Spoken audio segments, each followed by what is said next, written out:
Rajkumar ji. Yeah. Khandelia here. I have come in. Good afternoon. You're all able to see Good me? afternoon, sir. Good afternoon. Yeah, it's very clear. Good afternoon, Manoj. You're able to see me?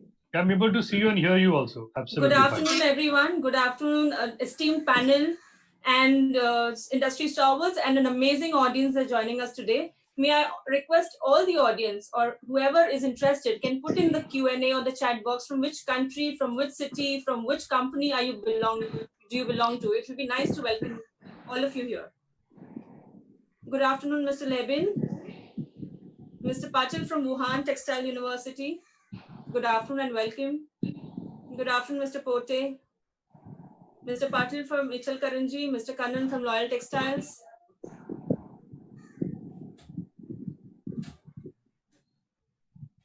Mr. Rajgopalan. Mr. Kavi from Reliance.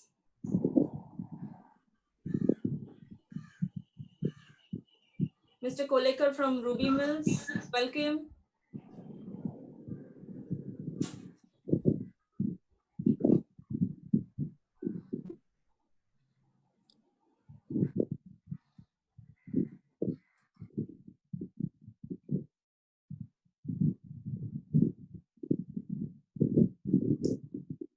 Mr. Patil from Ichal Karanji. Mr. Garg from Reliance.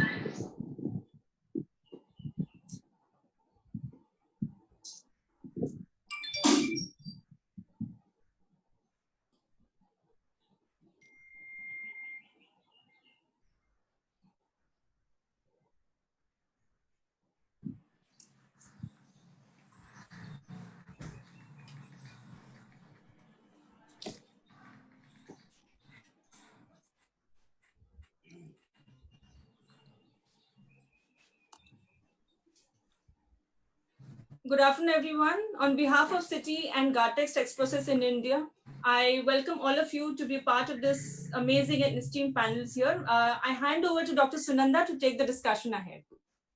Good afternoon and very warm welcome to all of you to the e-conference on rebooting the textile and apparel industry, which Confederation of Indian Textile Industries Citi is jointly organizing with Gartex Express India. It gives me great pleasure to welcome all the eminent personalities sharing each session, esteemed moderators, panelists, and attendees to this significant virtual conference. We are extremely delighted to have participants from different parts of the world. We have received an overwhelming response for the e-conference. Your presence in large number for this e-conference signifies the strength of the sector.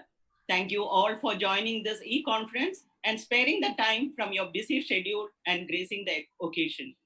Let me also take this opportunity to extend our sincere gratitude to our event sponsors, Sutledge Textiles and Industries Limited and Lensing Group for supporting us for this conference.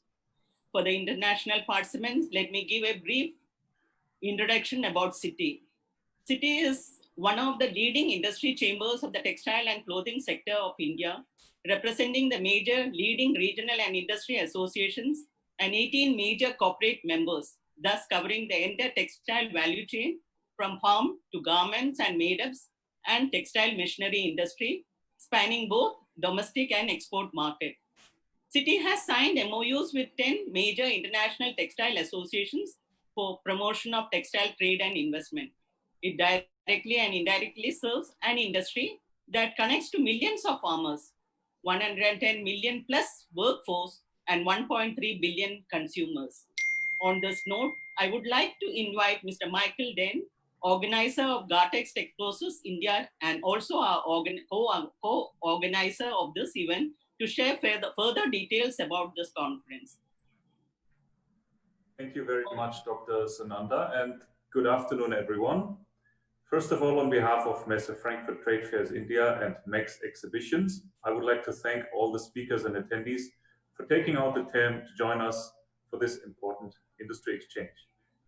I recently came across a quote from John F. Kennedy that in Chinese, the word crisis is composed of two characters.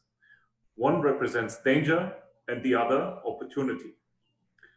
As the world is gripped with the COVID crisis, the textile industry has come out as a leading force driving need-of-the-hour textile product innovations in the market.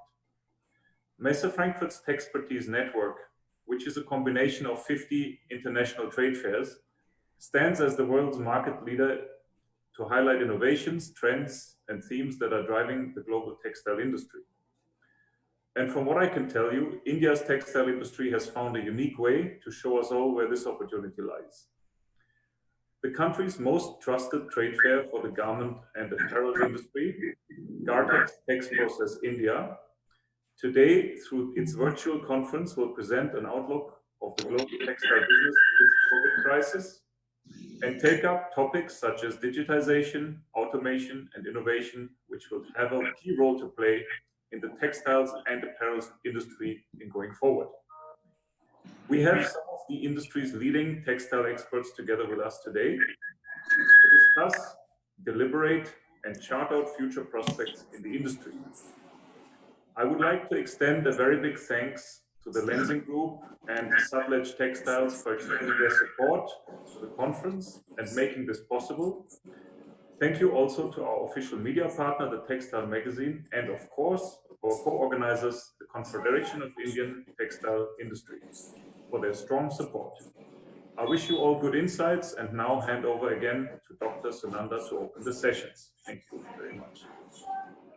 Ladies and gentlemen, today's meeting comprises of 4 sessions, of which session 1 is on the topic Reimagining and Rebuilding India's Textile and Apparel Industry. As we are all aware that this pandemic has adversely impacted the textile and apparel industry to its core on both domestic and export market fronts. Due to the migration of labor and shortage of resources, the manufacturing cycle has been completely disrupted.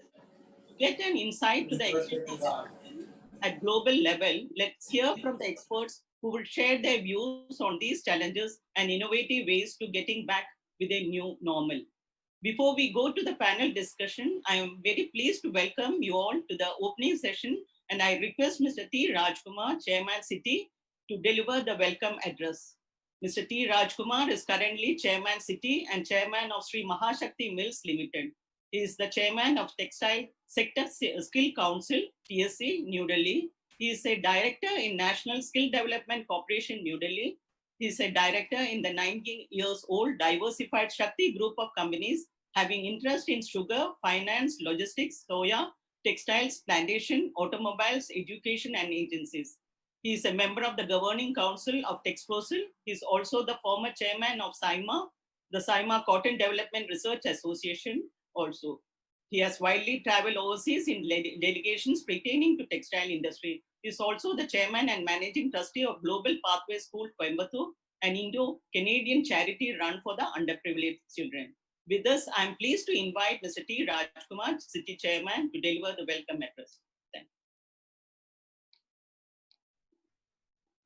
Thank you, Dr. Sunanda. Thank you all for this wonderful opportunity, and I'm privileged that City is part of this function. Good afternoon, ladies and gentlemen, participants from Asia. Good morning, ladies and gentlemen, participants from Europe and USA. A very warm welcome to all the distinguished speakers, moderators, panelists, and organizers for taking out your valuable time and making this event a reality in today's scenario.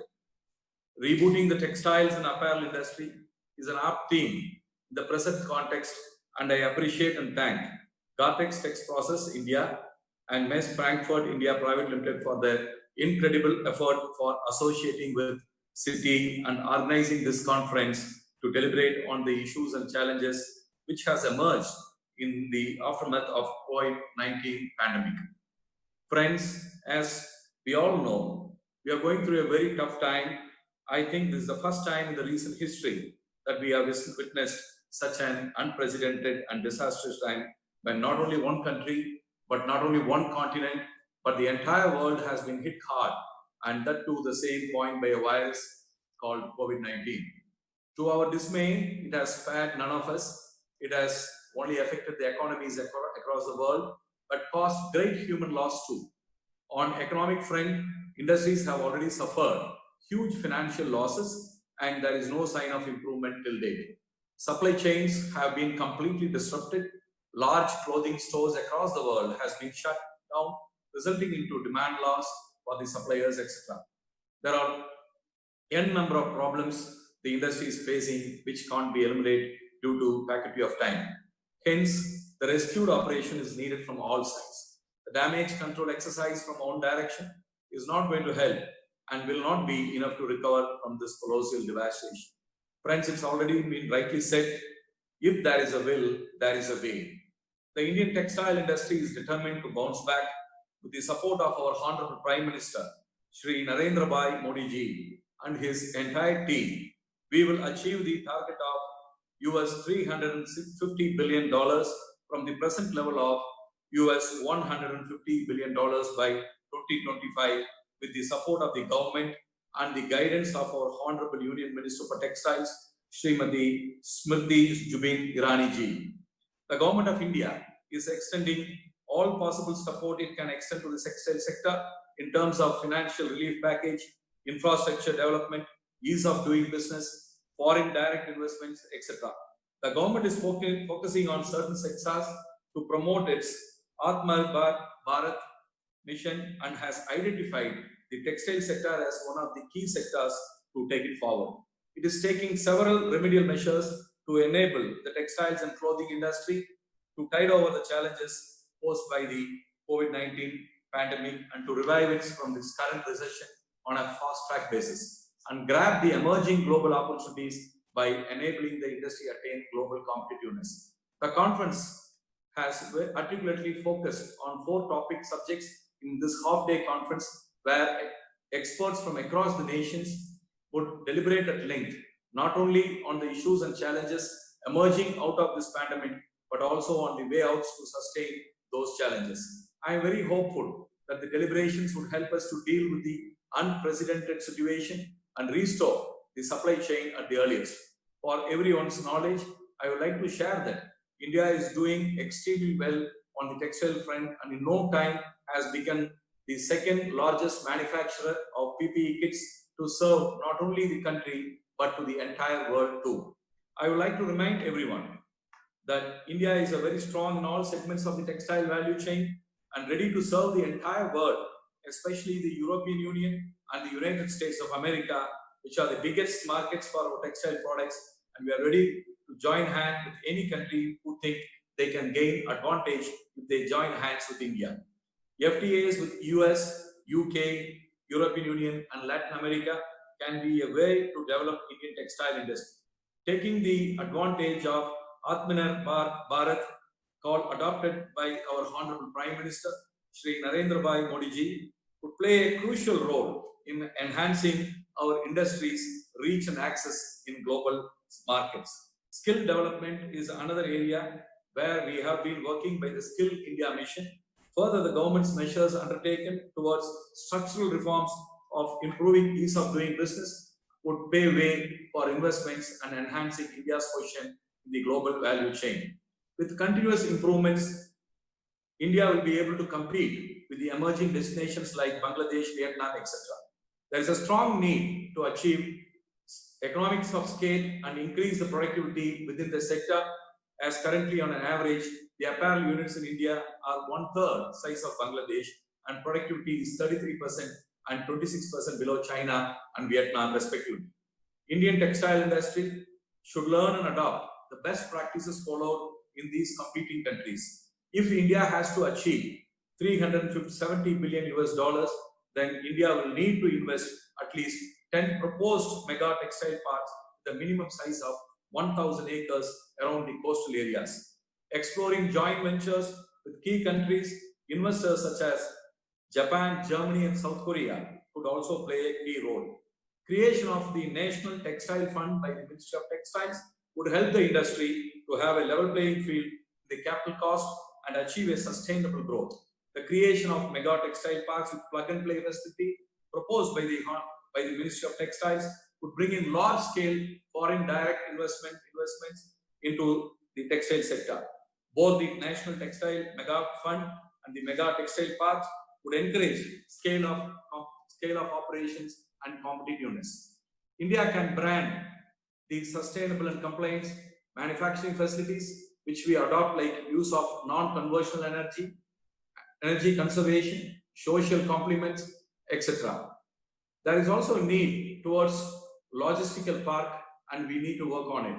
The industry should work together, creating virtual hubs and marketplaces. These hubs could be used to aggregate virtually the key inventory of raw material like yarn, fabrics available within a cluster, and this information can be made available to potential buyers. The textile and apparel sector need to modernize technology, especially to adapt to the post-COVID-19. For this, the industry needs to adopt use of technology tools such as 3D visualization, virtual stamping, fit and prototyping, etc. Friends, with this, I wish everyone a great day ahead and request everyone to have very fruitful and meaningful discussions. Now I request Mr. Arvind Singhal to kindly moderate the session, Reimaging and Rebuilding India's Textile and Apparel Industry, and request all our panelists to share their valuable insights which will be beneficial for the industry. Mr. Arvind Singhal is the Chairman and Managing Director of Technopark, which is one of the leading India's management consulting firms focusing on the retail, consumer products, detailing, fashion, textile and apparel, food services, and agriculture and education sectors. Arvind is an active member of various professional associations and industrial forums, and is also a regular contributor to various national and international publications. Arvind's personal social sector interests are in the areas relating to education, healthcare, and agriculture. He is an alumnus of UCLA, USA, and Indian Institute of Technology, Roorkee. And I thank you all, and I request Mr. Arvind Singhal to take it on. Thank you very much. Thank you very much, Mr. Rajkumar. It is indeed a privilege for me to be invited to this particular event and to be able to moderate the opening session of this wonderful conference. So thank you very much to you and to Dr. Sunanda and everybody else at CT. We have, ladies and gentlemen, as you know, four very, very eminent, very experienced, very successful members on this panel today.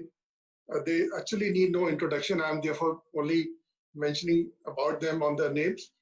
Dr. A. Shaktivel, who is Chairman AEPC, Shri Ronak Lugani, who is the Chairman of SRT EPC, Mr. Manoj Patodia, an old friend, Vice Chairman Textile, and Dr. K. Sundararaman, who is also the Chairman of Indian Technical Textiles Association. The way I planned the session today, we have about 45 minutes. I'll try to put the context of this particular session why we are talking about reimagining and not only rebooting and rebuilding as opposed to just damage control there in a minute. But after the first 4 or 5 minutes, I requested each of the panelists to give their perspective upon what Indian textile and clothing industry could be over the next 10 years, rather than focusing on next 6 months, which is to do with controlling the damage and then rebuilding short term. Let's look a little bit beyond this there. So about 20 minutes from each of the panelists, and then of course we'll have some discussion, and time permitting, we will also pick up some questions from the audience there. So with this background, let me try to give some historical perspective to all of you. Why reimagination is very important for nations. It is very important for industries. It is very important for companies. It's also very important for individuals, because there is nothing like constant. Let's look back into the textile industry. In 1939, it's an important year in some way. That was the year DuPont actually introduced the first man-made fiber on the planet, 1939. Till that time, we had only natural fibers, cotton, of course, wool, silk, and other minor fibers. Look into India in 1947. India was still at the leadership level as far as textiles were concerned, because man-made fibers were just coming into some kind of user applications. The war had just ended in Europe and elsewhere. Indian textile industry was preeminent in terms of its relevance, not only for India, but for rest of the world. Its cotton ecosystem was acknowledged as probably the best in the world. The fabrics were acknowledged for decades before that as among the finest in the world. So in 1947, the year of India's independence, at least our textile industry was actually the leading industry, not only just for India, but in the sector it was seen as an aspirational leading industry. Yet, the first thing to reimagine, the reason I brought up 1939 at DuPont, man-made fibers has already started to make their presence felt in the 90s, 50s, and 60s. Sadly, as a nation and as an industry, we ignored, to our detriment, the emergence of man-made fibers. On the contrary, our policies were actually geared towards supporting and protecting only the cotton industry. And we missed out an opportunity. This is my perspective. Whereas we should have reimagined the textile industry to be fiber neutral, and it dates back to 1950s and 60s. Let's look into another data point or a year, 1982. 1982 was a year where we unfortunately suffered almost like a death blow to our industry, thanks to the strike initiated by Mr. Datta Samant in Bombay. Till that time, the Maharashtra, Bombay in particular, textile industry was a leading industry agglomeration as far as Indian textiles are concerned. Datta Samant strike destroyed the industry in many ways beyond just the strike period. It forced otherwise a very well integrated industry, starting from processing of fiber to spinning to weaving.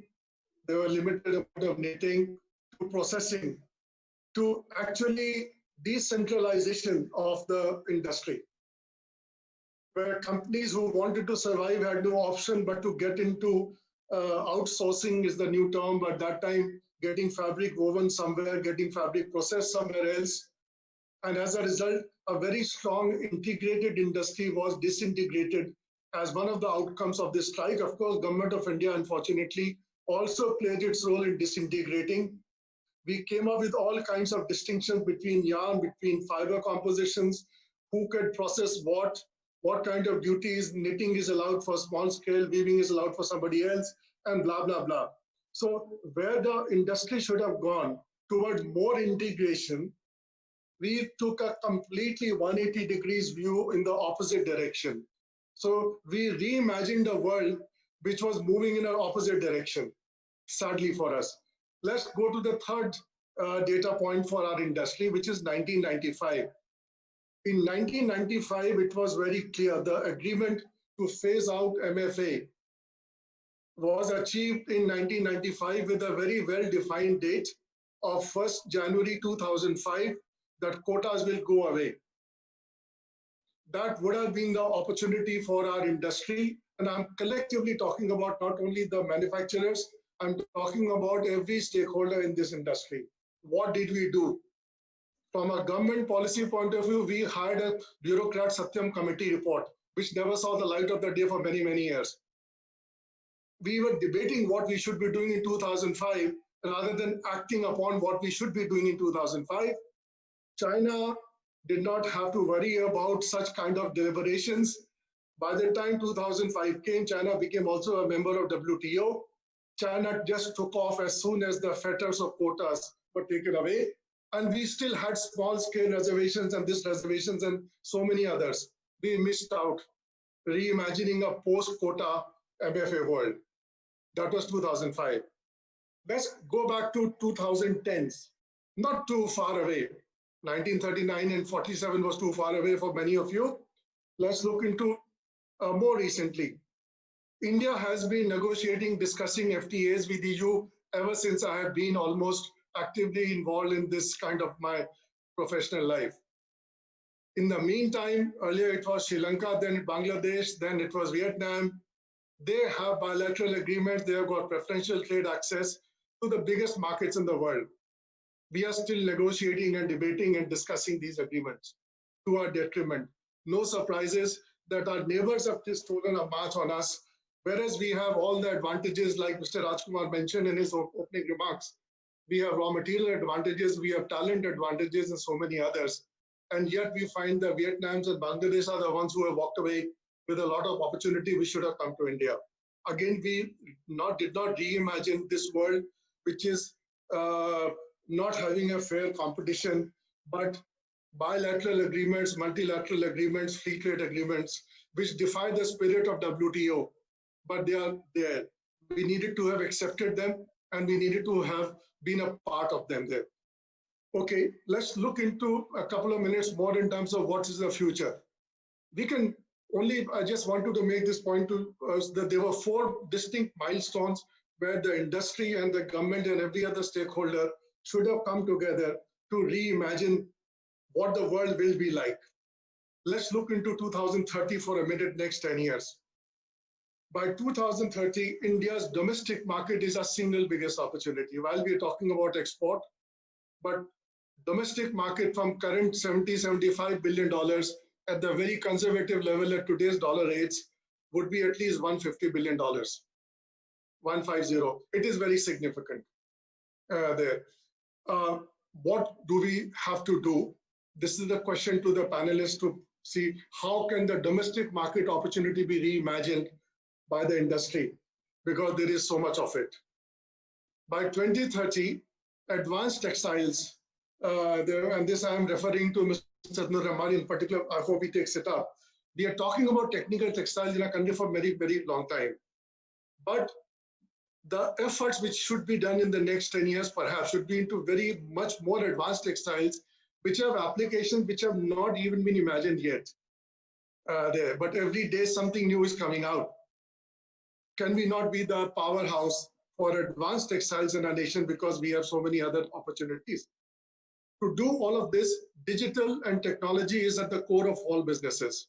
How can our industry become the leader of creation of technology and adoption of technology rather than being a late follower? That is one area to imagine as well in the next 10 years. Lastly, but not the least, talent. No industry can survive and thrive and grow if it does not have the talent to meet the needs of that particular era. A question to be asked is, how does textile industry, how can textile industry attract the very best talent which India has to offer, and then some talent from overseas as well.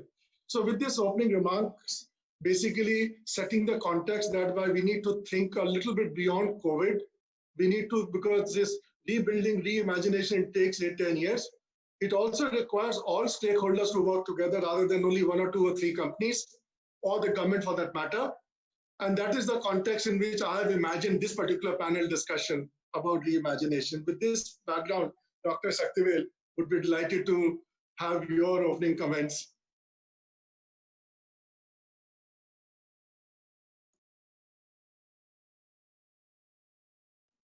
You're on mute. Could you please unmute?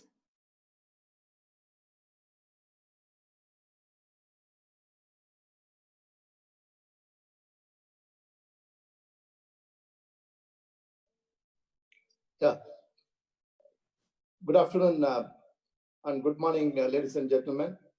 Thank you, Mr. Arvind, for asking me to come in. And first of all, I thank Mr. Rajkumar for arranging this wonderful webinar for the textile industry. Thank you, Rajkumar. Arvind, you have clearly said about you started with the 1949, then 82, 2004, 2000 now. The same thinking I was doing it when I took over as a chairman in January 2020. I just told my office for EP division why we are not able to grow. Because last 3 years, we see that our growth rate is only $16 billion, whether it is a point to this side or that side.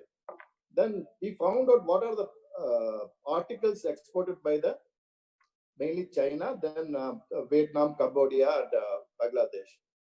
Then I asked him to get me the HS code wise. Then what, Arvind, what you said is we failed in man-made fiber garments. That is the biggest truth. Everybody has to agree. We failed because we were getting the orders for cotton and nobody is really bothered about going for a man-made fiber garments. Even though India has got a plenty of yarn, plenty of fiber in polyester and viscose. Then after going through the HS code, I find that we were not at all doing sportswear, activewear, performance wear, or you said about medical textile, then other related polyester and viscose garments. Then I find out why we are not able to do it, even though we have the strength of fiber and the polyester. We are very weak in fabric. So even though we have all the capacity, but our fabric is the weakest here for this bed fiber. So we started the exercise in APC. So as you said, 2020-21 is going to be a turnaround year for the textiles, because AEPC is taking all the steps to promote bamboo fiber garments. And we are also talking to the Taiwan and Korea processing industry to come and invest here and also have some collaboration with us, because already we have good processing houses, but we are not able to specialize the processing house for the fabric. And I had a talk with Reliance and Viscose Birla also. They're all ready now. So as you said, it's a COVID is, you don't want to talk about COVID, but you are talking about 10 years. 10 years now, I'm sure that within 3 years, we will achieve that the highest point of exporting man-made fiber garments, especially what I mentioned was sports, active performance, and scientific fabric. And also now this COVID has given an opportunity for making PPE kits and medical textiles. Now I find out there's a whole world is going to look for the medical textiles, whether you have a COVID or not. So the mask already started exporting. So there also we are going to have a biggest opportunity. More than that, now the world, especially youngsters, talking about the sustainable garments. So India can produce a very good sustainable garments, which is nature and environment friendly. So these are the steps AEPC is going to take. And you will talk about after 2-3 years, 2020-21 is the year for apparel manufacturers, especially that AEPC will take all the steps for this. Thank you for this. Hope I'm on the time now. Thank you, Arvind. Ronak, what are your views about the next 10 years, what we should be doing and what is needed to be done? Ronak, you're on the mute. Ronak, you're on mute. Yeah. Okay. Can you hear me now? Yes, please. Thanks. Okay. Namaskar, everyone. And I must thank Mr. Rajkumar for organizing this wonderful interactive session, wherein all the entire stakeholders and the entire value chain is present, domestic as well as exports and all the EPCs. And I must say that, whatever Mr. Arvind Singhal said makes a lot of sense. Like I'm actually second generation in the I'm second generation in the textile business entrepreneurs, and my father was one of the mill distributors. So I exactly know what happened during the Datta Samant strike and how the face of the industry changed from the vertical setup. How the same masters came and taught the process houses the finishing techniques, and how the industry became fragmented, etc. Now, coming to how we look at the future in the 10 years, see, I have always firmly been of the opinion that even China, okay, their exports have been great, but because they have become the factory of the world, okay, even if you see what's happening is even today, and maybe in the next 10 or 20 years, only those international brands are going to dominate. Everyone is happy about getting orders from a brand sitting in the West and controlling operations, say sometimes in China when their policies are favorable, sometimes in Vietnam when their policies are favorable, and things like that. Now, what we should actually see is India has everything, right from fiber up to fashion. We've got everything under one roof, even fashion designers where designing skills are concerned. We do not have any international brand that that is global. No brand is global. There is a need to focus on those lines where we stop relying on overseas brands or international brands for supply. And why even them selling to us. Whereas our Indian conglomerates should actually focus on creating international brands wherein we clothe the world. And the world supplies to us, and we do the designing, we do the the fashion setup for the whole world. Second thing is a communication strategy which India must focus in the short term is still India is predominantly seen as a traditional textile exporter. Like today, they still feel that India is only doing cotton textiles, basically in those mulls and summer clothing kind of articles where it comes to fabrics or yarns, etc. Now that image perception needs to be changed. There has to be concentrated efforts from the entire value chain, showcasing India's strengths on different spheres. Third thing is we have a lot of data. We correlate data every year, every 6 months, etc. And the fact is that tough has actually helped us increase our yarn sales to 10 times the volumes what we were doing before the scheme was introduced. So government policies also do have a strong, also help in the growth of an industry, which is a very, we've got statistics to confirm those things. Third thing is our knitting. See, again, when we talk of textiles, mostly people think of wovens. And of course, so we should also focus on our knitting and our processing strengths, which we are very weak on. If we really have to grow, knits are the second thing. Not only cotton knits, but also the man-made knits, etc. Third thing is research and R&D. Like all these brands, earlier we ourselves used to wear cotton t-shirts, cotton track pants. Today, all that has changed to synthetics. With the R&D, making it comfortable for us to wear. Even when we like sweating heavily, when it's really hot for us, things like that. So R&D needs to be developed. We need to work on those lines. Only if these three, four things are taken care of, are we going to grow exponentially, which is the need of the hour. Otherwise, it'll be the same. Being a part of a rat race, being underdogs. Okay, China has reached 100 billion. We are at 60. We should catch up on 100. No, we should stop all that. Think of our own brands which sell globally, and entire value chain needs to come together to focus on this. That's what I would say for now. Thank you. Thank you very much, Ronak. You made some very interesting points in this limited period of time. No brand from India worth its salt outside India. Our perception as a country, we are more suitable for basics rather than value-added. Weakness in the knits compared to the wovens, and of course, emphasis on R&D. All four very useful, important points. Let me now come to Manoj first. Manoj, what do you think we should be doing over the next 10 years, and what is possible to be done? Great. Thank you, Arvind ji, and thank you, Mr. Rajkumar. Ladies and gentlemen, good afternoon and good morning. First of all, Arvind ji, reimagining and rebuilding the Indian textile and apparel industry is a very thought-provoking. And looking at the larger picture, as textile industry has to clothe nearly 7.5 billion people worldwide, I think there's a big opportunity world over, and more so in the Indian market for the Indian textile companies. Why do I think so? As we look around, we see many international companies coming to India to invest, especially in the data and online sales, the e-commerce platforms, as they see a market with 1.3 billion people. That is nearly customers. And our agriculture income is also going up. And our middle class is a force to reckon with our economy. The MSME sector has also been revamped recently.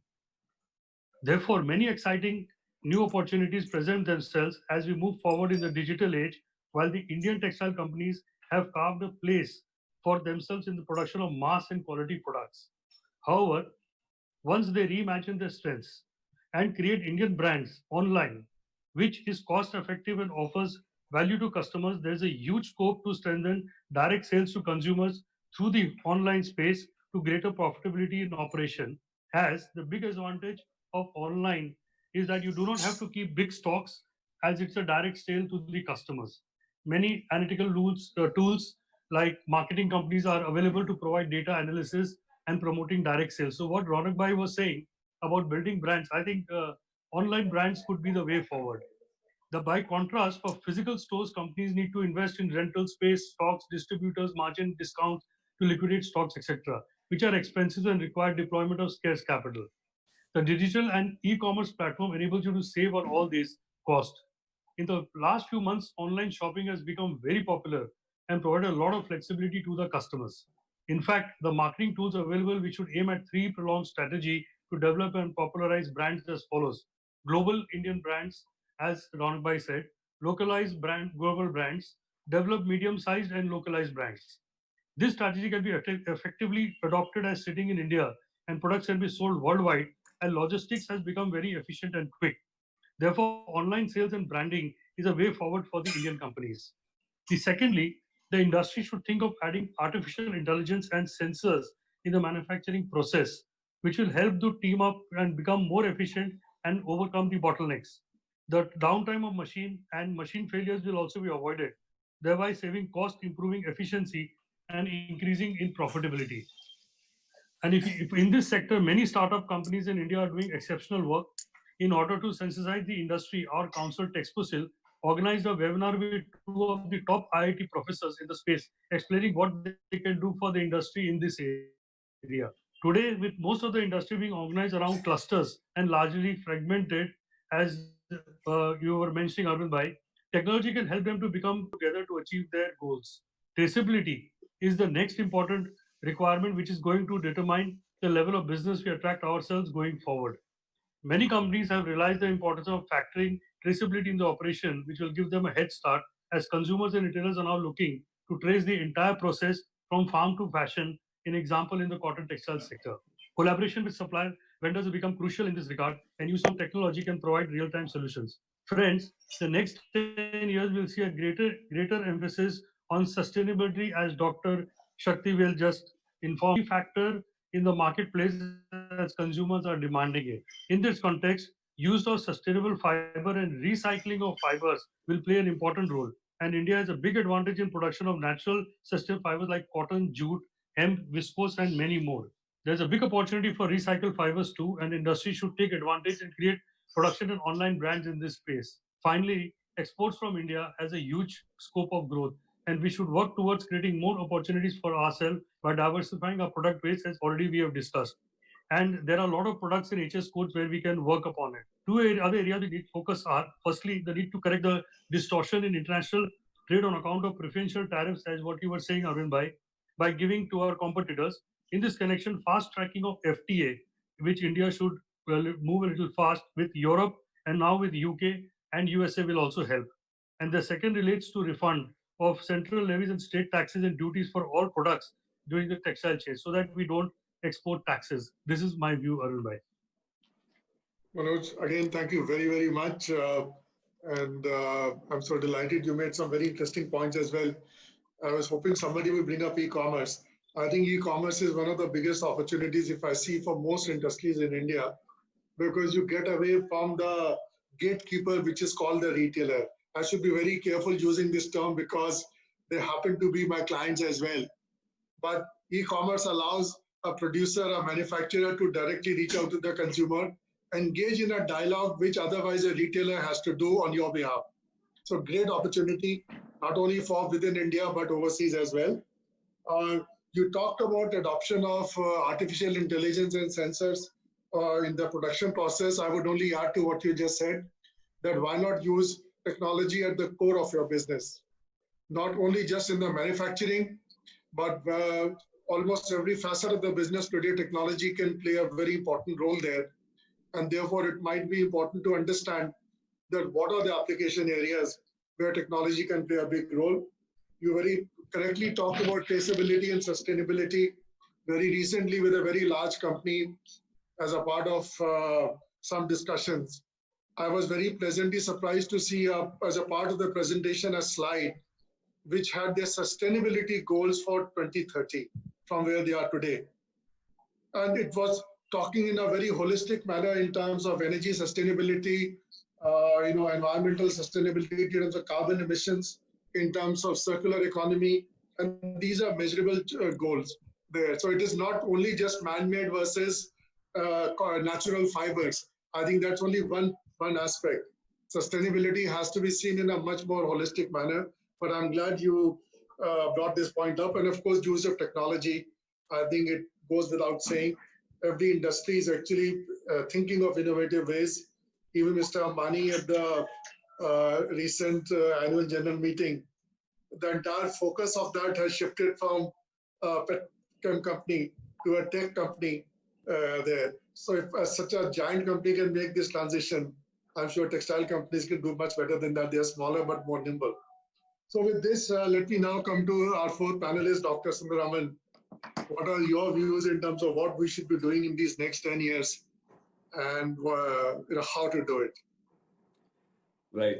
Thank you, Mr. Singhal. Firstly, I have to say I like your the window talking about the next 10 years, then about the next 6 months, because that's quite visionary of you, and I'm glad that we take it on those lines, because we need to see what we're going to do in the long term and not worry about short-term measures.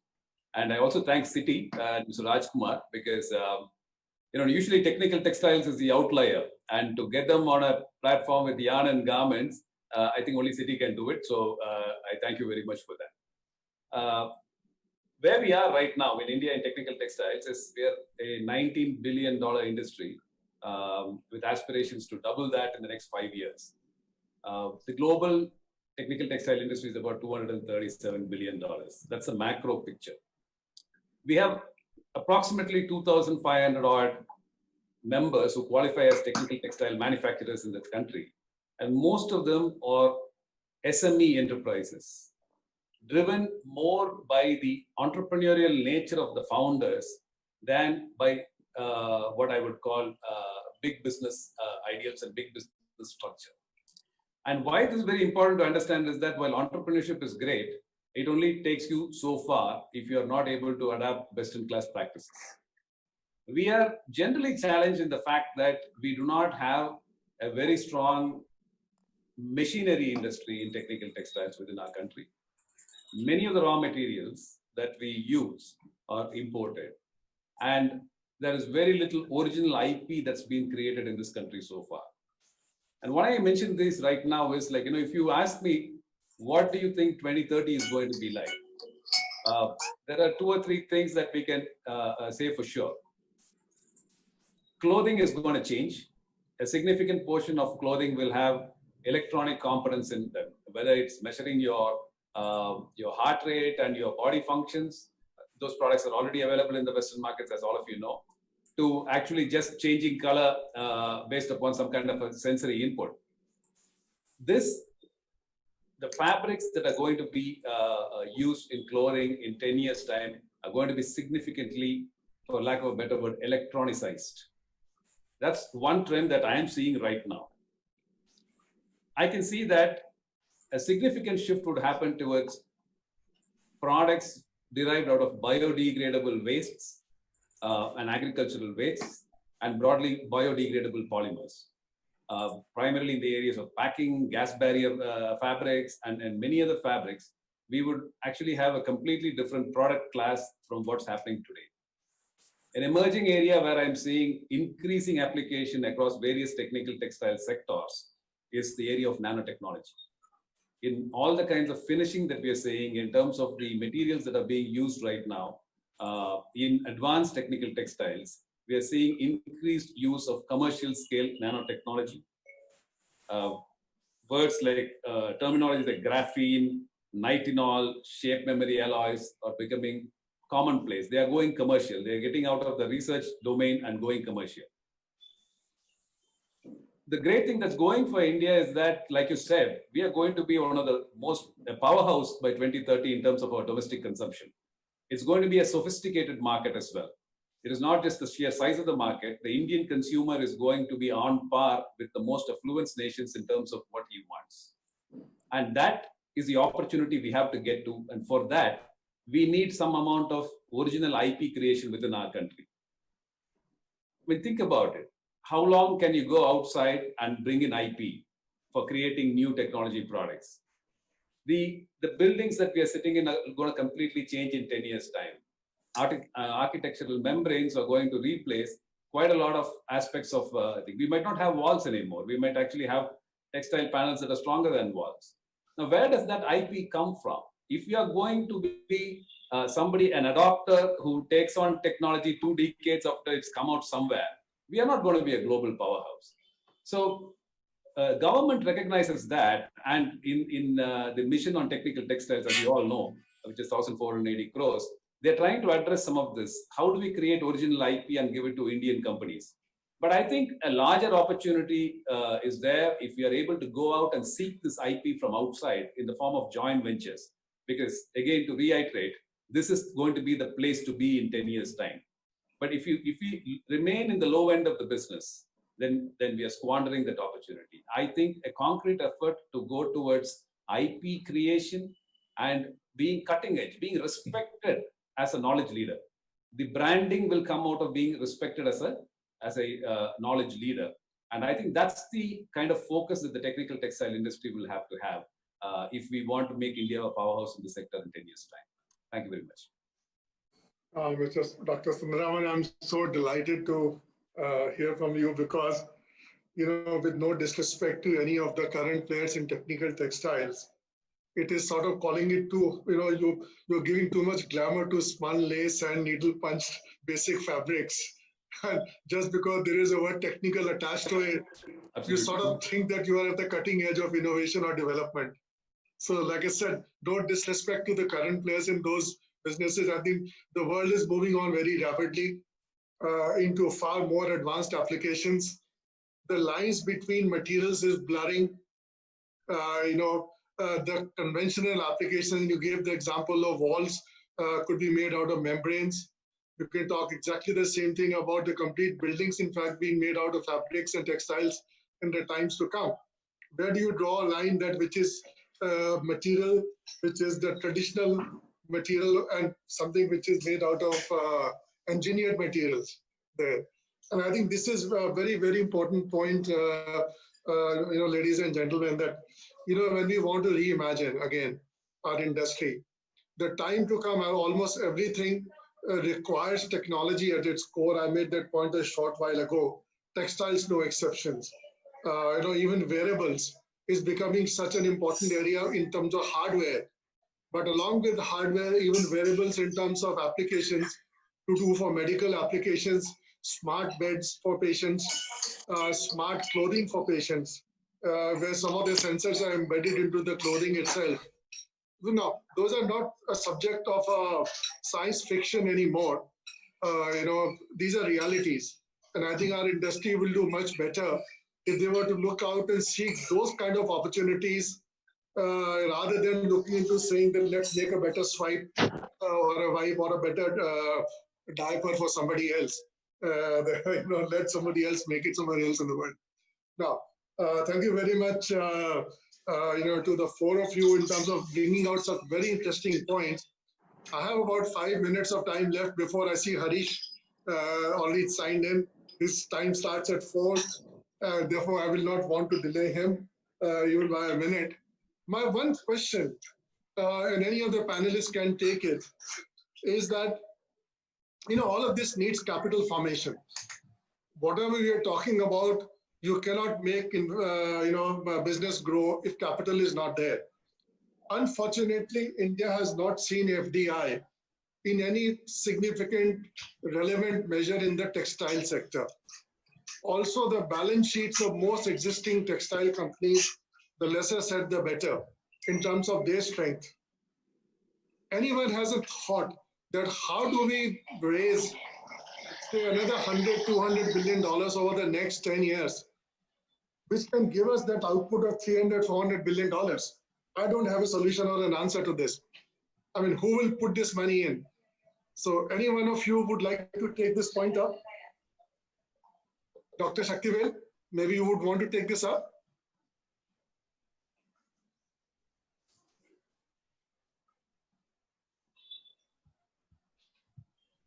See, here, our main capital is needed for a big processing house. Actually, for a fiber at yard, we have enough investment here in India. And for making apparels also, you don't need big investment. Only that some special fabrics, special processing house we did, that we have to think about some joint venture and thing, and also the government is deciding to or proposing to have kind of a apparel park for only the processing houses. So those things can be done. But as you said, big investment for apparels we don't see, because you can see big manufacturer apparel like Sai Exports, which are all big, they do 2,000, 3,000 crores export already. The only place with yard also you have plenty of whether it's a cotton or a polyester, or you have everything with that yard also. So where we are weak is, as I said, the processing sector or the fabric. So there we may require some capital, Arvind. That's my point. Yeah, I was only referring in the overall sense that if you want to add $200 or $300 billion worth of output, if you see the current capital to output ratio, at best it is 1.5. Apparel requires very less capital. We need $200 billion of additional investment. If $300 billion worth of output has to come. So those numbers are very large. And those investments have to come also in the spinning and weaving and in advanced textiles and in technology and in people.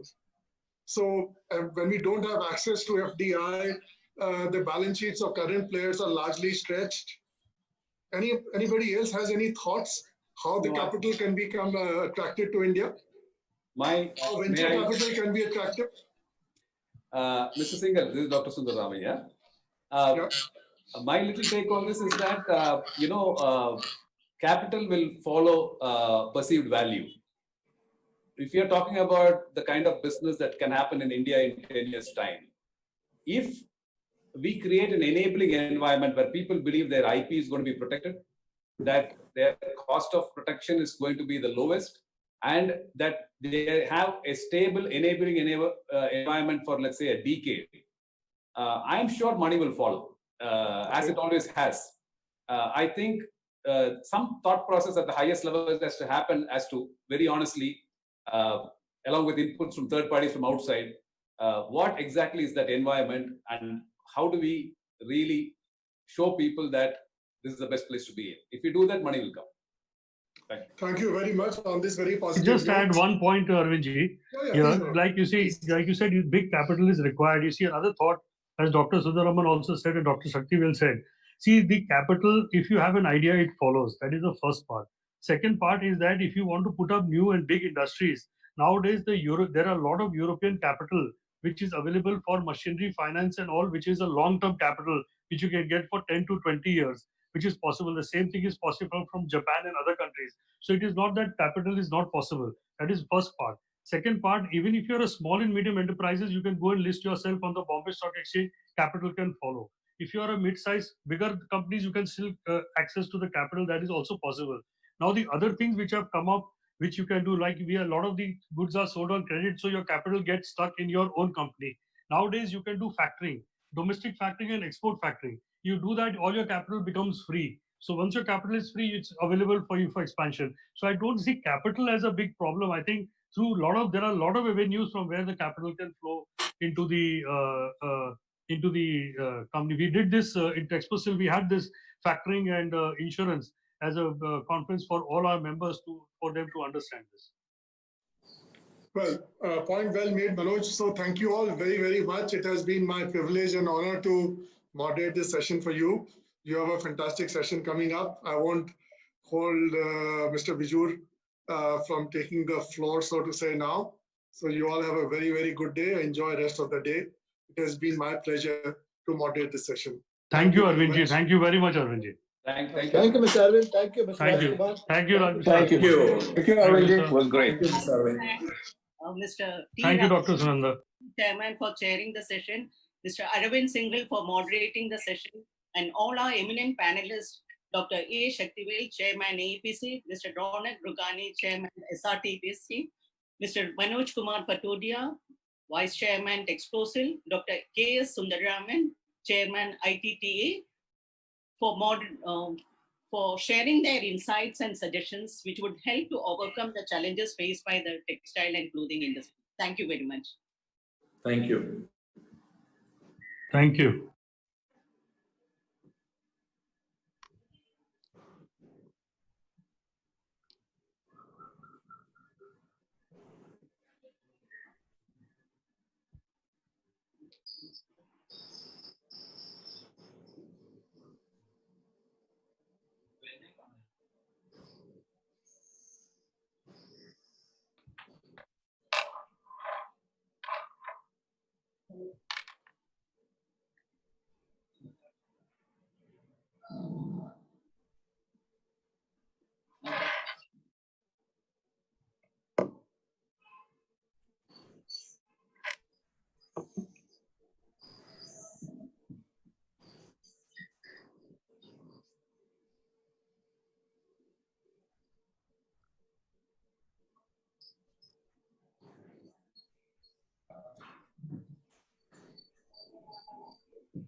Once again, a very good afternoon to you all. I would like to welcome you all to the second session of this insightful industry e-conference. I'm Himani Gulati, Director at Mix Exhibitions Private Limited, the organizers of Gartic's Text Process, which is now scheduled to take place in December in New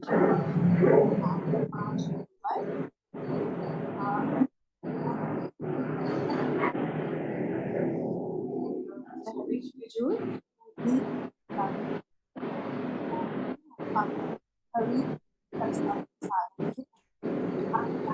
deliver the keynote address to the audience on how we can turn our homegrown names to brands across the globe. Okay. May I request all the panelists to put themselves on mute?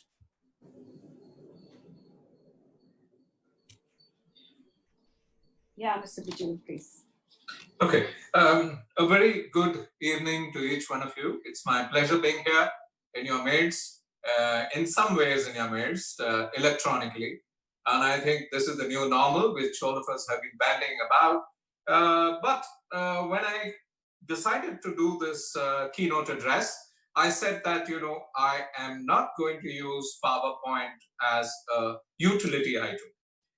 Fundamentally because I've always believed power corrupts and PowerPoint corrupts absolutely. And therefore, I'm going to speak a set of points which I've noted down, and a typical keynote address is meant to leave back a couple of thoughts to munch. And therefore, I'm going to leave back exactly a couple of thoughts, which is 2 thoughts for us to discuss and possibly think about.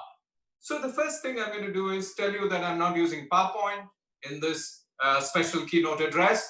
I'm going to be using something which I call a razor prompt. I've taken a razor and I've added a post-it pad to it. And there are going to be some titles coming at you like this. And so the first point is the subject, which is reboot. Reboot the textile and apparel industry. What are my thoughts for rebooting the textile and apparel industry?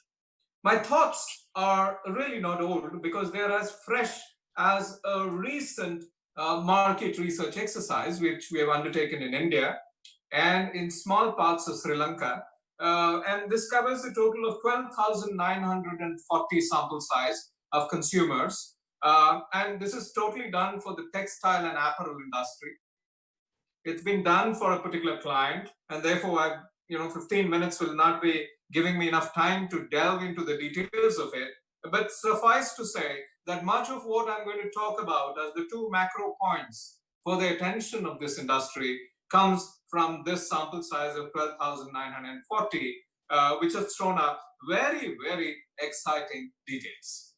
So the first thing I want to say is the industry is at the crossroads. The textile and apparel industry is certainly at the crossroads. The tough times just got tougher. Believe it or not, even before the tough times of COVID-19 came about, the times were tough. And I think you and I know what we are talking about best. So the industry has been going through tough times, and it's business unusual at this point of time, thanks or no thanks to COVID-19. So the theme is all dressed up and nowhere to go. All dressed up and nowhere to go. And that's my turmoil. Half the time I'm getting dressed up to sit in front of the computer and do sessions and do meetings, etc., but nowhere to go out. And that is the trauma that these 12,940 people across India, and this is a study which looks at big India and small India.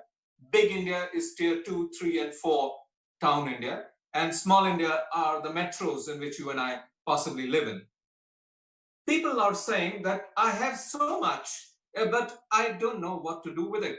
And apparel and textile is hit by this sucker punch, which hits it in the solar plexus. Why? Because people are saying that garments, apparel, typically, how many shirts do you need to live? How many trousers do you really need to live? How many events do you go out to? What can be washed and reused? Some of the basics are being questioned by people. And this does not bode well for the textile and apparel industry in general. And I think that's the start I want to talk about. The first thing is all dressed up, nowhere to go. The second thing is that, we are talking about a big industry. This industry is 129 million people involved in it, at the front end, at the middle end, at the back end. 120 million people, that's a lot of people. This industry is 30 unicorns large, 30 billion USD, and that's a lot of money.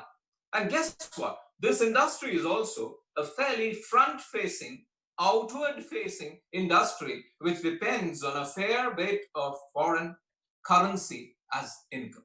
Hey guys, this is a cocktail which tells us that we need to reinvent, we need to do things differently, because all of a sudden, the world is not flat anymore. All of a sudden, we are saying that, hey, listen, guys, there needs to be doors to be locked and windows to be locked, and we need to get insular. In this kind of a situation, when 9 countries have announced insularity, India is, of course, one of them, how do we manage a business which is front-facing, which is outward-facing, which talks about 120 million people at the front, middle, and back end, and which is 30 unicorns large? So I'm addressing that. And I'm saying that, this is an industry which involves every bit in the chain. It is an industry which I typically call, a farm to skin industry. It is farm to skin industry because at the farm is the action, then there's the processing, then there's the manufacturing, then there is the marketing, and eventually hits the consumer. And guess what? Everything that you and I wear is coming from this industry. And everything that you and I wear is what I call the secondary packaging industry for the human being. Secondary packaging industry for the human being, maybe 7 billion people across the world, maybe 1.3 billion people across India, secondary packaging. What is primary packaging? Primary packaging is the skin. Secondary packaging is every garment that you and I wear. And we tend to wear this secondary packaging just for 2 reasons. Reason 1 is functional. I mean, I need to be covered. Thank God for that. The second reason is cosmetic. I need to look good. I need to look different. I need to have 42 shirts in my cupboard. And this does not go for the skin of human alone, but it goes for the skin of the sofa, the skin of the window, the skin of walls around you, the skin of everything around you. And therefore, this is a skin industry. Now, out here, if you really look at it, there are 2 aspects I'm going to talk, as I told you. One is Desinomics. Desinomics is here, guys. And if you and I look around, we were very excited in this industry at a point of time when we were told very clearly in the industry that, hey, listen, guys, the duties, the tariffs, the import duty hikes are coming in. We are going to stop outside things coming in, and you and I got very excited. I think that's short-sighted, because if you can do it, I can do it, is the global norm today. And that is my worry when I talk of this subject called Desinomics is here. Atmanirbhar Bharat. I think it's a terrific clarion call of Prime Minister Modi. Atmanirbhar Bharat. What are we talking about? We are talking about India, which is self-sufficient. And I think that's very important. But we need to appreciate that the world is not flat anymore. I work a fair bit in the auto sector in India. So I've got 2 auto clients, one in Chennai and one in near Delhi.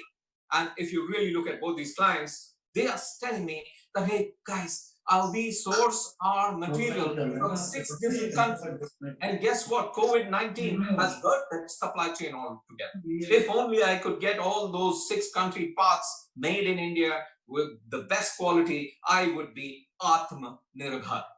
Now, unfortunately, the auto industry cannot as yet be Atmanirbhar. Possibly the textile industry can attempt to be that. If you take out the machinery that goes to make what is made, if you take out the zippers which we import from across the globe, if you take out, literally every sewing machine that comes in from outside. Hey guys, Atmanirbhar Bharat, actually the world is not flat, but this Atmanirbhar Bharat is a sword which cuts both ways. And I think that cutting both ways is very important for us to understand. Because if you look at it, export dependency is a part of the industry you and I are talking about. Export dependency is a global plan.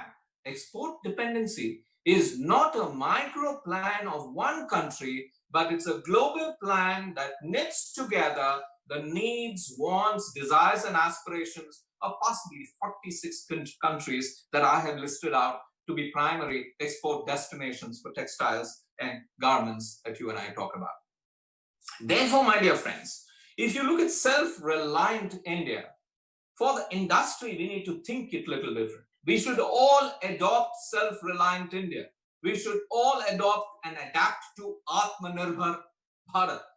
But we need to adapt to it with a certain degree of finesse and differentiation.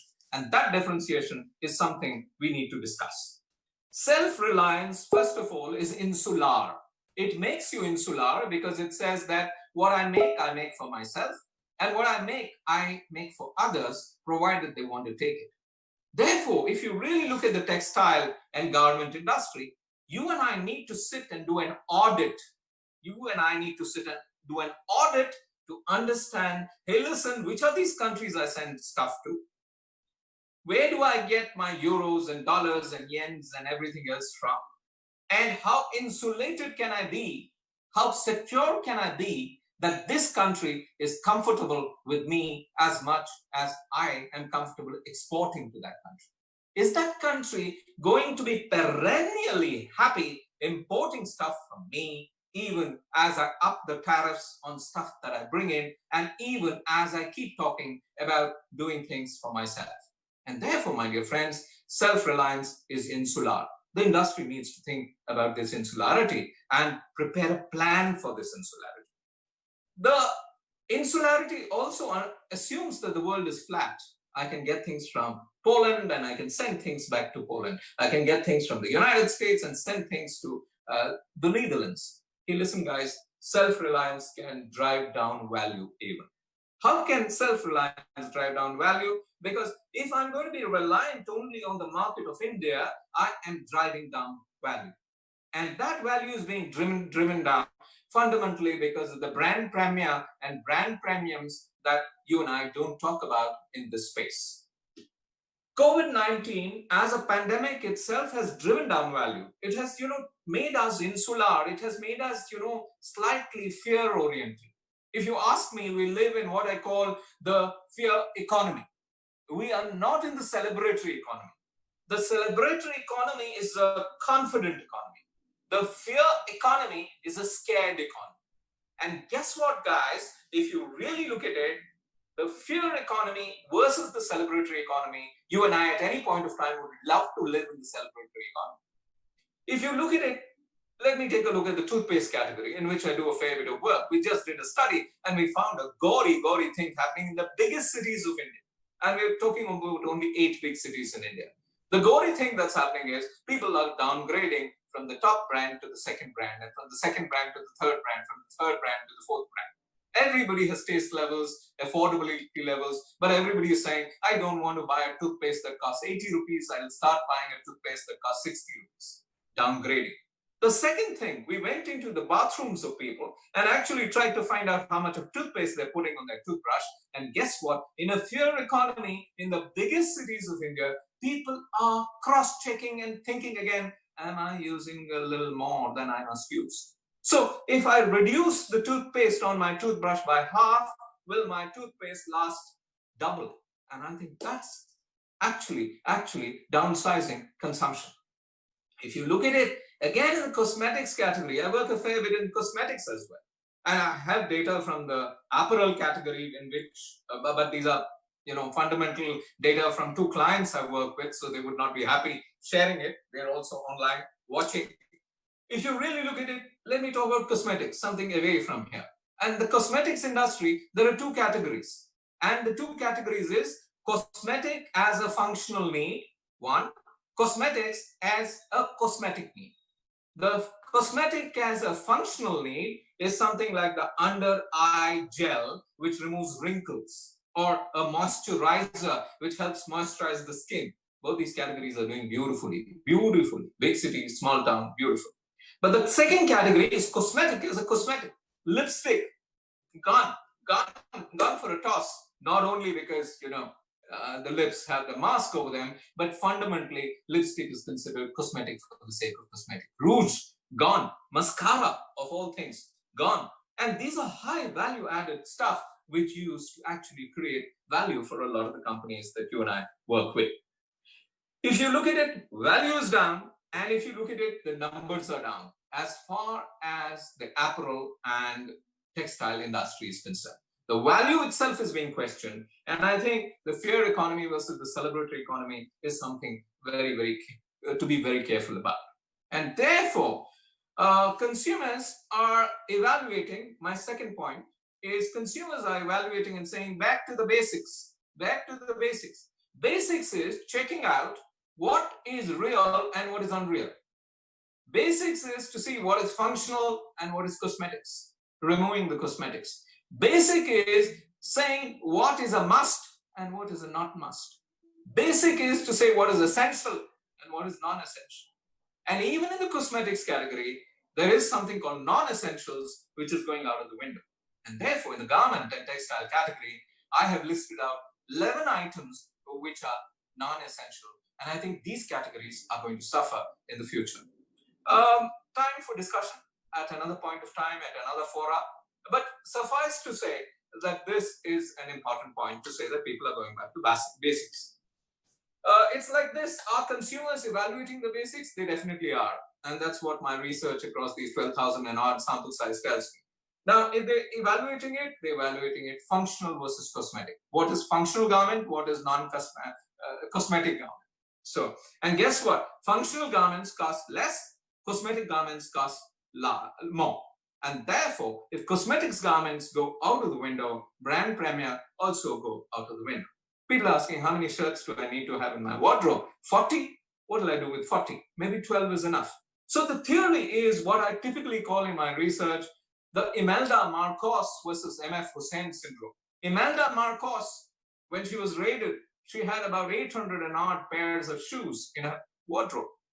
Whereas MF Hussain, fortunately, the man never wore a shoe. So if you really look at it, between the two, there's a basic guy called MF Hussain, and there is a cosmetically inclined guy with 200, 800 and odd pairs of shoes. And this is coming by. People are evaluating basics versus cosmetics in garments and front-ended consumption of garments. And that is a worry for garment brands. And I'm working with a fair number of them trying to say, how do we turn aside this entire syndrome? And I want to give a suggestion to the industry in a few minutes, in another 4 minutes, when I should close this presentation, where I'm going to talk about what is the solution. Guys, ladies, gentlemen, Imelda Marcos versus MF Hussain. What must industry do now? Now, I have some answers. I cannot go to all of them, fundamentally because of some of these answers have been given to those two clients of mine. But there is a need for an industry-wide effort. There's a need for a big industry-wide effort.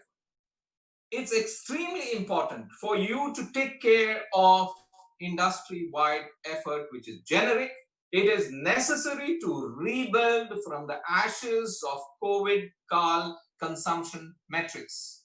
I think COVID-Kal has resulted in COVID-Kal consumption metrics, which is low, which is less value, and I think we need to reinvent it back.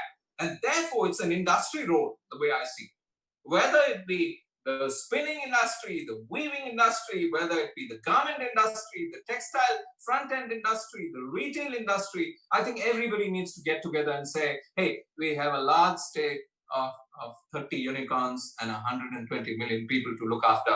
Hey, listen, guys, let's do something which can revive stuff. So if you can make a plan, I strongly believe the industry must make a plan. And this making a plan must be an industry-generic effort, completely industry-generic effort. And that's my suggestion number 2. Extremely critical for you to plan all aspects and beat together everybody and have leadership from within the industry to drive it. This must focus on branding, on marketing, on attitude building, on societal consciousness building, on health, on everything uniform. But again, I strongly believe that this must be a plan that must carry everybody together with them. Well, when I work for individual clients, I'm always bothered about the good of that individual client. I'm not bothered about the entire industry. And that's how it is. That individual client pays me my bill, and therefore everything I do for him. I think we need to rise above this because COVID-19 is a pandemic, and a pandemic is a war. And in a war, everybody must come together and work together. And I think this must be done. A good plan to me is a plan which carries the entire industry with you. A good plan today is not an plan which is for the good of only one player at the cost of 40 players around. And that's how we've been doing business in the past, my dear friends. One player for the good of that one player, 40 players will suffer.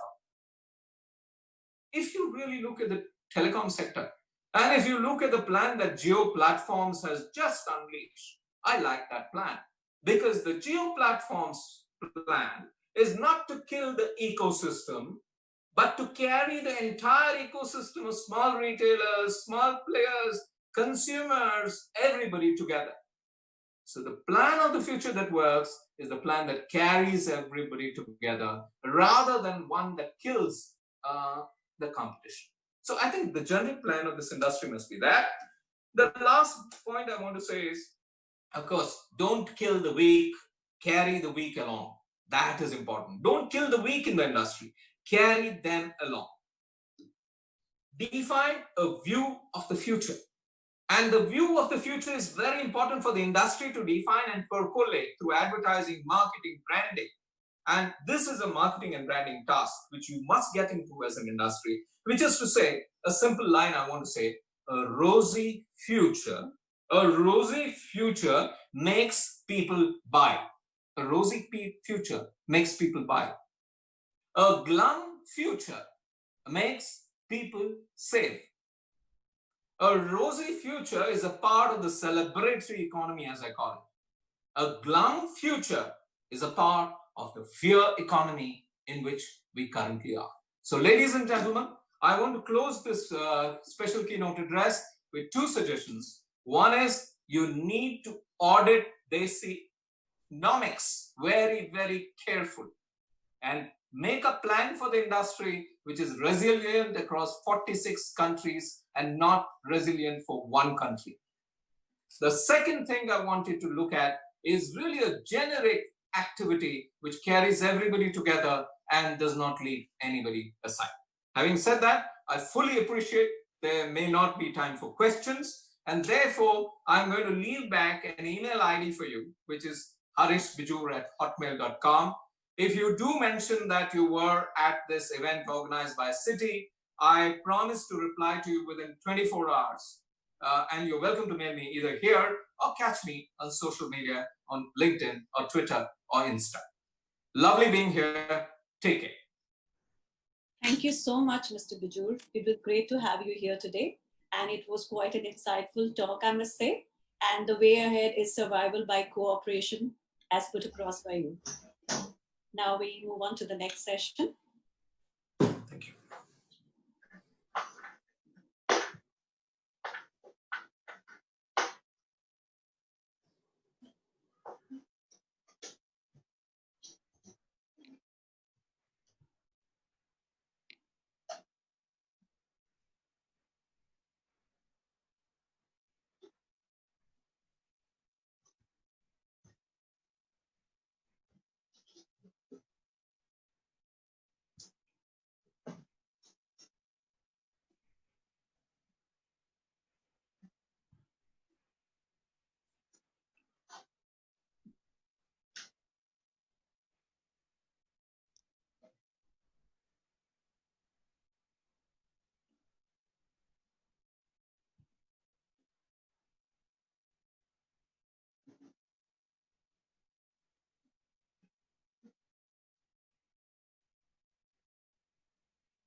No,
why no audio? Everybody is shouting.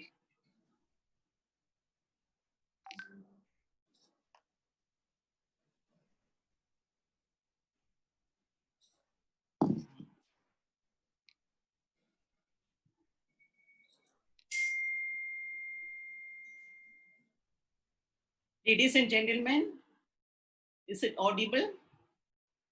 Yeah. It is time to move forward to our second panel discussion of the day. Retail has changed so much in the past 10 years. In fact, from people being skeptical to purchase clothes online, today India's online fashion market grew 3.5 times from $4 billion to $14 billion by 2020. With India's health situation not improving in the coming months, people will purchase more online. In the meantime, brick and mortar stores are not shunning away from sales while adapting to new normal ways of functioning.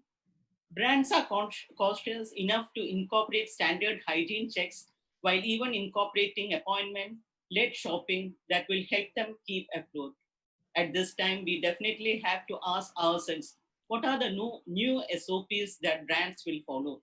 How will this affect customer relationships and loyalty towards brands? With an aim to get answers to these questions, we will begin our next session, Brand and Retail Emerging Scenario in Textiles and Apparel. This session will be chaired by Mr. Rahul Mehta, MD Creative Garments, and moderated by Dr. Hitesh Bhatt, Retailers Association of India.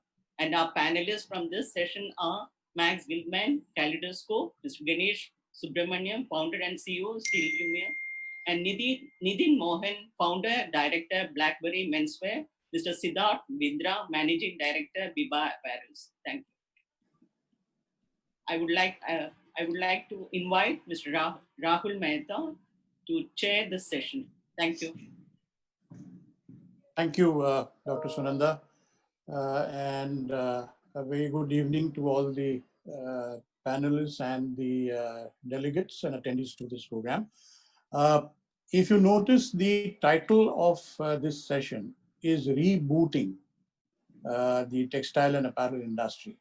So at least one thing is very clear, that we all seem to be on the same page, that currently the industry appears to have collapsed or is close to collapsing. Because it's only when you are really at the rock bottom that you start talking about rebooting the industry. So that's a plus point that we have. Now, you know, the job of a chairperson, in fact, I think is a very enviable one, because all I'm supposed to be doing is to raise a few queries here and there and leave it to the experts to solve the issues. And it suits me fine, because I'm probably the least qualified and the least experienced of the entire panel. So I can only ask very dumb questions. So let me just set a context to the discussion, which then Dr. Hitesh will take over from me. Now, no matter where the industry finds itself in today, there will be some aspects, some features which would be changing very rapidly. But at the same time, there will be some features which will not be changing. There will be some continuity in the way the industry is operating itself. So what are these not changing features of the industry? Firstly, I think it's a fact that people will continue to wear clothes. Now, whether that's a fortunate fact or an unfortunate fact depends on what angle you look at it. But people will continue to wear clothes. Secondly, I think the industry so far has been dominated in numbers by the smaller manufacturers, but in terms of the share of the industry by the bigger players. And I have a feeling that this will continue. There will be small manufacturers in the race, in the play. You can't do away with them. But the bigger players will continue to dominate the share of the total market. Thirdly, I have a feeling that this industry will continue to be a low margin industry. Yes, there will be certain niches like your technical textiles perhaps, or some innovative products in the garment sector, which could have more margins than the rest. But I think by and large, at an industry level, you will find it to be a low margin industry. So these are, I think, the 3 or 4 features which are not going to change. What is going to change? I think more and more of the smaller players will find it difficult to survive, at least in the next 1 to 1.5 years. So there's bound to be a certain amount of mortality rate, and there's bound to be a certain amount of consolidation happening. And in that sense, the share of the bigger players is going to go up compared to the earlier pre-COVID days, if I can call it that. Number 2, I think there will be a movement from the unbranded or regional labels to the branded products. Today, particularly in the Indian apparel industry, if you see, or even in the textiles for that matter, there are lots of small labels who are entrepreneur-driven, owner-driven. They have their identity, they have their brands, but are really not the national in scale and are really not promoted to the consumer as a brand. They act merely as a differentiating name to the rest of the products in the market. There are no USPs, or very few of them. There is no unique communication strategy which they have, but they have a different name. It's as good as me being called Rahul and Siddharth being called Siddharth. Apart from the fact that he's younger and more handsome than I am, there's really no other distinguishing factor. He's a human being, I'm a human being. He's a happily married man. I claim to be a happily married man. But by and large, there is no difference. They're just different names given to 2 different human beings. I think from that, you are going to convert into a more specific branded product with more unique characteristics to your product, with more effective communication and more precise consumer profile, with a sharper target audience, and essentially you are going to say, yes, if I can give a very silly example from Bollywood. See, earlier you could hear a song and you knew it was Mohammad Rafi singing or Kishore Kumar singing or Mukesh singing. Today, honestly speaking, if you hear 10 Bollywood singers, you'll hardly be able to differentiate as to who's singing which song. And that's the difference between a label and a brand. I apologize for bringing in a very non-textile example, but I thought that conveyed my message. Fourthly, I think there's going to be a sharper difference between a manufacturer and a brand owner. You see, till now, I think born from a basic lack of scale or perhaps lack of confidence, every player wanted to be a bit of everything. So he wanted to have his own brand. He also wanted to have his manufacturing set up because he didn't want to depend on 5 other people. He also wanted to be his own retailer, have his own exclusive outlet. So the overall sort of philosophy being इधर से नहीं तो उधर से कहीं ना कहीं से तो हम लोग पैसा कमा लेंगे. I think that is going to change, and people are going to have to make up their mind. Are they a manufacturer with no pretensions of creating a brand, with no expenditure on marketing? Essentially, you are selling your production capacity, and you are telling your buyers, who is not the ultimate consumer, but who is a middleman, a retailer, a brand owner, whoever, you are telling him that, look, I am an expert in manufacturing a product. So you give me a product to manufacture, and I will manufacture that in the best, most efficient, and perhaps the lowest cost possible. So that's the sort of skill set of a manufacturer. The brand owner, on the other hand, is going to say that, look, I don't want to get into manufacturing. I don't want to get into the hassles of trade unions. I don't want to get into the hassle of overheads and so on. My skill, my strength is in communicating a message, communicating, projecting a picture of my brand to the consumer. I want to focus on that. Retailing is a bit of a neither here nor there. I mean, partly even to project your brand imagery, you need to have a few retail outlets. But even there, I think there will be a distinct differentiation between one who is a brand owner and one who is a retailer. So this differences is going to become more sharp. I think the different channels of distribution is also going to crop up. I mean, everybody today is talking about online as if that's going to be the be all and end all of the apparel industry. Everybody else is going to get wiped out. I don't think that is right. Offline retail is not going to go anywhere. The MBO channel is not going to go anywhere. But the online as a channel is definitely going to pick up strength, is definitely going to have its own position, and you cannot afford to ignore that.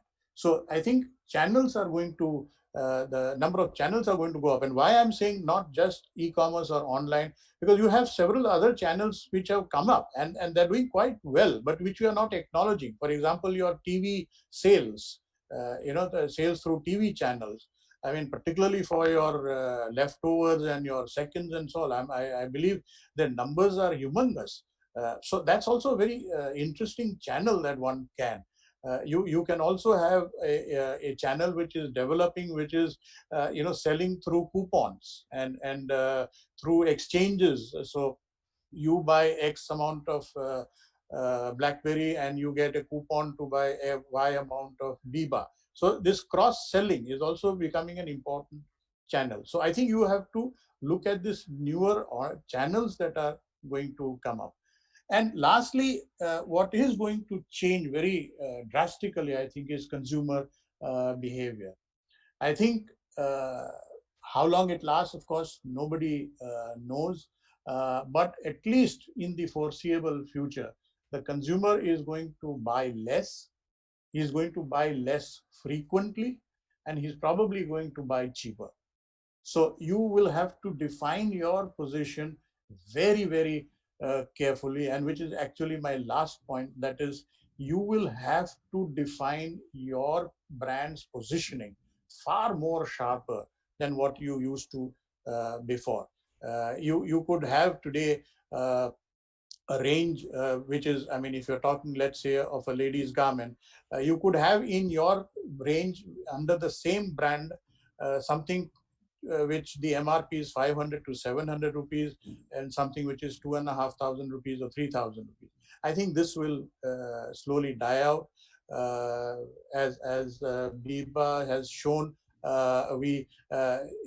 he wanted to position, and correct me if I'm wrong, Siddharth, but probably the brand wanted to also tap a lower price segment of the women's wear market, and therefore they introduced a second brand.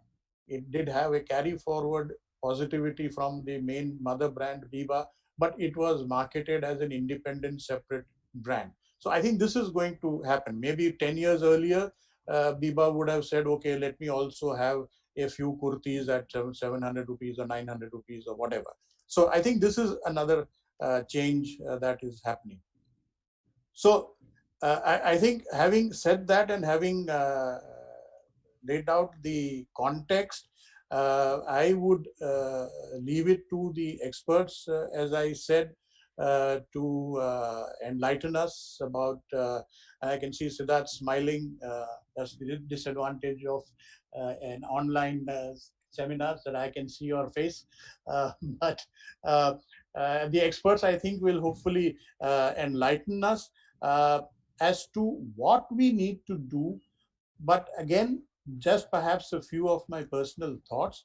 I think where you might want to address some of the issues as to what changes you need to bring about in your business models, in your size and scale of operations, in the product and market base that you have, in the pricing model that you are following, in your consumer profile that you want to set for yourself and your brand, and lastly, your communication strategy. So I think very briefly, very broadly, I think, Sunanda, I have kept within my time limits. So over to you, Dr. Hitesh. You are on mute. Thank you, Rahul bhai. That was an extremely insightful, 8 to 10 minute speech. But you covered practically everything that the emerging scenario which is currently shaping the industry in India. You touched upon unbranded to branded, which also touched me a lot, because I was just thinking about what will happen to the unbranded players in the market. But yes, that's what the scenario is right now. My first question to Siddharth, and then subsequently to Nitin as well, that Rahul bhai did speak about business models, and that was something which I wanted to start with. That do you see as brand and retail emerging scenarios in textiles and apparels? Are the business models changing? And if they are changing, what are they? As you foreseen in the current 6 to 8 months or 12 months down the line? Siddharth, this question is to you, and then we'll go to Nitin. So Hitesh, I hope I'm audible. Yes, you are. Yeah. So I smiled, Rahul bhai, because I think you definitely don't look your age. And I think as far as you kept talking about maximum experience from this panel, I think you've got more experience than Nitin and we both put together. Should actually be, this should be a there. But nevertheless, I'll just come back to Hitesh. No, I think business models are completely changing for sure. I think what is a black swan event. I don't think anyone would think of such a situation or plan for that. And as the speakers before me said, I mean, this is something which our industry, the apparel and fashion industry, is probably one of the first hit. There is going to be permanent demand destruction, and I think we've got to figure out how to deal with it. Business models will get disrupted, and I think omni-channel is really going to be one of the ways forward. So one will have to be able to provide where the consumer wants to shop. And I do believe that this event will lead to a tectonic shift from offline to online. And not to say that offline is not going to grow back or things like that, but there'll be many consumers who have now gone and experienced online for the first time because they were forced to do it and probably had decent experiences and also learned how to do it more easily. So there is going to be a dramatic shift. Companies will have to adapt to it. Business models have to be completely redrawn. Cash flow and profitability are going to be the mantra. You'll have to make money. You can't keep taking actions hoping to make money someday. And I think lot of the right into business will also have to take place. So I see really structures changing all across. I think I would urge people to really embrace the digital space, the e-commerce, whether it's omni-channel, and brands will have to start looking at consumers with one view. Consumer must be able to shop on a Biba website, pick it up from a Biba store, return it to a Biba, and we should be able to track a consumer all across our journey with the brand. Many of us brands today don't do it in just one, and it's a different view. All this, I think omni-channel will also make companies very, because need of inventory will dramatically reduce. Today we have different sales channels. Siddharth, your voice is not audible. Am I better now? Yeah, can you just speak, please? Yeah, I said, am I better now? Yeah, we can hear you. Or maybe the others panelists can keep themselves on mute. Hello. Yeah. So yeah. I think technology will also help make businesses far more efficient. One view of inventory will also dramatically reduce the amount of inventory that one would need in a business. Today, most of the brands have different inventory sales channels, and I think these are all very inefficient ways of running businesses. So, I think there's going to be change, as I mentioned. All of this is our finance. They are planned. Sure. I'll take that point ahead to Nitin as well. Nitin, Rahul Bhai and Siddharth both spoke about the change in business models. What, according to you, would these changes be? And how do we address to those changes is the subsequent question for that. Good evening, everybody. Good evening, Rahul Bhai. I absolutely agree with Siddharth. I think inventory, the way we've seen in organized sectors, let's say like auto, so the channel inventory, the dealer inventory, the manufacturing inventory is fairly well. There's a beautiful cadence. They know the numbers, they manage the numbers well. I think in our industry, and as Mr. Bijur said, that there has to be an industry-wide movement. I think that inventory is that one thing that we got to deal with efficiently and effectively. I think we are getting into an era of shared, it's a shared future, shared risk, and shared returns. So, and we got to sort of take care of our customers' inventory, and we got to help the factories and the suppliers manage their inventory, and so that it doesn't become a burden. And sure, technology will come to aid here. And clearly, showing more is not equal to selling more. As somebody said, essentials, functional versus cosmetic. I think as brands, we got to not spray and pray. We got to sort of analyze deeply, see what works for our customers, and then take that call. The second thing I think what will get impacted is the experience of retail. There were times pre-COVID that retail itself was an experience. I think that is passé now. As brand owners, as retailers, we will have to bring in a fresh wave of excitement to retail, the way we transact at stores, the experience we give at stores, whether it is that exclusive piece that Sunanda spoke about. But clearly we have to rethink the way some of the iconic brands of the world in their home countries, they think of retail. And it's almost like a museum for the brand. And that's a direction of thinking that I think we got to look at as retailers and retailers. Sure. Lastly, I'd like to just carry on, Nitin. Yeah. On the value proposition, I mentioned, I think that will get repegged, and I think we've been adopting a easy and a lazy route to retailing, and we have these sales twice a year, and a fair bit of volume happens there.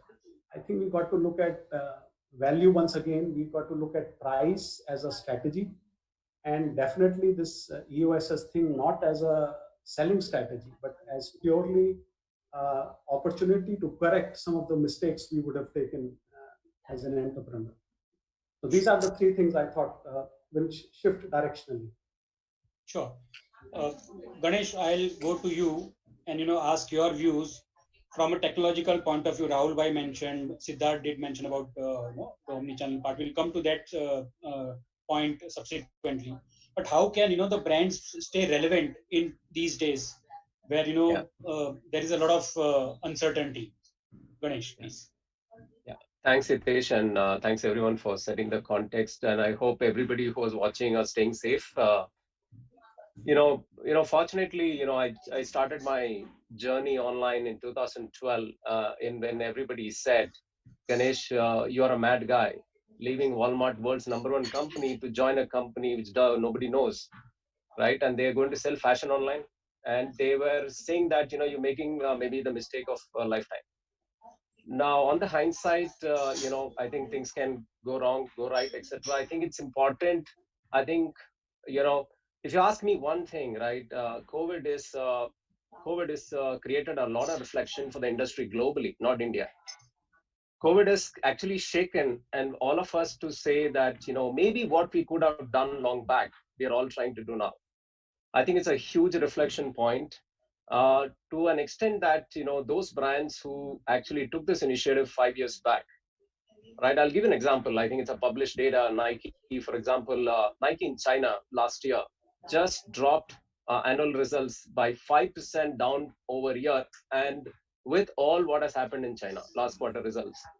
And they compensated all their offline losses just by the online business, right? Humongous amount of recovery, because it did not happen overnight.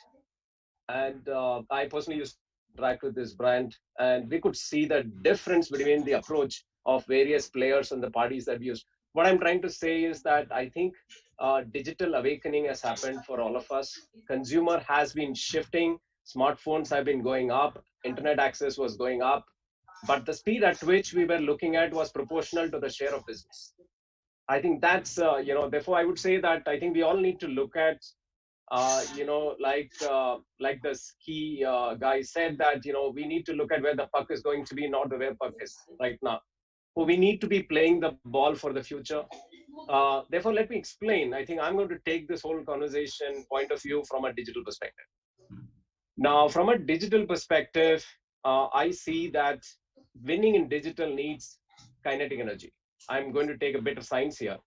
Now, kinetic energy, all of us know it's half mE square. Now, if you just look at it, kinetic energy is exponentially benefited by velocity, not by mass, right? So it's a flywheel effect in digital. Now, what I mean by flywheel effect is, imagine you have a big rim and made of wrought iron, and you have to move it. It takes a huge amount of energy to break the inertia and start it rolling. And for it to fly high, you need a critical mass of energy. At that point of time, it starts rolling on its own. For many of you would have observed, right, in the last many weeks, right, there is a lot of inertia on some categories. Now, for example, topwear. Within topwear, shirts are seeing a huge hit because there is no occasion to wear shirts outside. I'm talking about the menswear category. Typically, similarly, trousers and jeans, bottom wear are taking a hit. It'll all be short term, right? But the question is that it has taken a hit. Second, you'll also see shorts going through the roof. Now, the point here is, if you all function the normal way, now today, this is a shaking of category shifts, right? In fashion, what happens is micro movements we don't observe. Today, these are big shifts we are all observing. Imagine it was a 5% delta, it was a 7% delta would be observed, right? And our cycle times are so long. For in digital, you need to build velocity. Now, we all mistake that velocity is speed. So I just want to make an insight here that people all thought Zara has speed, therefore let me improve the speed of my supply chain. So if you just improve the speed of supply chain, everything remaining same, you will not do anything better. Now, what is velocity? Velocity is speed with direction. It's a vector. So direction is consumer. If the business holds everything around consumer and move at speed, it's almost like speed is like you move at 100 kilometers per hour, revolve around a circle. After some time, you're in the same place. So it is sometimes many people run with a lot of speed, come back to the same point. Nothing happening to my business. I'm taking a lot of speed efforts, right? So how do you understand consumer in such a dynamic industry? Now, the only way you can do that is data. So data is the key to winning in digital, maybe in winning in any business in the future, right? Now, the dynamism, COVID has given a shaking of dynamism, but dynamism will continue to remain. How do you sense the dynamism of consumer is through data, and that's where technology can help. See, finally, retail is product on one side, consumer on the other side. While a lot of technology, we're talking about omni-channel, we are talking about a lot of stuff, we are putting mirror in the room and all of that. When did we use technology for deciding what product to make, what product to buy, what attributes to bring together? Right? A lot of judgment is going into product, which is actually most of what, right, we supply from the back. And I'm not ignoring any of the other attributes, just one area, right? I think we need to bring it all together, crash the supply chain from a speed perspective, use consumer signal to inform what you make. That makes it velocity of proposition to consumer, right? I'll give you some numbers, mind-boggling. And we are all talking about COVID right now. There is a retailer ordering 150,000 units in one product. I can see Siddharth eyebrow going up, right? Now, 150,000 units in India, one retailer on one product. Now, which means there is demand. And our old views of saying that this is the maximum I should bet, I should de-risk. But the point here is there are power products. Actually, I've just heard last week that one single product in one retailer is 10 crores. So you can actually do the math. To build a 100 crore business, you just need 100 such products. For the discovery of these winning ideas can actually create a huge opportunity. So I think here is a time for data awakening, consumer at the center, velocity as a business model. Velocity as embedded business model, not just speed, right? And can create a huge opportunity. I have one maybe counterpoint to some of what has been discussed on, particularly opportunity for small players, right? We are talking about labels versus brands. In my view, digital is a long tail channel. That's why you say take Amazon, right? There's a huge long tail. Now, long tail is what? Long tail is all our craftsmen, handicrafts, small industry, small players. Now, digital is a leveler. Here is an opportunity for small players, right? Now, I'll just give you one statistics to prove this. Many of India's national brands today, if you go to Shoppers Stop or a lifestyle or a departmental store, the market winner will have a share of 10, 15, sometimes 20% in that category. And the leader is such a head, right? The head in digital channels carries 1 to 2% share in that same category. Now, what that means is that here is an opportunity. Digital gives a huge opportunity for the long tail. Now, therefore, anybody who is watching here, if you're small, you have great capability of product, here is fantastic opportunity for you to be high velocity. Have a high velocity supply chain, bring relevant to customers, and see if you can use smart intelligence to bring your proposition to the customer. Sure. Thanks, Ganesh. High velocity supply chain, and Siddharth will come to the supply chain part along with Nitin and Rahul Bhai. But before that, I would like to ask Max from is addressing us today from Berlin.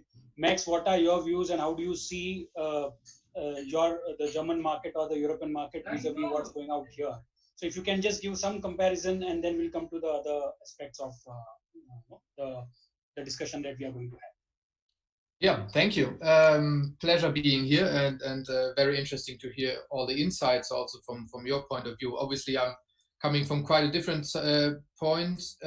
On the one hand, being in Germany and more into the German and European market, but also I'm coming with a background in sustainability for more than 10 years, and in that sense also have a bit of a different view. For example, from my point of view, that we have less kind of cosmetic products being sold and more the functional ones also has a positive effect, where I find that's actually part of the focus that also the whole industry needs to take, because at the end of the day, it means more focus on purpose of products that make sense. And I don't want to cut out the aesthetic element at all, because I'm totally sure it's coming back.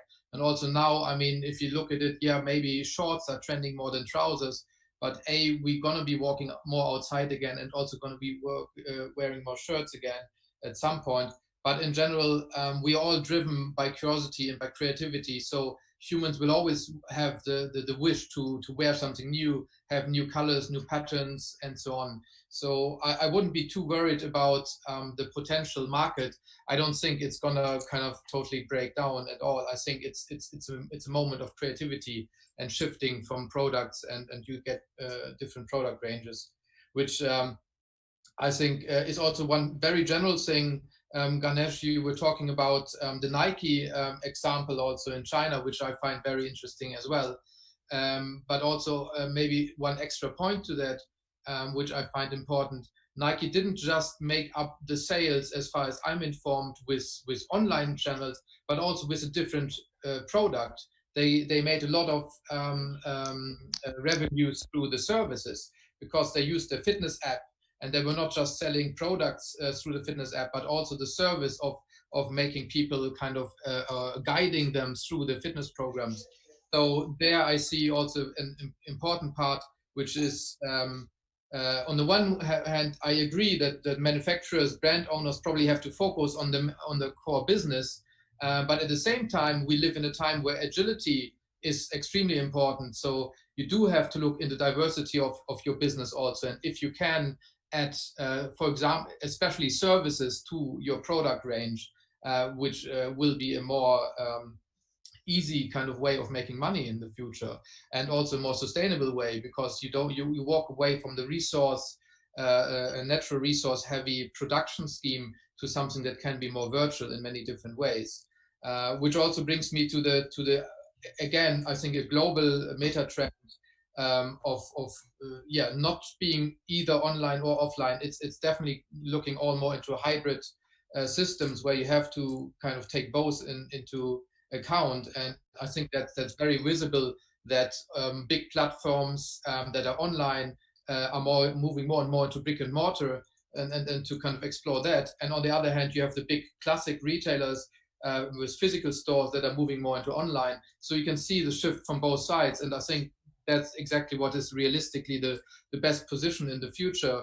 You have physical presence where you can give a different kind of experience, and then you have like the whole and kind of unlimited online world, where you can kind of follow your customers, where you can learn more about them, where you can gather the data, that you can also plan your production better in future. And all this is, I think, quite universal, and true for Germany as well as India and many other markets. Sure.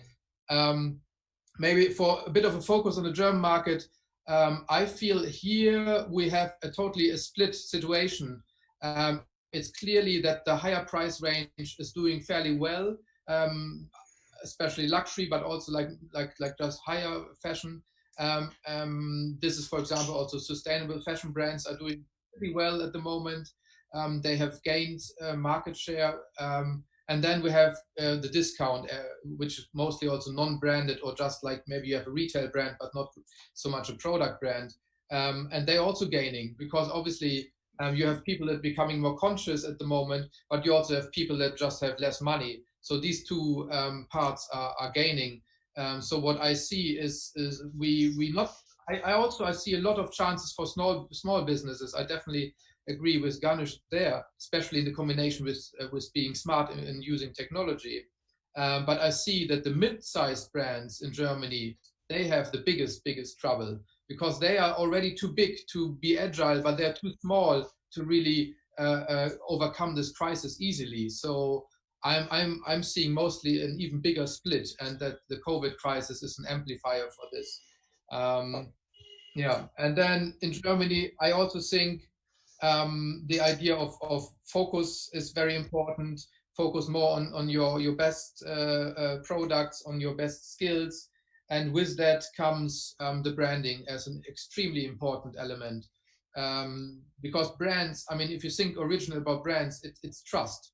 So your brand is what makes the consumer trust in your products, in your services. And in a time with so much uncertainty, it's absolutely the rebirth of what brands used to be about, the promise of quality. And this quality is becoming more diverse that it represents. So you also get sustainability aspects within the range of quality, and functional aspects. Definitely, it's going to be very interesting to see technical textiles rising more, textiles that will promise to protect you also against the environment. On the one hand, maybe also viruses, but also in general, weather is changing, getting more dramatic weather. So we will have more kind of outdoor functional wear going into fashion the next couple of months and years. And in general, you saw already during COVID, the whole fitness sector as leisure and so on. I mean, Lululemon, they have had the best time in their anyway already impressive kind of growing as a brand. So yeah, this is something you can see also in Germany. The move even more into this functional kind of product ranges. Sure. Thanks, Max, for that. Rahul bhai, I want to ask you one question. And this is more from a clarification point of view, the discussions that all the panelists have made right now. Digital is a great leveler, and it levels everything. But when you say that unbranded to branded, and that's something which is the fact of life. But do we really mean that the unbranded players or brands who are just labels as we call them, will they be totally out of the business, or it will be difficult for them? Because if they take the route of digital, as a couple of our panelists did mention, Ganesh and Max and others, is it a possibility for them to survive, or it's just a yes or a no? It's a binary decision right now. So I just wanted some clarification, on that part, because it will help others also who are small players, maybe, maybe their brands are not that big, or maybe who are just a manufacturer. So what is in store for them? I think, frankly, nothing in business is a binary issue. Nothing is a yes or no. What is a yes for me could be a no for you. So that's one clarification. I must say, for the audience particularly, I think this is a very interesting situation. I was reserving it for my closing remarks, but since you have raised it, it's a very interesting contrarian view. One view, perhaps the more traditional view, is what I mentioned in the beginning, which is that the gap between the smaller players or the labels and the brands is going to go up, and perhaps there is more scope now for branded products than earlier. Whereas Ganesh, I think, and to some extent Max, gave the complete opposite view, that here, in fact, is the online business or channel, which is a lifeline to the smaller players. That this is where it is not so much the name of your brand or the reputation of your brand that people are looking at, but the kind of style that is there displayed on your screen, the product. So maybe that's an opportunity. But if we are to pitch that here is a lifeline for the smaller manufacturers, it means you are assuming, I'm trying to be clever here, that means you are assuming that my earlier point was valid, which is that the smaller players are going to get into more difficult situation. But here is an escape route, here is a lifeline, here is an opportunity. And I would agree, I don't understand online channel that much or e-commerce that much, but here is an opportunity for the smaller brands to overcome their otherwise traditional deficiencies or limitations of resources to market, resources to travel all over the country, to distribute, etc. So I think they've made a very valid point. Very well said, Rahul bhai. I think that brings a lot of clarity. Taking that same point of digital, and since we have got limited time available, I thought, okay, let's talk about the emerging scenario. And in the emerging scenarios, Rahul Bhai has given 8 to 10 points, out of which, since digital is there, and Siddharth, we did speak about omni-channel and e-commerce. How is Biba, and then subsequently to Nitin as well, okay, how are you using technology? How are you using omni-channel in this current scenario? Have you made some investments? Has the brand made some investments, or are going to make something? So just throw some light on that for our audience also. And what is, according to you, in your category, how is this omni-channel route Biba is going to take ahead? Yeah. I hope I'm audible. Yes, yes. No, I think at Biba, we started actually investing into the e-commerce space and the digital space around 7 years back, and we've consistent in that. And yes, I think during this COVID crisis, we have definitely got rewarded on that front. So for us, digital is a very, very important part of our business. Our own website in itself is a very important part of our business. And of course, all the marketplaces also have been an important part. That they continue to do that. From a marketing perspective at Biba, pre-COVID, we had actually taken a call to kind of completely go online. I wouldn't say 100%, but at least 70-80% go digital, as against 20% earlier, where we were doing more of newspapers and offline and all the other traditional methods. So as a brand, I mean, that's something we had actually planned pre-COVID. It only got completely strengthened post-COVID. I think, as some of the speakers said earlier, COVID crisis has helped us all reach our business. A lot of things that we had planned to do digitally over the next year, months, I think, has all moved to an effort to try and do it over the next months. Okay. Omni-channel is one clear way forward. We've started our technology implementation. We are hoping omni-channel August or September. Sure. And subsequent question to that, I'll first go to Nitin and take his views on omni-channel, and then I'll come to you again, Siddharth and Nitin, and then Rahul Bhai also. Sure. As Blackberries, we participate in a high engagement category, which is and also experiential categories, which are suits and trousers, bottom wear, and of course shirts. And we understand that 70% of all research or all search happens online, and therefore it is a very important medium to familiarize with the brand.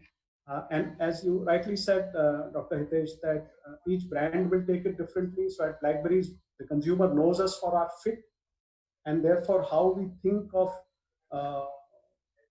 fitting or fit videos, or how we help consumers of different body types try and make a correct selection over a digital medium. I think that is our challenge. Sure, with a fair footprint of retail stores across the country, connecting inventory across all locations is a very natural thing. That's something at the moment that's sort of top of our list at the moment, and that we hope to unlock very soon. Sure. Thanks, Nitin. Ganesh, this question is to you. How will digital transform, especially how is AI going to transform the digital part that we are talking about? Because now everybody is talking about AI, and initially 2 years back or 3 years back it was a buzzword, but today we have seen that more and more retailers are using it. And if you can succinctly tell us about the AI part in the digital transformation. Yeah, I would like to just simplify this whole AI thing, right? And suddenly when you say AI, it looks like a heavy weight coming on us. But just to make it very simple, it's actually all about digital is all about two things: relevance and performance. There are only two things which matters. Imagine a consumer is hovering on your website. What do you want? You want to convert that person into a customer, which means you want that person to move into shopping cart. Nobody will touch your product unless it's relevant. And now that relevance also, I will just add a prefix called real-time relevance. At that time I'm coming here, are you relevant? Now, the point is, in a sales shop, a shopkeeper can actually see and real-time respond. Imagine 40 people are hanging around in the digital space. Can you do that manually? No. So basically, the purpose of AI is to bring, using a lot of data in an unmanned environment, how do you bring relevance? Now, you bring relevance in various areas. I just gave one example on the website, which is real-time relevance on product, real-time relevance on price, real-time relevance on merchandising. Now, you can put backwards into the entire value chain and say, in a dynamic environment, the original way of we doing things is a very batch process and one step, once in 3 months, once in 6 months way of doing things to a flow way of doing things and using technology. AI is just one element. Not everything need be solved by AI, but yes, AI is just one of the elements. How do you bring relevance? Now, real-time relevance, you can use AI from a digital front-end perspective, what I just told you to improve conversion. Millions of customers are coming to the site. Now, how can you be relevant? You can't be relevant unless you have understood them. Now, understanding them, people call it segmentation. Right? Now, segment your customer using all the data that you have. How are you now segmenting? For example, let's say if it's Swiggy, I'll give an offline example. You might have a healthy eater and you can maybe have somebody who's indulging or somebody who is actually looking for value. So what kind of notification will you send? Again, unmanned environment, you have to bring them back. Whether you are retaining customer, we are acquiring different customer, you just need to be relevant. Use the relevant technology in each one of these areas to stay relevant. Now, I think we just need to understand saying that it's not going to be manually possible. So I just need to use technology at various areas. How do I bring real-time merchandising relevance? Now, then you use technology to understand real-time demand of products, keep on changing what kind of prints is doing, what kind of silhouettes, length, etc., cut, etc. Or fabrics, if you're in textiles. Today, just to give you an example, very interesting, one chemical supplier in the country reached out to us very recently. Chemical manufacturer, right? Now, what are they doing? They're making now designs where they reduce the speed to market, they make it sustainable, whatever that is. That chemical owner now wants to go direct to consumer. Now, what I'm trying to say, I'm sure there'll be lots of audience here. You might be coming from various areas. Now, here is an opportunity for a lot of people to go to D2C. And D2C, now the point is that person doesn't know what is fashion, what will work in fashion. In a traditional way, he has to now build a team, right? Today, technology is available to cut all of this and say anybody, you can actually build a brand in a box, right? Okay. Again, using all of what we are talking about. So AI fundamentally will help you stay relevant. And if you stay relevant, okay, you will win with the consumer and you will scale. Sure. I think, we are coming to the fag end of this webinar. I think the time is almost up. I would take one last comment from Max.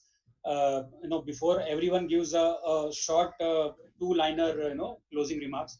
Max, your take on the sustainability part, and though it is global yet local. So can you just give your remarks on the sustainability, please, in the textile scenario?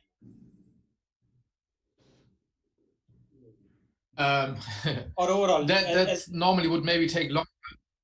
And then we have time now. But I mean, in very general, in very general, I mean, sustainability, what is behind it is really the baseline of the word that you want to stabilize also your business. I mean, if you look at it from a value point of view, it is about looking at the purpose of your business, of your products, of your manufacturing, of your whole supply chain, and looking into how do you create value and how do you do that in a more sustainable way. So I think what is this whole situation with all the tragedy, obviously, that it has, that I mean, we don't need to discuss that. I think we all know how serious it got.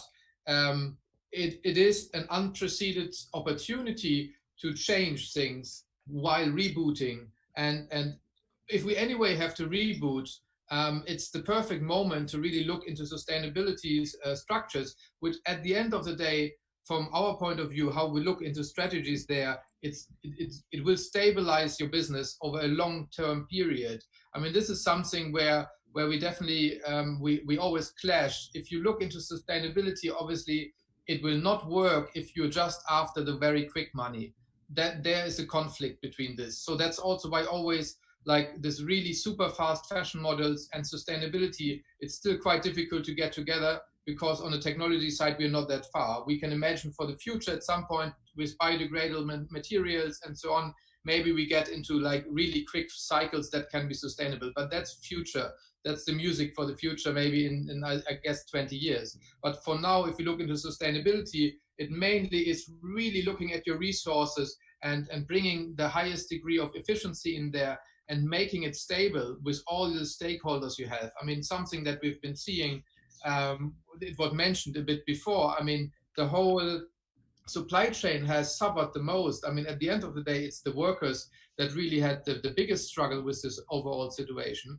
And you could see that the system is very fragile. And obviously, as usually in an economic and social system, it is the weakest ones are the most fragile ones. But we could also see, if you look at like maybe even bigger in like Bangladesh, how the whole country has been in like deep shit, pardon my language, because they are so dependent on all these kind of Western brands buying there, that this kind of breakdown you want to avoid. And we are living in a situation where the economic systems for a long time now will be less stable, and we have to build new relationships between different stakeholders.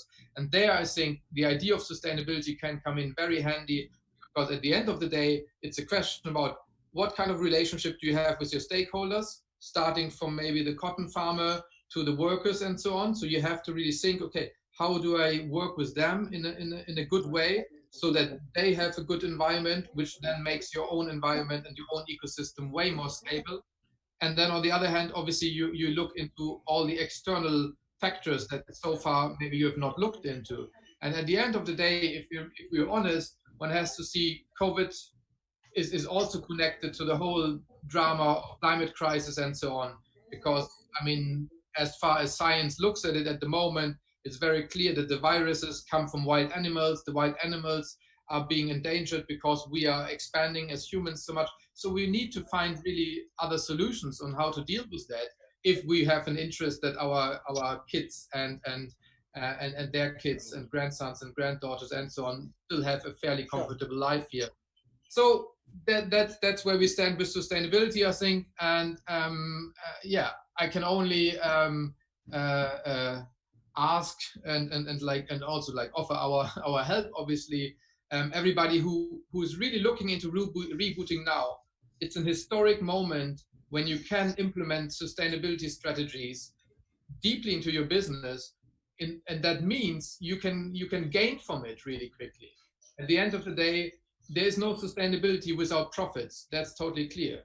So if you use this moment of rebooting to implement sustainability in your business strategy, you will certainly benefit from it over the next 5 to 10 years. That's I can promise. Hitesh, Yeah, Rahul, please come in. No, I was just saying, I think we are running short of time. Yes. We'll just wind up. I would request you to do the closing remarks. No, you can do that. It's up to you. No, Rahul bhai, please do the closing remarks. Okay. Fine. My sincere apologies to the panelists. It was a fascinating session, and I hated to interrupt it. But some of these issues are so sort of important for us. Sustainability, for example. If I can say, I have participated in one whole day's conference on sustainability, and I really felt very bad that I had to interrupt Max after 3 minutes of talk on sustainability. So my apologies. I think I'd like to just wind up by just making 2 or 3 comments. I think we all seem to be agreed that we need to change. The time has come to change, and perhaps that is the blessing in disguise of this COVID virus, that it is forcing us to get away from our comfort zone and try and bring about the changes that we've always wanted to, but did not have the time or the inclination to get into. So whether it is going online, hats off to Biba for having entered into the online space for 7 years ago, or it is getting into inventory management, as Nitin said, again, something which should have been the core of our business strategy, but obviously the margins that we were having dissuaded us or discouraged us from really going too deep into these issues. But you're absolutely right, Nitin, that should form a very, very critical part. I think Siddharth made a very important point about the fact that from the focus on top line, I think we are now going to be looking more and more at our bottom lines. And I think you will find that many of our business houses, our brands, our manufacturers are going to stop looking solely at top line. I'm not saying top line is not important, but I think they are going to give far more importance to the bottom line, the profitability, than we did before. I mean, friends, this is actually a matter of concern. I won't go as far as to say a matter of shame, but a matter of concern that such a traditional old industry where most of the players are 10, 20, 30 years in the business are thinking about closing down because of one bad year. I think it just shows the fragileness of our industry and of the business models that we have brought in. I think I have to thank Ganesh for bringing about one very, very important point, which is the difference between velocity and speed. I think that was a very fascinating concept. Velocity as equal to speed plus direction. And again, excellent example of Zara that I'm sure many manufacturers can bring from the concept to retail floor within the same time that Zara does. But will everybody be guaranteed that kind of a success? I would doubt it. So I think it is velocity, is speed plus direction that is really going to make a difference. Again, two very important and interesting differentiated or contrarian points came up. One which I have already spoken about earlier, about the small manufacturers and online. Very interesting point. The other one was where I had said in my opening comments that brands are going to be more and more focused on what their product base is and what they are manufacturing. Whereas Max gave a very interesting twist to Ganesh's statistics of Nike in China, which is that they expanded their product base to include services, to include certain other products, and he also spoke about agility. So I think the point was very well taken, that you could actually talk about expanding your product base merely in order to sharpen your business. So I would like to wind up there, I think, with a very, very simple concluding remark. Guys, things are going to change, and we will have to change with that. If we continue doing what we used to do for the last 20 years, I think we are going to find it very, very difficult to survive. What direction we should take our change to is something that probably everybody will have to come up with their own solutions and choose their own paths. And if you have problems in defining that, you could always go to consultants and spend a lot of money and then come back and do exactly what you wanted to. So thank you very much. Thank you very much, panelists. Thank you, Hitesh. Thank you. Thank you, audience. Thank you very much. Thank you, all of you. Thank you very much. Thanks, everyone. Bye-bye. Bye-bye. Bye, Ganesh. Bye. Bye-bye. Never too old to learn. With this, I would like to thank Mr. Rahul Mehta for chairing the session, Dr. Hitesh Bhatt for moderating the session, and our panelists, Mr. Max Gilman, Mr. Ganesh Subramanian, Mr. Nitin Mohan, Mr. Siddharth Bidra, for showing us the path onto how we can capitalize on the relationship we have built with our existing customers and their loyalty towards our brands. Thank you. Thank you, Sunanda. As being a Gujarati, I had to hear that one word which somebody mentioned about eating khakaras. So you can't keep a Gujarati away from khakaras, right, Hitesh? Yes, sir.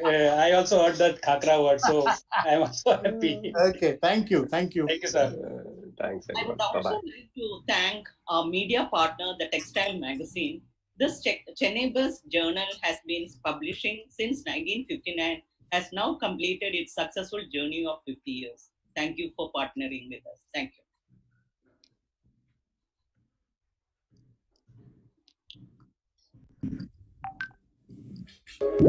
Shopping is fun. We all love choosing new clothes and home products. But do you ever think about what they're doing to our planet? The numbers speak for themselves. Old clothes and home textiles taking up valuable land space.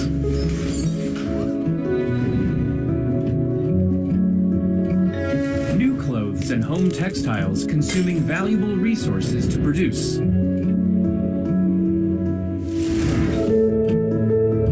They all have an impact on the environment.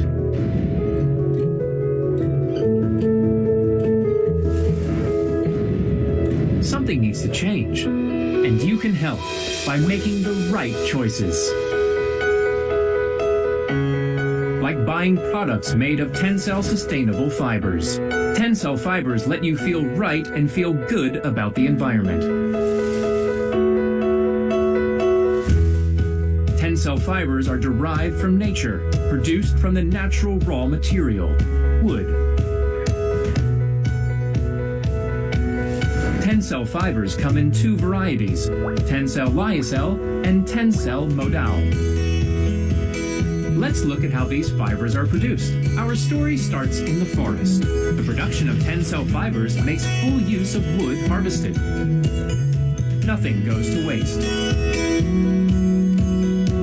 Even the wood pulp from the pulp mill gives us other co-products, like acetic acid. And any residue from the wood is turned to biofuel for energy generation. The resulting wood pulp is transformed into Textile fibers. Textile lyocell fibers are very versatile. Let's see how they're produced.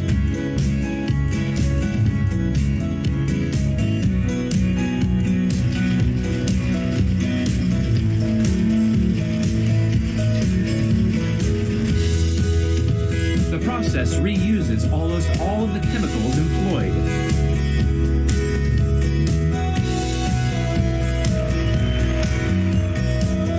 And makes highly efficient use of resources. So Textile lyocell fibers help reduce the impact on the environment, while increasing comfort with their gentleness and breathability.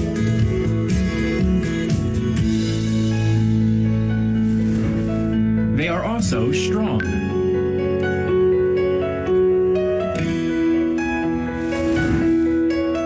Textile lyocell brings natural comfort to everything, from denim to intimates to home linens and even footwear. Textile modal is renowned for its softness.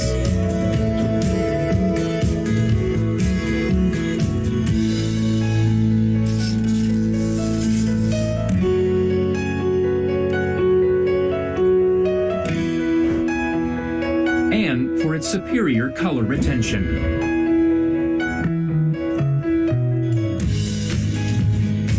Textile modal production also uses resources efficiently.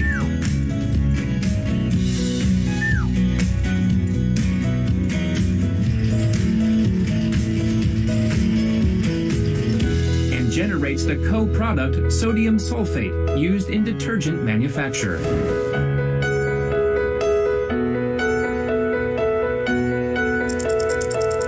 Textile modal fibers also offer long-lasting comfort through their softness.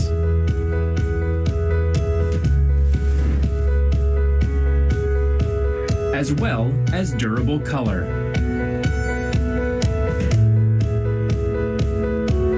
Like lyocell, tensile modal fibers suit a wide array of applications, from innerwear and other apparel to bedding. And both fibers meet high environmental standards.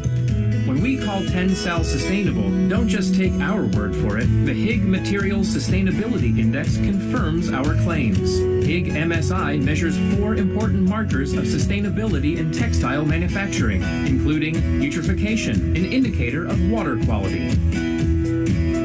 The results show that Tensile, lyocell, and modal are among the most sustainable fibers.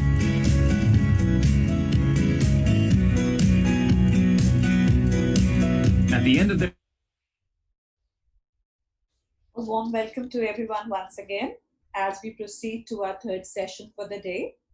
With fashion trends changing constantly and the rise in cost-effective apparels has made digitization and automation the key drivers in the industry.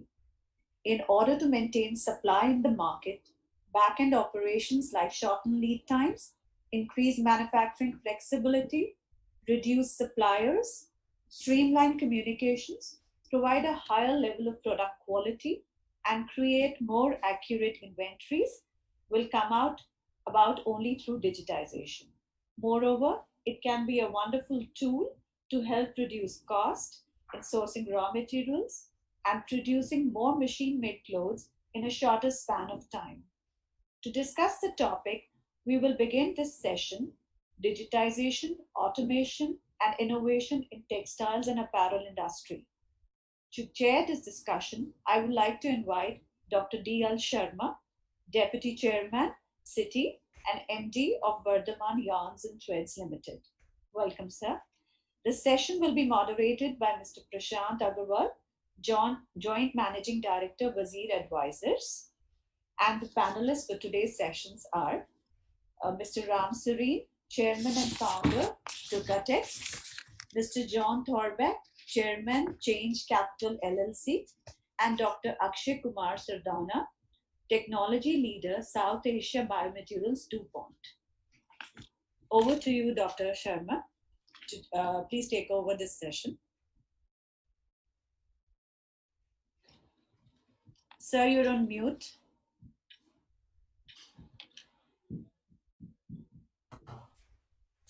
Yeah, good evening. I'm audible now? Yes, you are. Okay. So good evening, everyone on this, and thanks for the organizer to give me this opportunity to chair this session. I must confess at the start that I am not a qualified person in terms of the technology front, but I have been basically a textile manager, managing textiles in various operations for the last over 45 years. And I have, of course, seen various phases of technology, how the textile industry has evolved with the technology over a period of time, both in the machine technology and process technologies. So it is, as you know, the textile industry is one of the most dynamic industrial sectors of India, and this industry is somewhat slow in adopting the latest emerging technologies, being the legacy aspect of the issue. And in today's smart manufacturing environment, textile and apparel industry face many challenges, such as the efficiency, sustainability, quick response, and also challenges faced by the nature of this industry, which is in terms of the short lead times, the factor costs, the productivity levels, the compliance is required because being a labor intensive and require a lot of attention in terms of building sustainable businesses. So those are the kind of challenges which are there. And in order to cope up with these challenges and optimize the cost and resources, and to remain competitive among the peers, it becomes essential for the textile professionals to understand and capitalize on all possible aspects of digitalization and innovations, along with the automation of the technology of the machine parks. And the global industry, of course, today is going through a paradigm shift with the technology usage of the big data analytics, the robots, automation, and the Internet of Things as a part of the management of this industry. So accordingly, the industrial ecosystem and global sustainable business trends and the consumer-driven economies put pressure on the industry to become more and more sustainable, innovative, and agile, because consumers, especially the youth of today, are more technological aware and willing to pay more for eco-friendly products. Textile and clothing businesses need to innovate to remain viable. Businesses that innovate will survive, but those that reflects the past will not. So therefore, the digital technologies facilitate new business models for the entrepreneurial growth. The pandemic has resulted into broken value chains, shifting customer segments and purchase patterns, leading to a disconnected demand and supplies. It has forced customers to rethink their purchase requirements and shift to contactless mode of deliveries, which is bound to become the new normal going forward. The need for rapid digitalization of traditional retailers, coupled with shifting customer segments and purchase preferences, post-COVID-19 environment will accelerate the need to innovations in the artificial intelligence space.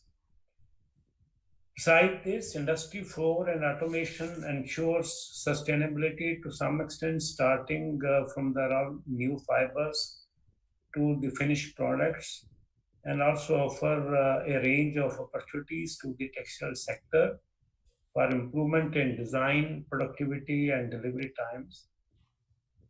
So introduction of small factories and small clothing industry 4 is marked by extensive developed digitalization, automation with the application of information technology and electronic devices in manufacturing. Nowadays, the innovation is the new buzzword in the industrial and manufacturing sector globally, and becoming a prerequisite for every industry to do new things for being a part of the competitive race. Companies are adopting innovative models to increase their productivity and efficiencies. Globally renowned companies have become successful by continuously evolving their systems and processes to not only meet the ever-changing demands of consumers, but also by introducing newer and better products. However, the aspect of smart manufacturing and adoption of latest technology have so far neglected by the Indian textile and apparel sector, as till now only handful of large and organized companies actually follow any type of systematic procedures for manufacturing and focus on incorporating modern technology into the system. There are many manufacturing trends which may be adopted for future growth of the Indian textile and apparel sectors, such as the customized manufacturing, 3D manufacturing, on-demand manufacturing, cluster factors, customer-centric approach strategy, and artificial intelligence. This sector has immense potential to deliver on the technology adaptability as the Indian textile industry has the requisite strength in terms of raw material availability, manpower availability, large industrial market, domestic market, and domestic and global market, presence of complete manufacturing and manufacturing value chain. With these remarks, may I request now Mr. Prashant Agarwal, who is the Joint Managing Director, Wazir Advisor, to kindly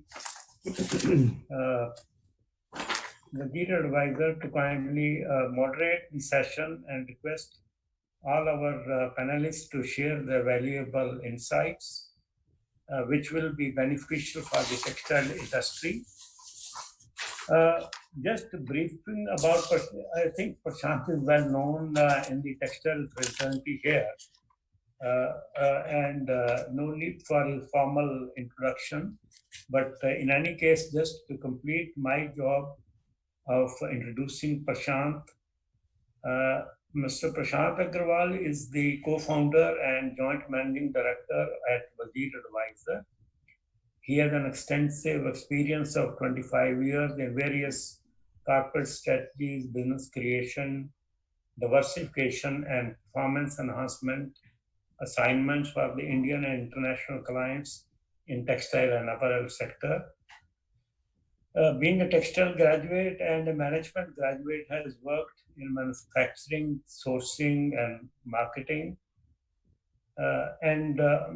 Prashant, of course, has the practical experience of working in the leading textile and apparel companies for the initial period of 10 years in his career.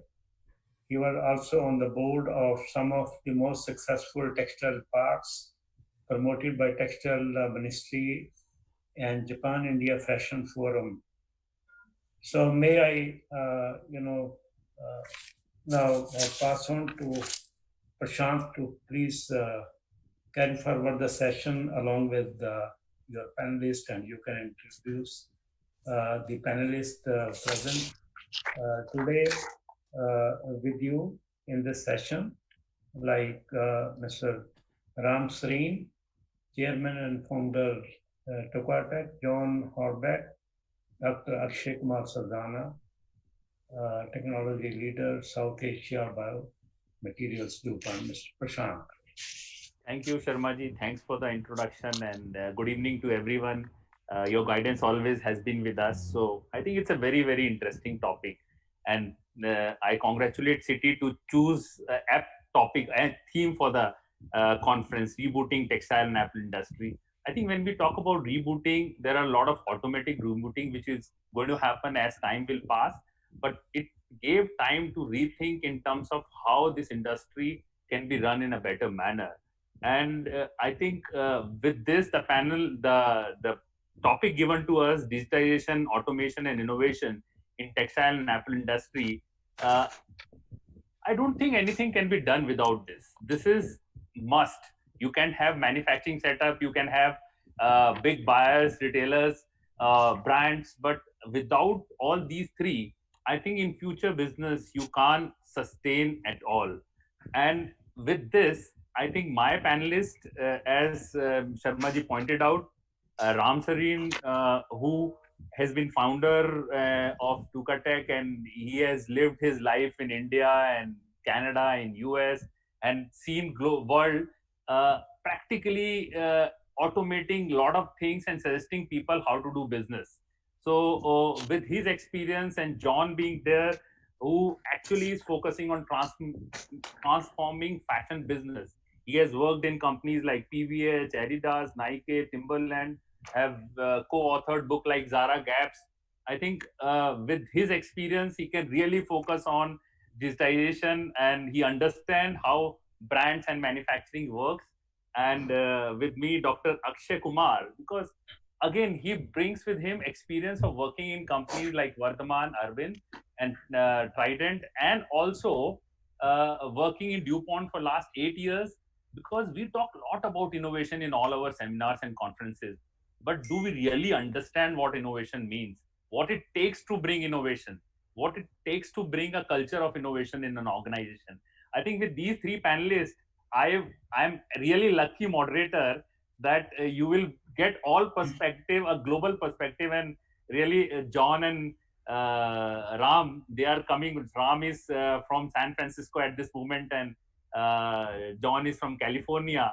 Thanks to you to get up so early in the morning and being part with us, because all of us others are from India and you are from just 12 and a half hours behind us. So with this, I will just take 2-3 sentences and things, because for us this panel was really good, because before us the panel was about retail and brands.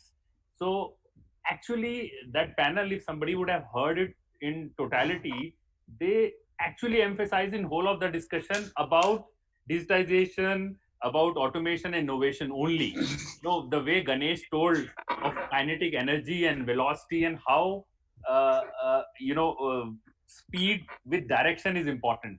And when we talk about direction, I think most important, we can talk about all these digitalization and innovation, but first and foremost important is consumer understanding. So if consumer is changing, if the whole dynamics of consumption is changing, then our business has to be agile to meet that need. And how it can happen? For example, when we talk about digitization really talks about faster decision making, quick response, cost cutting. All of this is important, because if you don't take fast decision of what is selling, what consumer needs, and accordingly how shorter supply chains are important. Some of the important questions which needs to be answered is competition on cost or innovation or both? Can automation give scale as well as flexibility? So, or we should always talk about scale, because this is what we have been always discussing. And when we talk about automation, is what? It brings more productivity and less handling. When we talk about innovation, it's innovation in product, process, and sustainability. So with all of these in context, I think it takes into account the whole business. With this, not taking more time, because we want to have more interaction after the views of our panelists, let me first take on to John to give his view in terms of how this fashion industry can shape up with digitization, which we are talking about. Over to you, John. Thank you, Prashant. I am really pleased to be here. I have some long history with Indian textiles, and today's session started with Arvind Singhal. He talked about the MFA agreement changing in 1995. Well, I was involved then in a study sponsored by the Finance Ministry and ICICI through Harvard University, looking at what would the future look like and how can India be competitive on a global market. This is extremely important. This is the most globalized industry, but it's also the most complex and the most inefficient. And it takes a crisis that we're in right now for change. And we can, sometimes good things come out of necessity.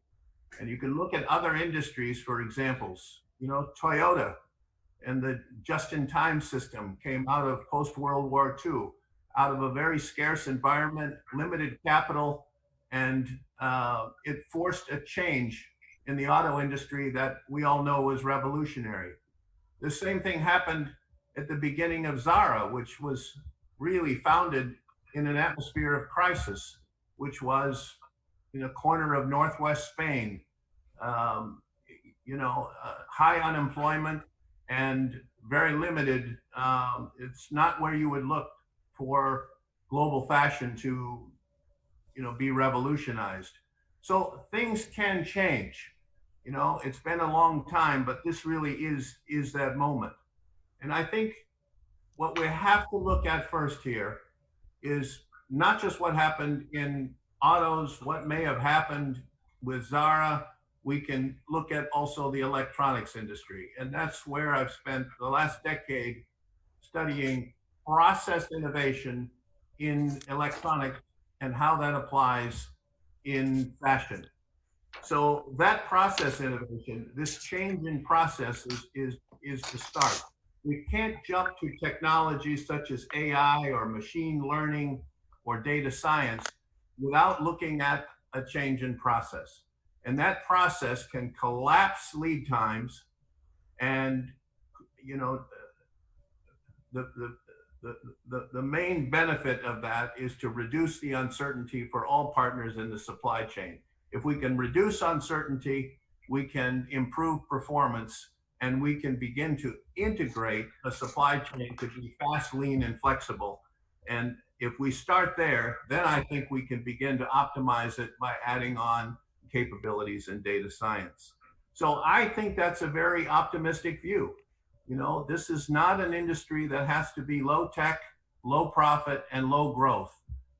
It's an opportunity, I think, especially for India to be competitive, you know, on the global market. And I have been very pleased to learn in this in today's seminar that the growth of the domestic market would only add incentive. So it seems to me to be more competitive on an export market, to lead, you know, domestic growth.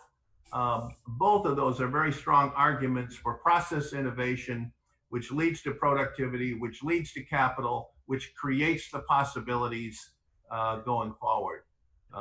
It's a mighty challenge, but the economics of it are inarguable. So Prashant, I know that's a strong sort of opening statement, but let me start there.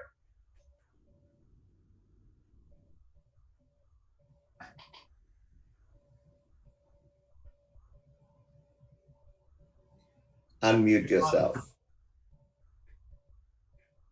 So as you were saying that it's not only you go straight away to digitalization and automation, you have to set your processes right. You have to think through what consumer needs and set yourself up accordingly, and rest all can help you take speed.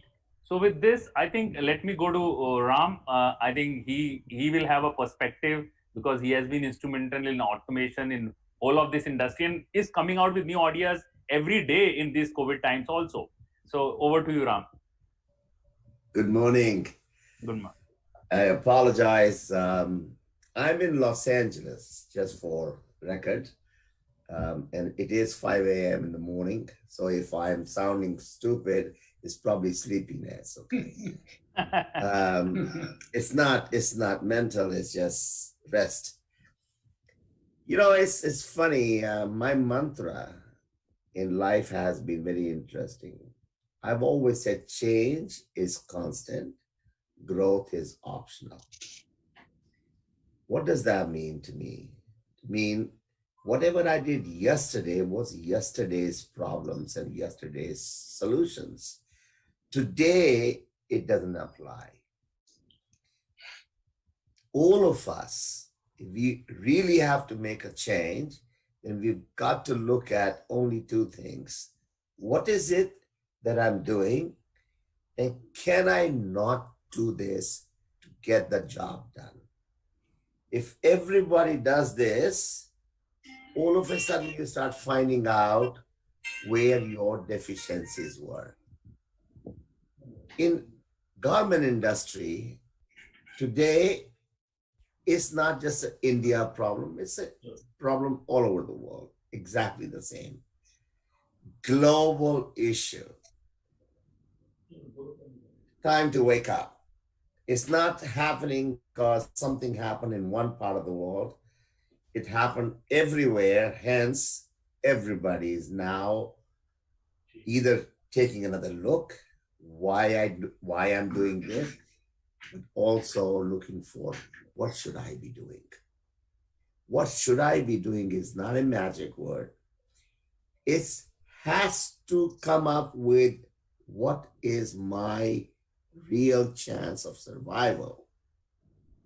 So stop thinking what I was doing yesterday is not coming back. There is nothing called when it gets normal. There is going to be no normal. The new normal is, as you guys have mentioned, we are going to produce smaller quantities. We are going to produce for local markets as much as possible. because all around the globe, the new revolution that is coming, it is not going to be for India or Pakistan or Bangladesh or Sri Lanka. This revolution is going to be for the global economy. We are going to shrink the supply chain. Right now, just to look at one product and look at bill of material, all the components, you can actually jot down the number of miles that thing travels before it gets to the consumer. That cannot go on. It is going to be a short supply chain. It is going to be small quantities. Question now is, how do we create a mindset that I don't want to work with long runs, huge quantities, and also have huge risk? I think this time is considered to be an opportunity to rethink, why am I doing what I'm doing?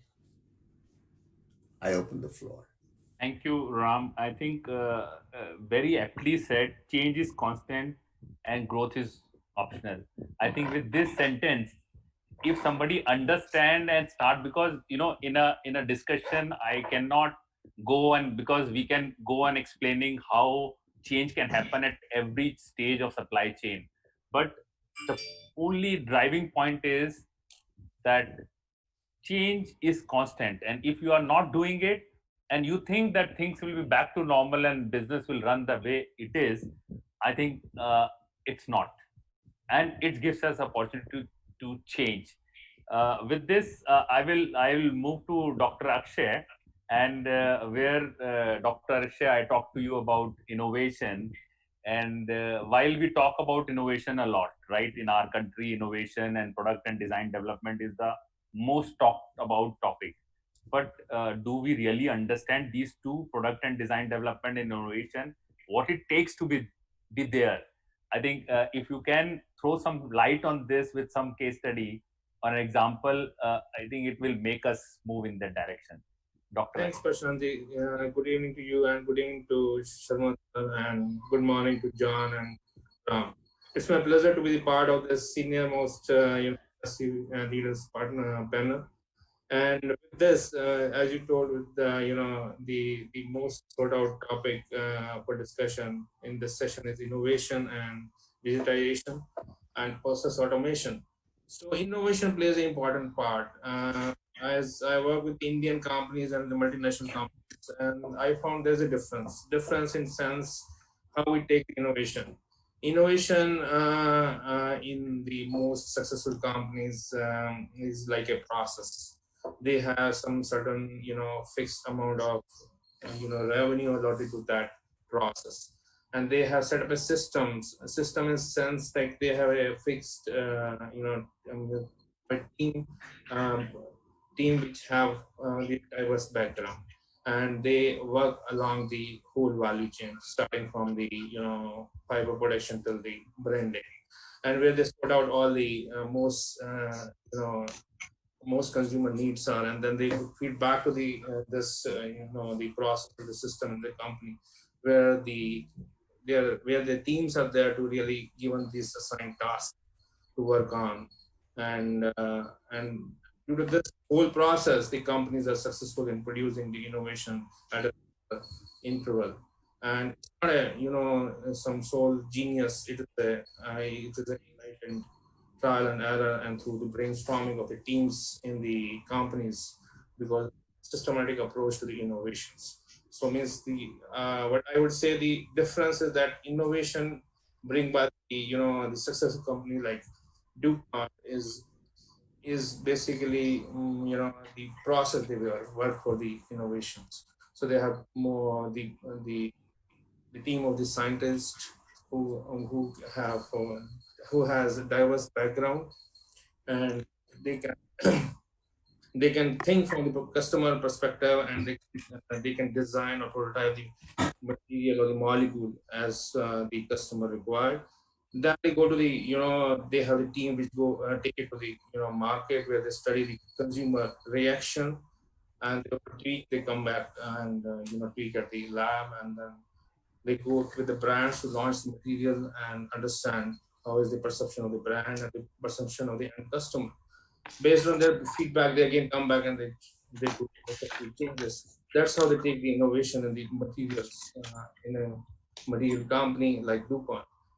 And if I see that, whereas in India, you can see the 1935, the material innovation started.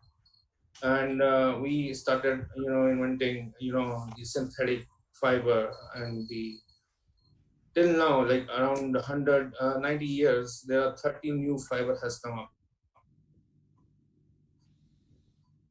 in the society, it's hardly anything. Whereas the, contribution from the US companies or from the companies elsewhere is can be clearly seen, and it has really changed the society as a whole. So we have to perceive those trends through this systematic approach.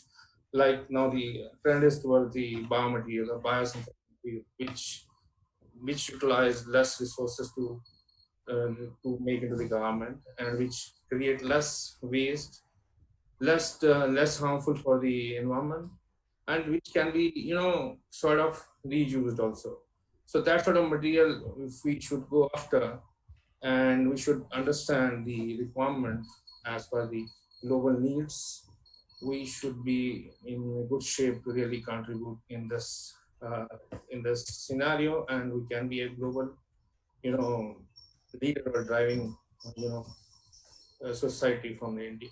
Right, Dr. Akshay. I think it's very interesting. I think if I sum up what you said, is that if you look to innovation, you have to set your budgets, you have to set a team, and you have to let them work with trial and error, then focus on certain consumer needs, and then innovation can come as and when it comes. So, unless and it's not something which will come out of pocket suddenly. Yeah. So, it's very, very important that if you want that you want to say that you are an innovative company, then you have to really drive the organization like this. Then only, otherwise, you are a simple converter from that perspective. So, with this viewpoint, I think we'll come back again, Dr. Akshay, on this. I would like to ask John you on this question, where Ram said that smaller quantities, local market is the way forward. So he's saying that there will be a complete change in business model. So he's not saying change is constant. It's not a smaller change. It's a change which will turn around things completely. Here, earlier we were talking about large scale, and we are all talking about now we are saying very small scale, and there is a constant turnaround. What do you say? Will the business model completely change the way we do, and how do companies should react to it? Yes, I think Ram is correct. I would add to Ram's comment that they may be smaller batches, but it will be more frequent. The big seasonal buys are going to break down. And so the ability to have kind of a seasonless approach and to manage on a year-round basis is opportunity for not just for collaboration, but most importantly, it's a way to cut out all of the excess inventory, which is wasted capital and is a burden across all tiers of the supply chain. So that business model of being faster, leaner, and more frequent, and you're focused more on the productivity rather than volume, is a tremendous opportunity. And that process starts upstream. The levers to reduce risk start closer to the factory. Management of materials, management of capacities. That is an alternative. It is an essential alternative to lowest cost. Because if we go back to the lowest cost model, where we have lowest cost, high volume, high uncertainty, we do not want to return to that model.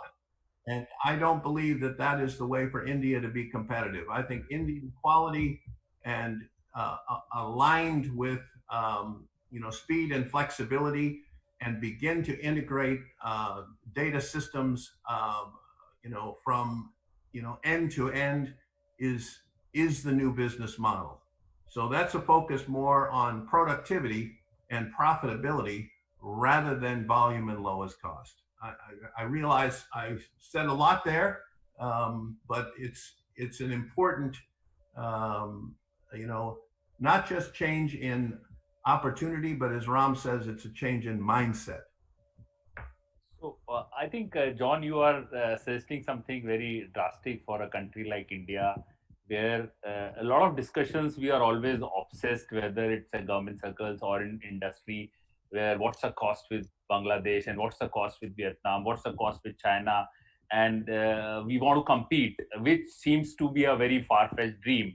So you are saying that India as a country needs to change the model, but at the same time, there are so many basic products like chinos or standard t-shirts, polo shirts, so which are there, which will be required in big quantity.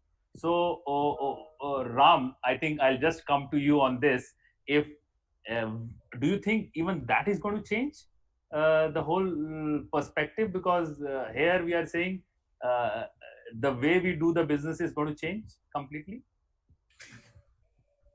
Okay, you've got to take a holistic look, right, from two angles. One is from a wide angle lens, what is happening and why, and then how does it impact me?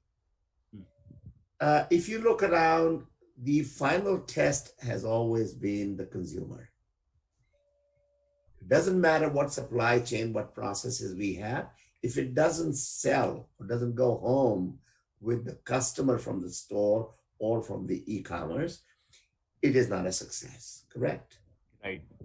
This new consumer is very different.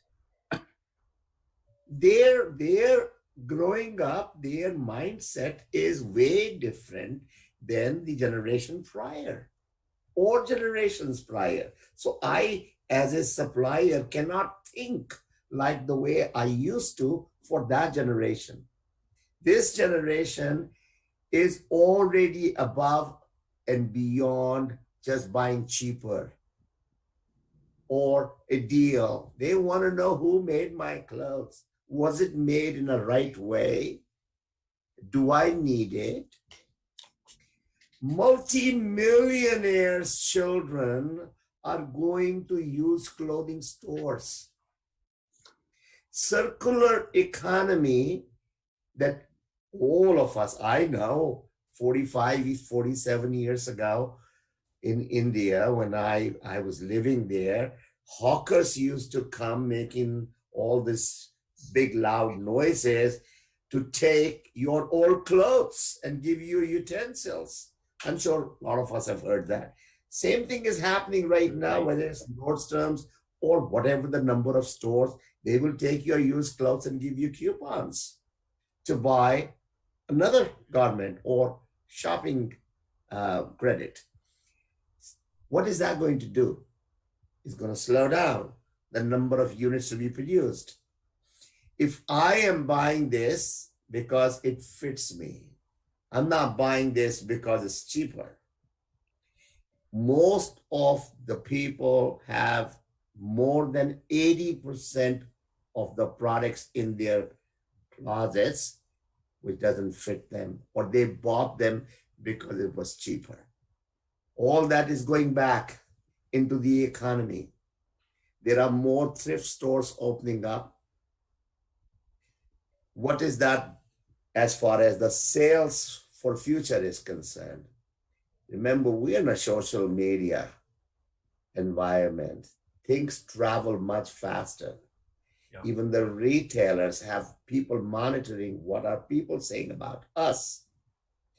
There are influencers, there are bloggers who make more money by telling people what they should be doing.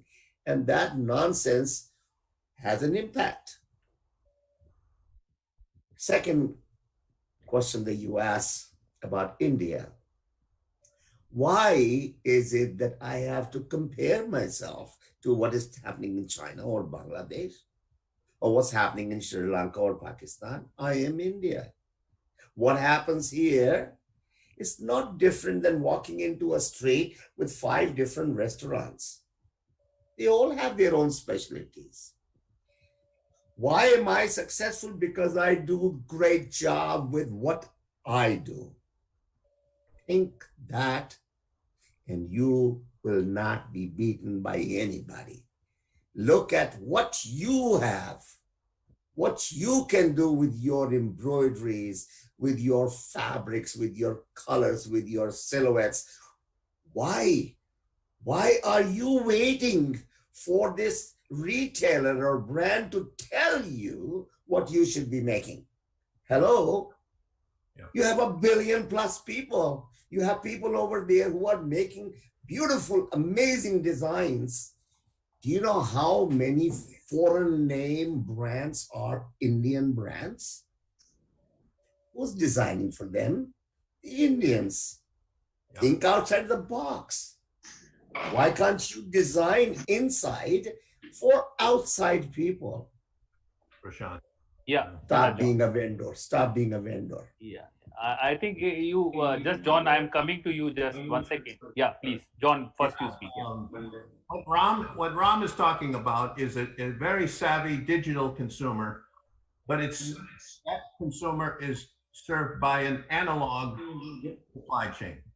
And that analog supply chain takes 4 to 6 months in the design and development, and it takes 4 to 6 months in order and delivery.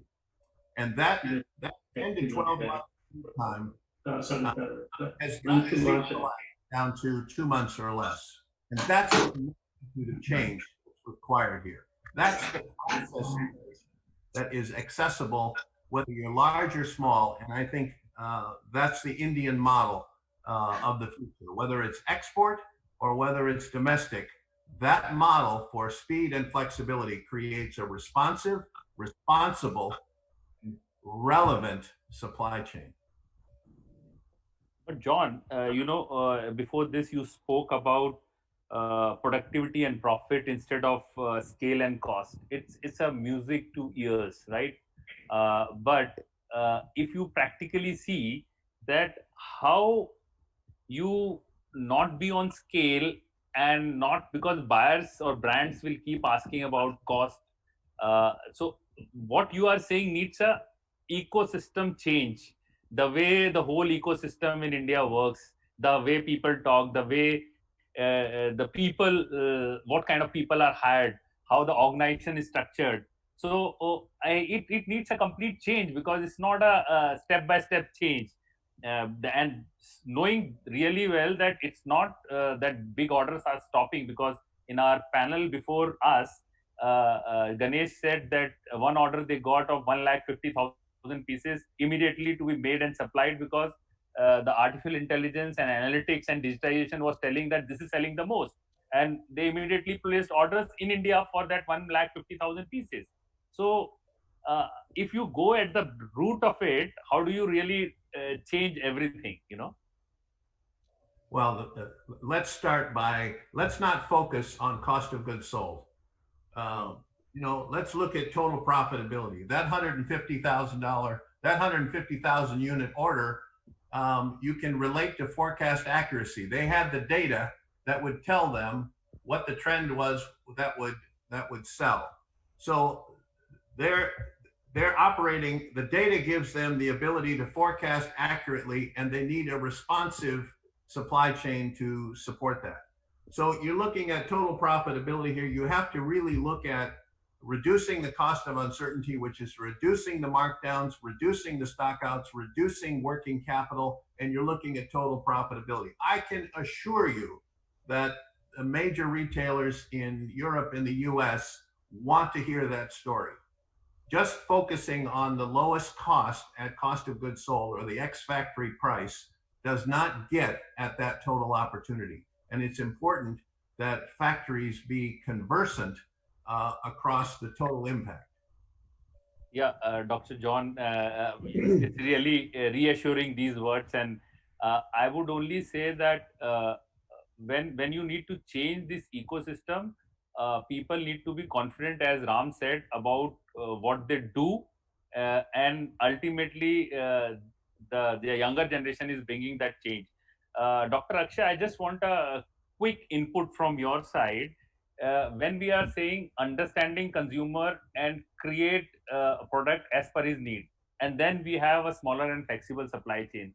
So when you want to bring these kind of innovation of understanding consumer and creating product, so what we are talking about, how it can be done, can you throw some light Yes, on that? yeah, sure. So there's a difference between today's consumer. The consumer some time ago was there. So they are very smart. So they understand what delta they are getting in the final product. They are, if you are supplying commodities, they will give only the what are the minimum delta. But however, if you are giving something which really earns high value for that product, they will give more. They are more flexible to give more for that. For understanding that point of view, we need to have teams associated, like branding team. We need to have associated with those consumers to understand their perspective for what they can pay more. So for companies should have, I would say companies should have, the market intelligence or the consumer intelligence throughout the value chain to understand what the consumer is likely to get from their product and what are they willing to pay for that value which they are getting. So that's how it is. So innovation really helps to get more delta on the product because that is new and because that is bringing more performance attributes to the product. That's how they are inclined to pay more to the new products.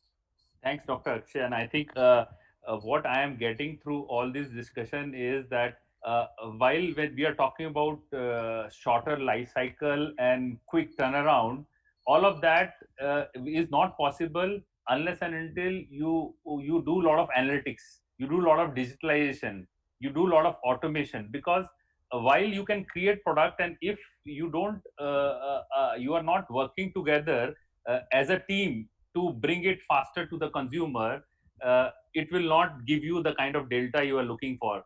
Ram, you have something to say on this? Yes, Prashant.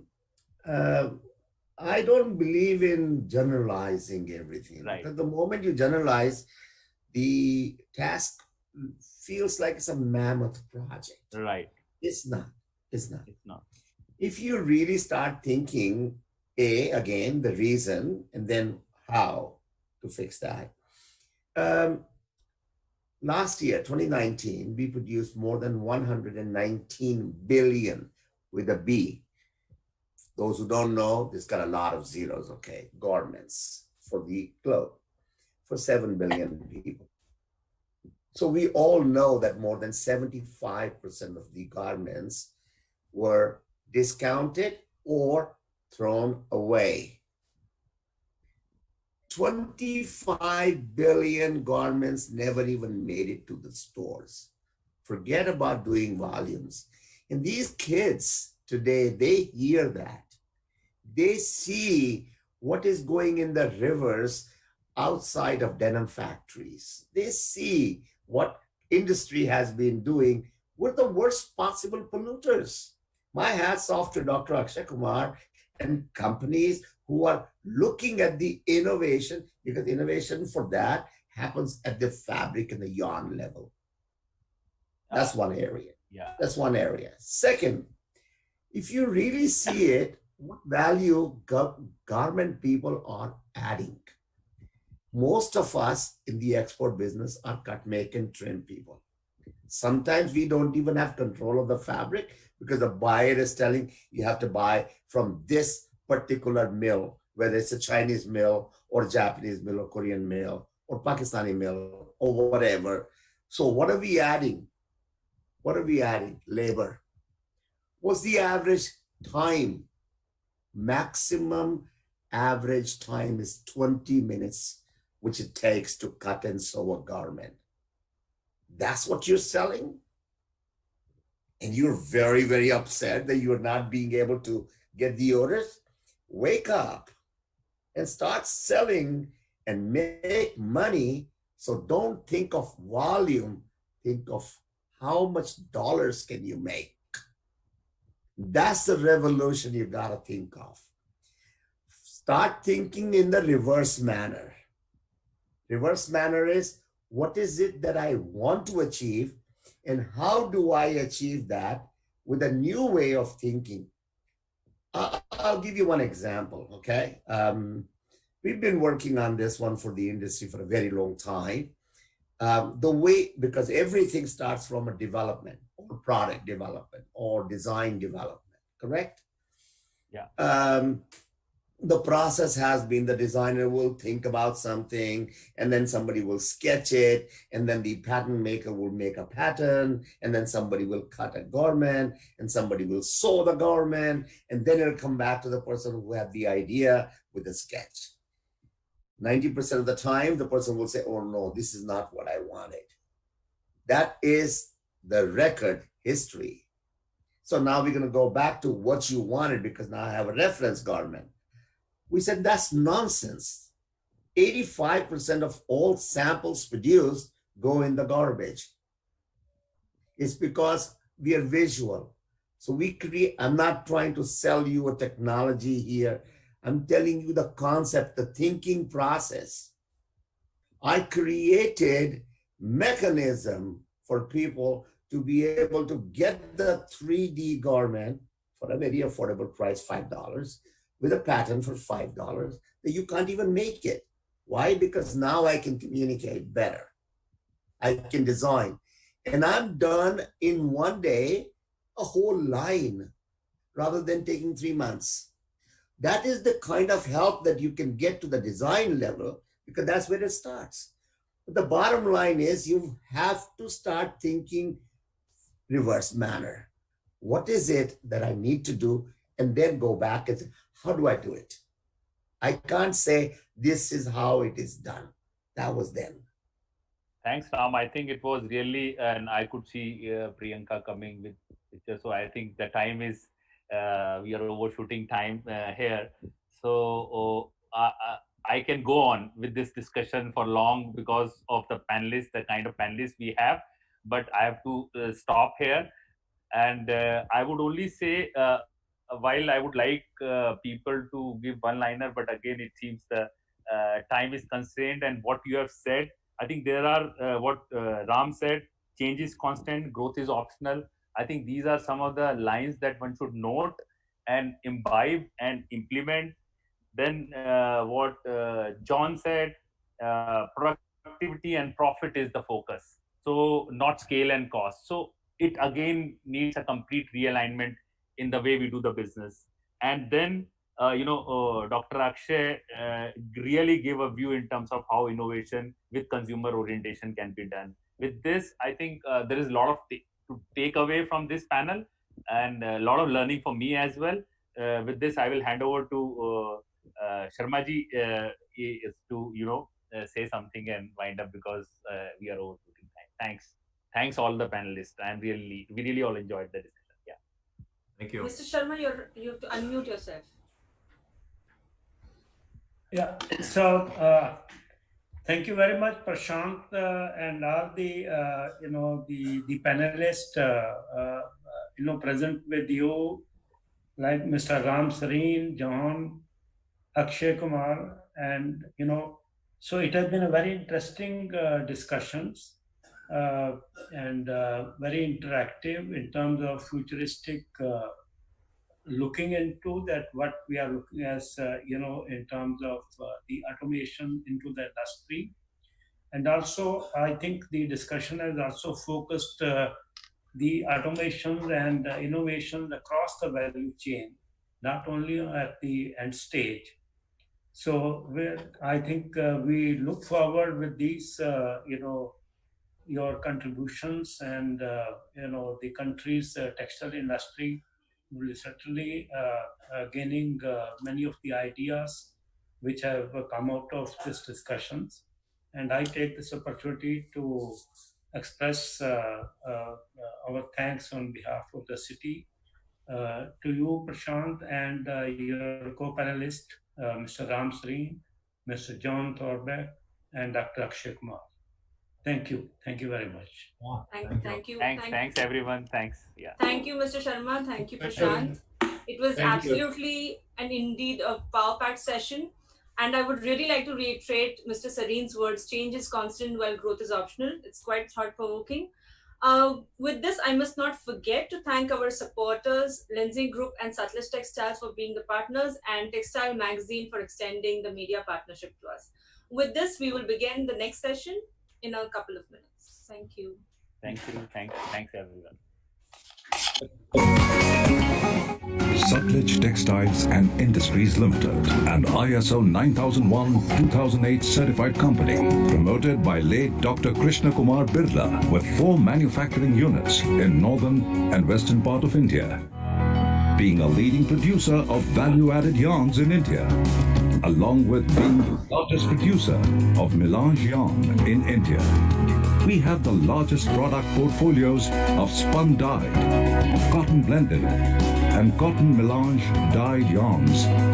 We have built a strong global clientele with presence across major developed and emerging economies, emerging as a one-stop specialized yarn solutions provider for some of the most reputed brands. The company stepped into the home textiles business in 2006 to respond to the growing demand for high-quality contemporary products across this segment. It holds a prominent position in the domestic market and has a strong export focus backed by superior design implementations resulting from the company's tie-up with European design studios and our research across trends and patterns related to the industry. Our product range comprises of furnishing fabrics and made-ups of jacquard and dobby weaves in both yarn-dyed and piece-dyed. Damanganga Home Textiles is the hallmark of superior quality products that undergo intense advanced testing for perfect quality each time.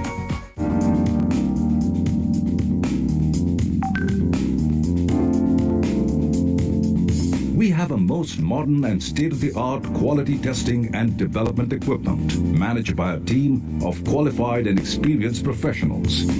Our manufacturing units have received ISO accreditation for continuous 7 years. The ability of our company to continuously innovate on product offerings is an outcome of class-leading research done at our product development centers, BDC.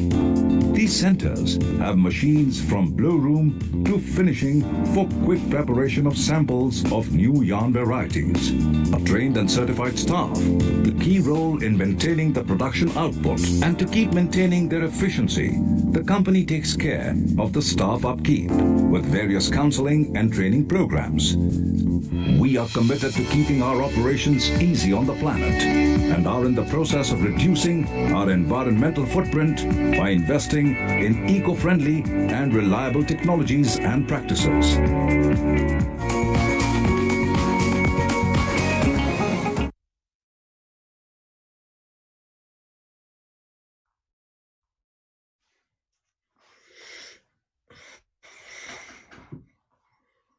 Hello, can you hear me? Good evening, ladies and gentlemen. Now it's time to start our last session of the day, Global Textile Business Amidst COVID-19 Crisis. Collaborations and cooperation are the key to connect and do business together. This will not only speed up the recovery process, but also help in bringing back the businesses. The urgent need for global policies for the textile and apparel industry is a need of the hour. This will help India not only to bounce back to a normalcy, but also help its industry members keep their line of work updated with global markets who already eased down their lockdown guidelines. This session will be chaired by Mr. S.K. Khandelia, Vice Chairman City and President and CEO Satluj Textiles and Industries Limited, and will be moderated by Dr. Christian Schindler, Director General, International Textile Manufacturers Federation, ITMA. Our panelist includes Mr. Stephen Lammer, President and CEO of American Apparel and Footwear Association, Mr. Han Becke, President, International Apparel Federation. I request Mr. S.K. Khandelia to chair the session and deliver the opening remarks. Dr. Sunanda, Very good evening to everyone. I hope all of you are safe and taking due care to stay safe. It is a great pleasure for me to chair this last session of this conference. In last session, very little is left for us to add because most of the things has already been said. Of course, we will try to avoid any repetition, but for the sake of contest, something may have to be repeated, and for that I would request everyone to bear with me. Say that my topic is very interesting of this session rather, that is global textile business amidst COVID-19 crisis. And the conference is of course rebooting the textile and that is apparel industry. So that as you all know, the Indian textile industry throughout its history has a dominant role in exports. In last decade or so, we have been exporting 30 to 40% of our production. And that is the importance this topic assumes significance for Indian textile industry. As you all know, there are many challenges after post-COVID-19, but still, Indian textile manufacturers have shown their agility, their initiative, and their entrepreneurship. As our chairman, city chairman, Mr. Rajkumar has pointed out, that at the outbreak of the COVID-19 crisis, we were not manufacturing a single piece of PP. Today, we are not taking care of the 7.37 billion people requirement, but we have export surplus in PP and mass. This is the agility of Indian textile industry. Secondly, Mr. Rahul Mehta has mentioned about the small scale industry. So there are issues relating to that, but in the present circumstances, it is a golden signing thing in the present crisis because people want the small lots, flexibility, and fast change in the supply chain. So that is going to be a big hit for us for the improving our businesses going forward. Actually, our challenges to some extent has increased because Indian export basket has been tilted towards the cotton-based textiles, and the major business in global market is MMF based, and where we are almost our presence is very little.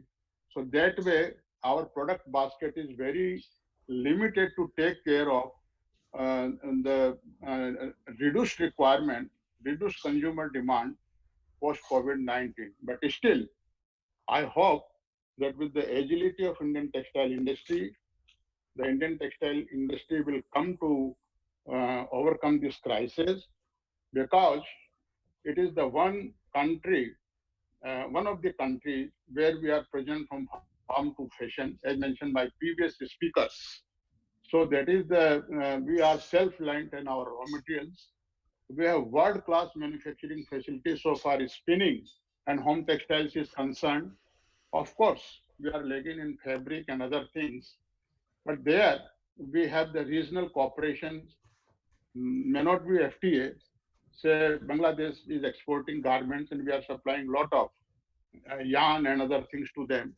Similarly, Sri Lanka. So there are, as one of the speaker mentioned, that every country has a different, every restaurant is different, every has a different menu. So India has its own menu. We have niche products, flexibility. So we will play on our strength. So that is how this we will be able to handle this export after post-COVID-19. I will not take much of your time because I have with me very eminent personalities and distinguished speakers and moderator. So today's session will be moderated by Dr. Krishna Schindler, who will be moderating this session, is the Director General of International Textile Manufacturers Federation, known as ITMF in short. I also have with me as a panelist, Mr. Stephen Lomer, who is the President and CEO of the American Apparel and Footwear Association. I also have with me Mr. Hen Beke, President of International Apparel Federation and Chairman of the Board of Modin. So without taking much of your time, I hand over to Dr. Christian Stendler to moderate the session. Thank you very much. Thank you very much, Mr. Kadelia. Thank you and congratulations to CT and Dr. Sunanda for having organized this conference. And I think we start with the questions, and I would like to start with Mr. Lamar. The global textile value chain has undergone unprecedented supply and especially demand shocks in the last few months.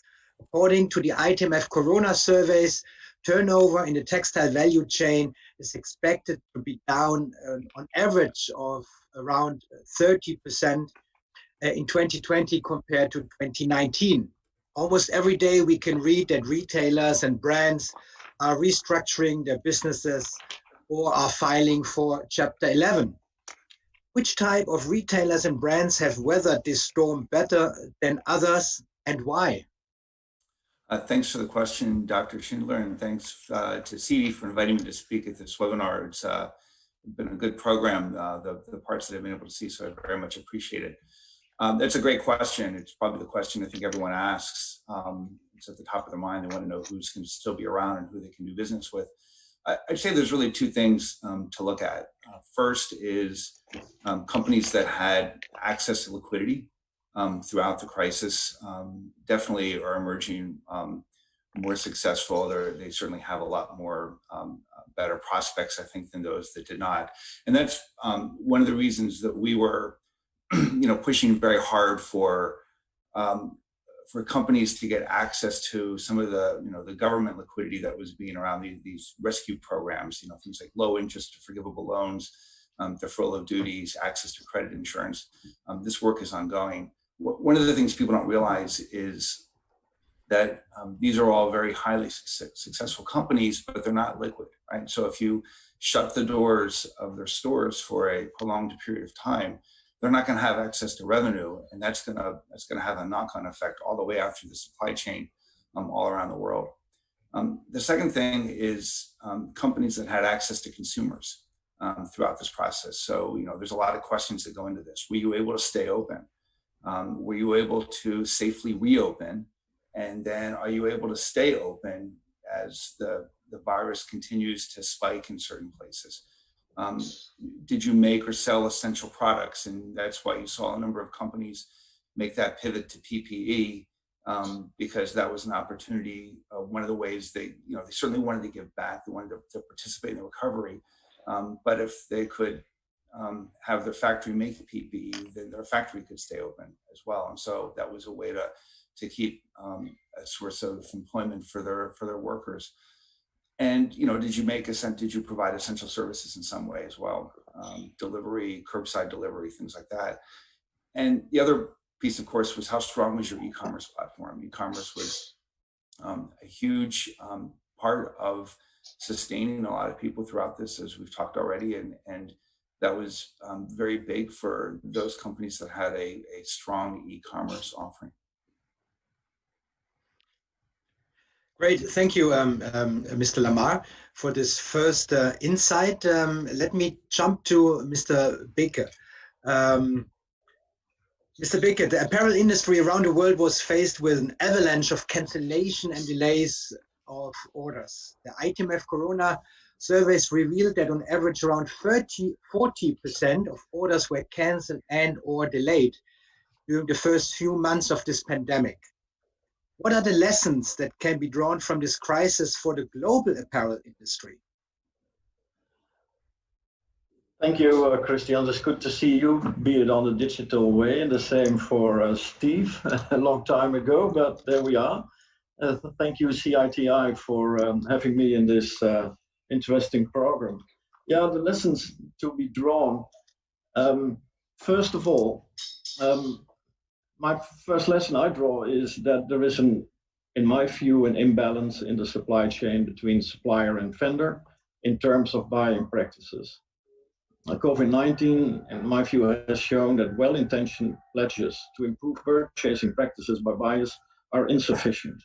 Many brands and companies have signed up many charters, Copenhagen Fashion Agenda, etc., saying to the people that they were very sustainable. But the first thing they did when there was an outbreak of COVID-19 and shops were closed, and which is understandable, that they had financial problems, they canceled one side of the orders and changed delivery conditions, payment conditions.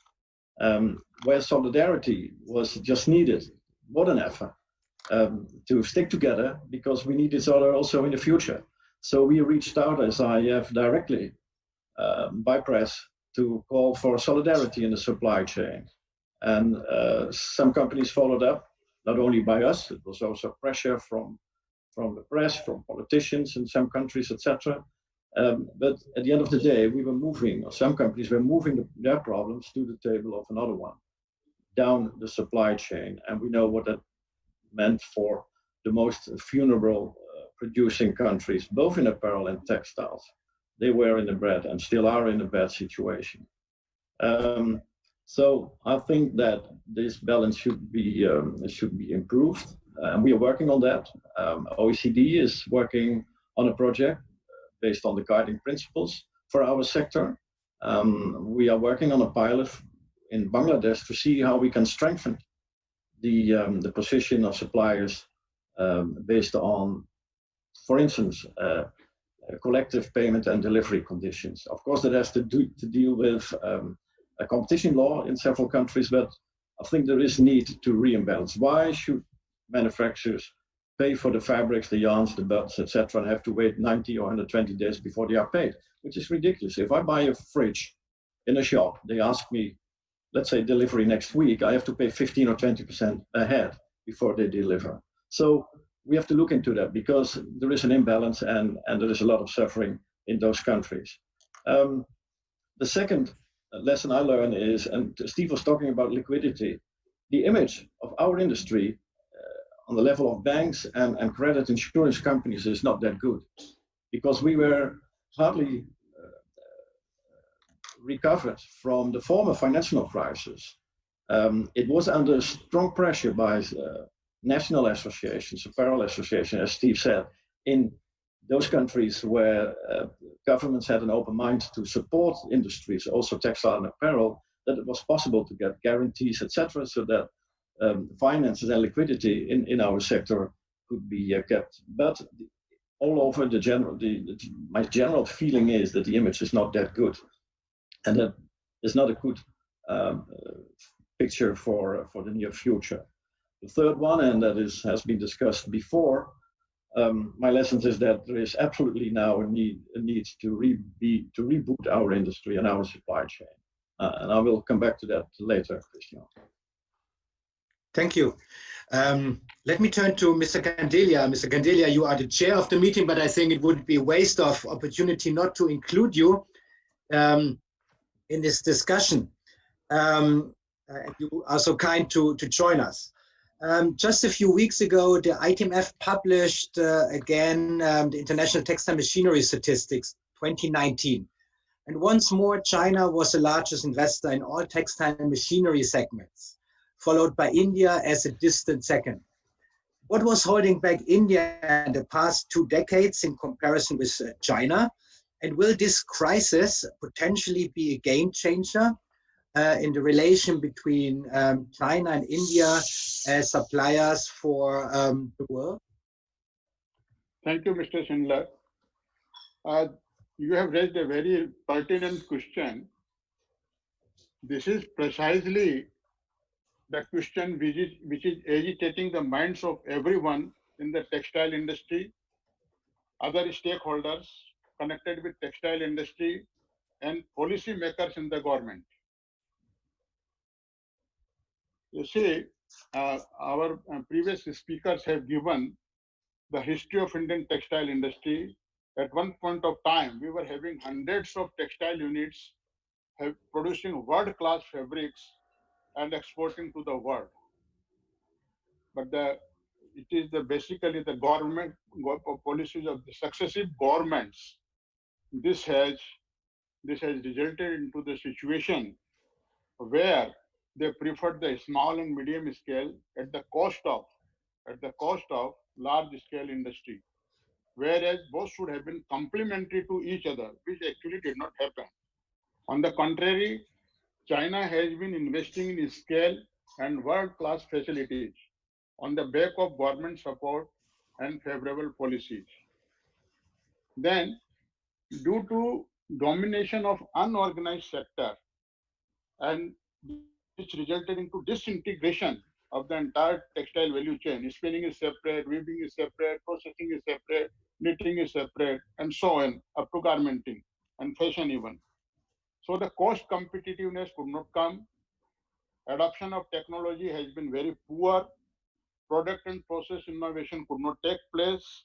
Research and development took back seat, and promotes penetration in export markets could not be of the level which it should have been. So the garment is the growth engine of entire textile value chain, and the garments were reserved for a small scale up to 2005. So that is the reason, since the garments were not doing well, in particular in export markets. As you say, the China's entire textile value chain has grown on the basis of export. It is export-led growth, whereas India lagged behind. So once earlier, whatever was our position has been taken over by small countries like Bangladesh, Vietnam. So that is the reason that the small scale industry has actually destroyed the large scale industry. So without having the scale, you can't spend on technology, market penetration, branding, and so many other things. Another reason has been, as the previous speaker has mentioned, that the traditionally man-made fiber-based value chain has been discriminated in terms of duties, taxes, and there was no level playing field for the MM-based textiles. Whereas in the world, global trade, the MM-based textile value chain is getting stronger.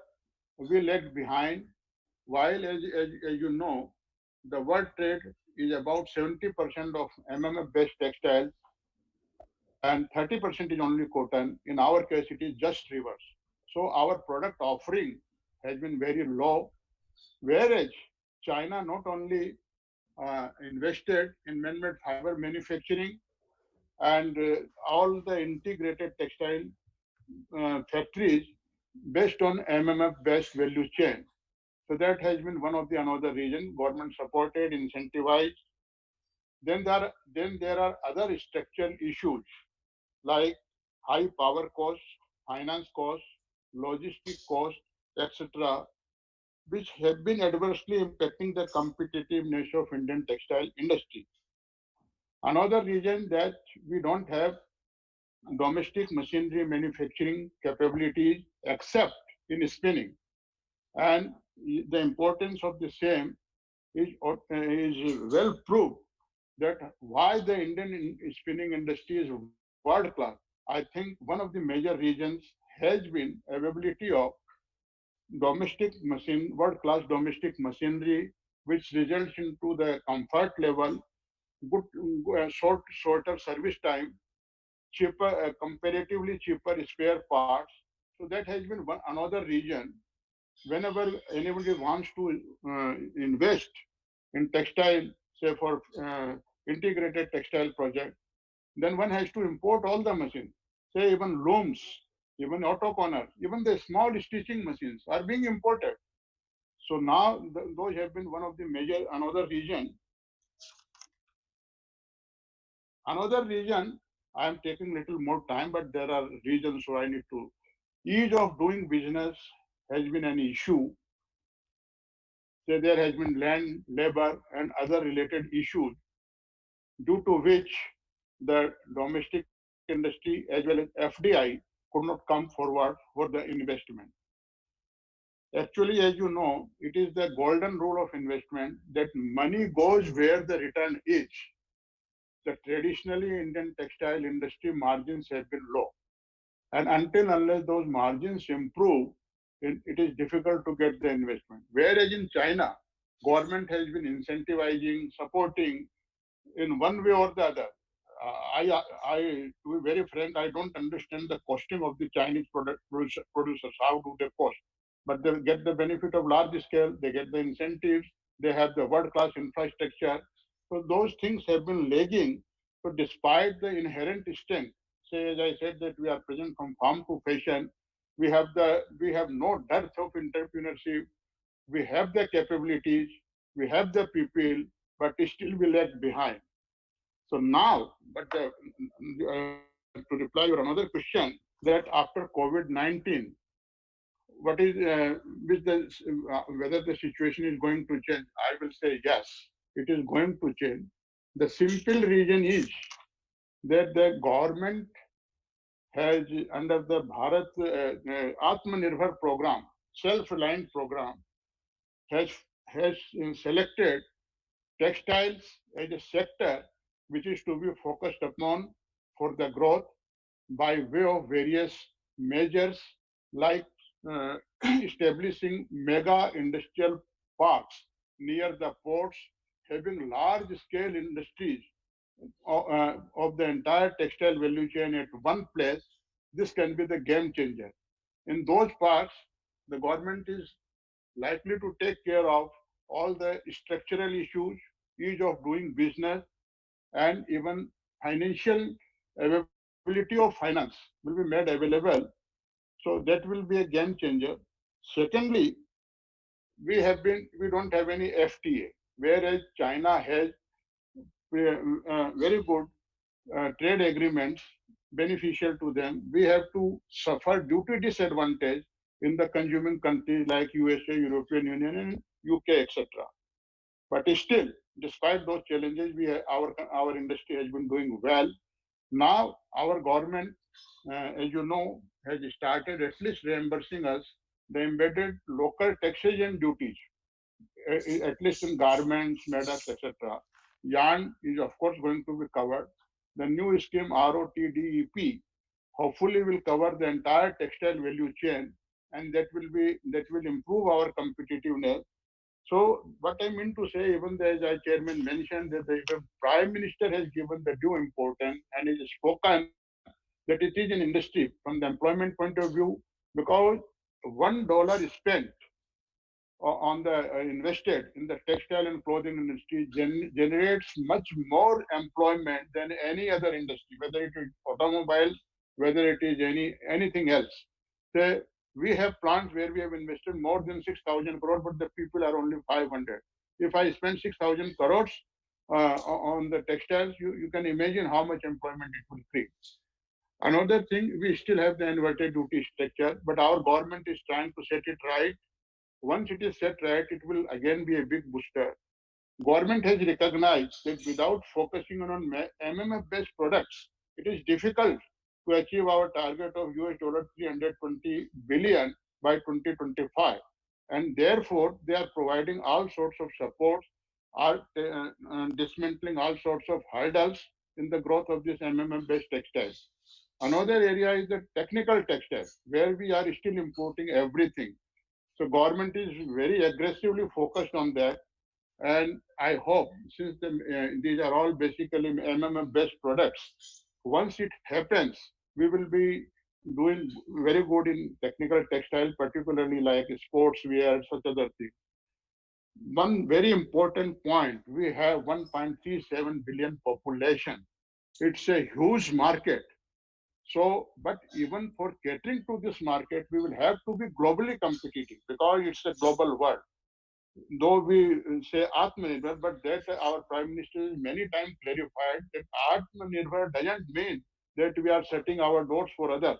That means we should be globally competitive, so we can not only cater the domestic market, but can cater to the global markets also because of our inherent strength and competitiveness. So that means actually Atmanirbhar Bharat. So in those areas and taking all these things, I think Indian textile industry has one of those things will have better things. Second thing, which is very happened, which relates to the COVID-19 crisis, is shifting of businesses from the China to other countries, because it has been happening since last 5-6 years. People realize that it is not good to have only one supplier, and the COVID-19 related supply disruption has forced them to think. And aggressively in India, we are noticing that we are getting inquiries, we are getting discussions are going on by many FDI people who want to put money here, and investment has to come, and government is here to not let this opportunity go. So I think things are going to be very bright after this COVID-19. Thank you. Thank you, Mr. Candelia. Now, for my next question to Mr. Stephen Lamar and Han Baker, the last ITMF Corona survey in June last month included a question about the speed of the recovery. The relative majority of companies, 23%, hoped that the pre-crisis levels will be reached in the first quarter of 2021. Another 21% expect this to happen in the second quarter of 2021. Another 20% are expecting, and these are the optimistic ones, a recovery already in the fourth quarter of this year. What are your expectations with regard to the speed of the recovery of the textile, garment, fashion industry, and what are the respective reasons? Steve, maybe you can start. Thanks, Christian. Yeah, so a sage once told me that we should always hope for the best but expect the worst. And we're going to be in this for a while. At a minimum, I think this is going to be well into next year, if not longer. My medical friends tell me remind me a lot that there's more about this virus that we don't know than we do know, and that's going to be the case for a while. And until we have better understanding of exactly what the epidemiology and the pathways of the virus will be, I think we should expect that this is going to be a very, very long, very slow, uneven recovery. As I said, we just don't think this is going to be going away anytime soon. I think the key question is really how fast we can adapt to life with the virus. How quickly can we be smartly living with the virus? There's a lot of questions that have to be answered about, will we get a vaccine soon? Will the vaccine, how quickly will it give us herd immunity? Will we need repeat vaccinations every year? There's a lot of those questions that we just simply don't know. But I think in the US, living smartly with the virus involves a lot of things, and that's widespread mask wearing. Our association came out and asked for a national mask mandate because we think that's a proper approach. And Americans are very individualistic and very stubborn, so I think it's going to be a while before you begin to see it worn widely across the country. But it's every week it seems to be better than the week before. I think that the speed at which we can live smartly with the virus will, to some extent, control how fast we can return to what will be the new normal. And I think the other thing will be how fast the vaccine can be developed and deployed to give us that widespread immunity. So I'm thinking middle of next year at the earliest. Thank you. I'll pass this question over to Han Baker. Well, more or less the same. I'm quite pessimistic about the next half year. There are a lot of uncertainties. We are witnessing in several parts of the world now second or even third outbreaks of COVID-19, whereas in some countries the first wave is still rolling.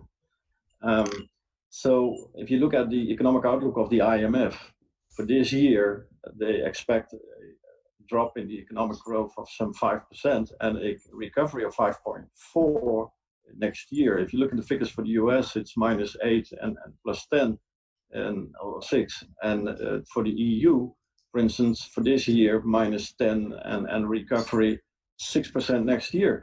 But that is based on old figures. I mean, 2 months ago, and we don't know what the COVID is. I see in my country, in the Netherlands, in some regions, I would say a big outbreak, but it's there because people want to go out, people want to celebrate, want to meet each other. I've seen my kids during a dinner 6 months since Christmas, so last week. So people want to go out, and with that, the COVID-19 could come back or is still there and could lead to an outbreak. And what that will mean for new lockdowns or whatever is also affecting our business.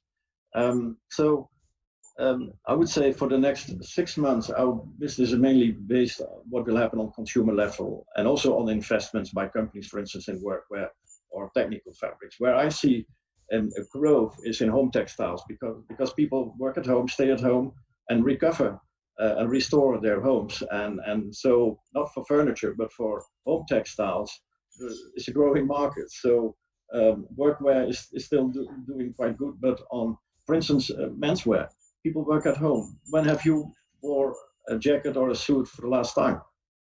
Tell me. For me, it was last week for a funeral. The first one I could be physically attending. The other ones, I had two other ones who were digital funerals. The good news, some people think, is that by being at home, many people cleared up their closets. I saw this morning in the Financial Times that in the UK alone, 400 million pounds were cleared. So that could mean that people need new stuff. But if you work at home, and that is the direction we are going for the time, well, probably for the coming years, there is less need to buy new clothing, especially for menswear. Yeah, the outlook is more pessimistic than for ladies' wear. On the other hand, how long governments can go on with their financial packages of helping their industries and sectors to survive? So, in my view, there will be first, probably the worst, a shakeout of companies in retail and in production, as predicted also by McKinsey in its latest State of Fashion report. There is another uncertainty. That's, of course, the tensions between the US and China. And for the EU, the lack of an agreement with the UK. We're going probably into a hard Brexit. So that is another uncertainty. And the least we want to have as business people is uncertainty. I hope there will be some kind of recovery in next year.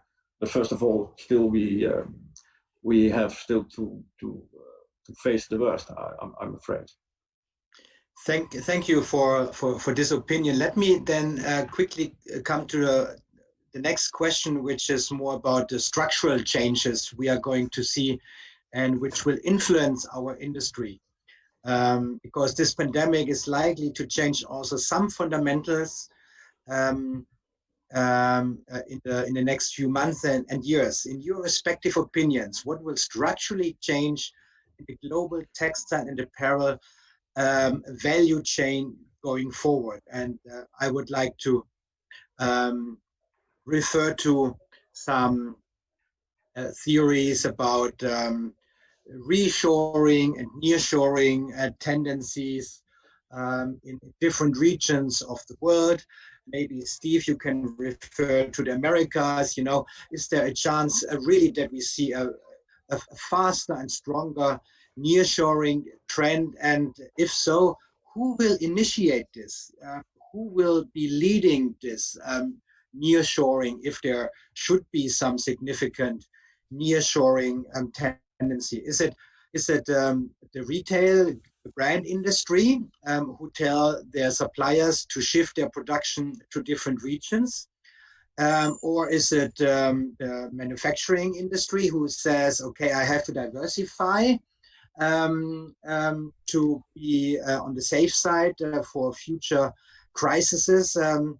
And of course, also, Steve, maybe you can elaborate a little bit on this US-China conflict and what this means for companies sourcing from China. How will they potentially react in the medium and long term? And then also for Hahnbeke, the same for Europe and Africa or Eastern Europe as a region where nearshoring, reshoring might occur.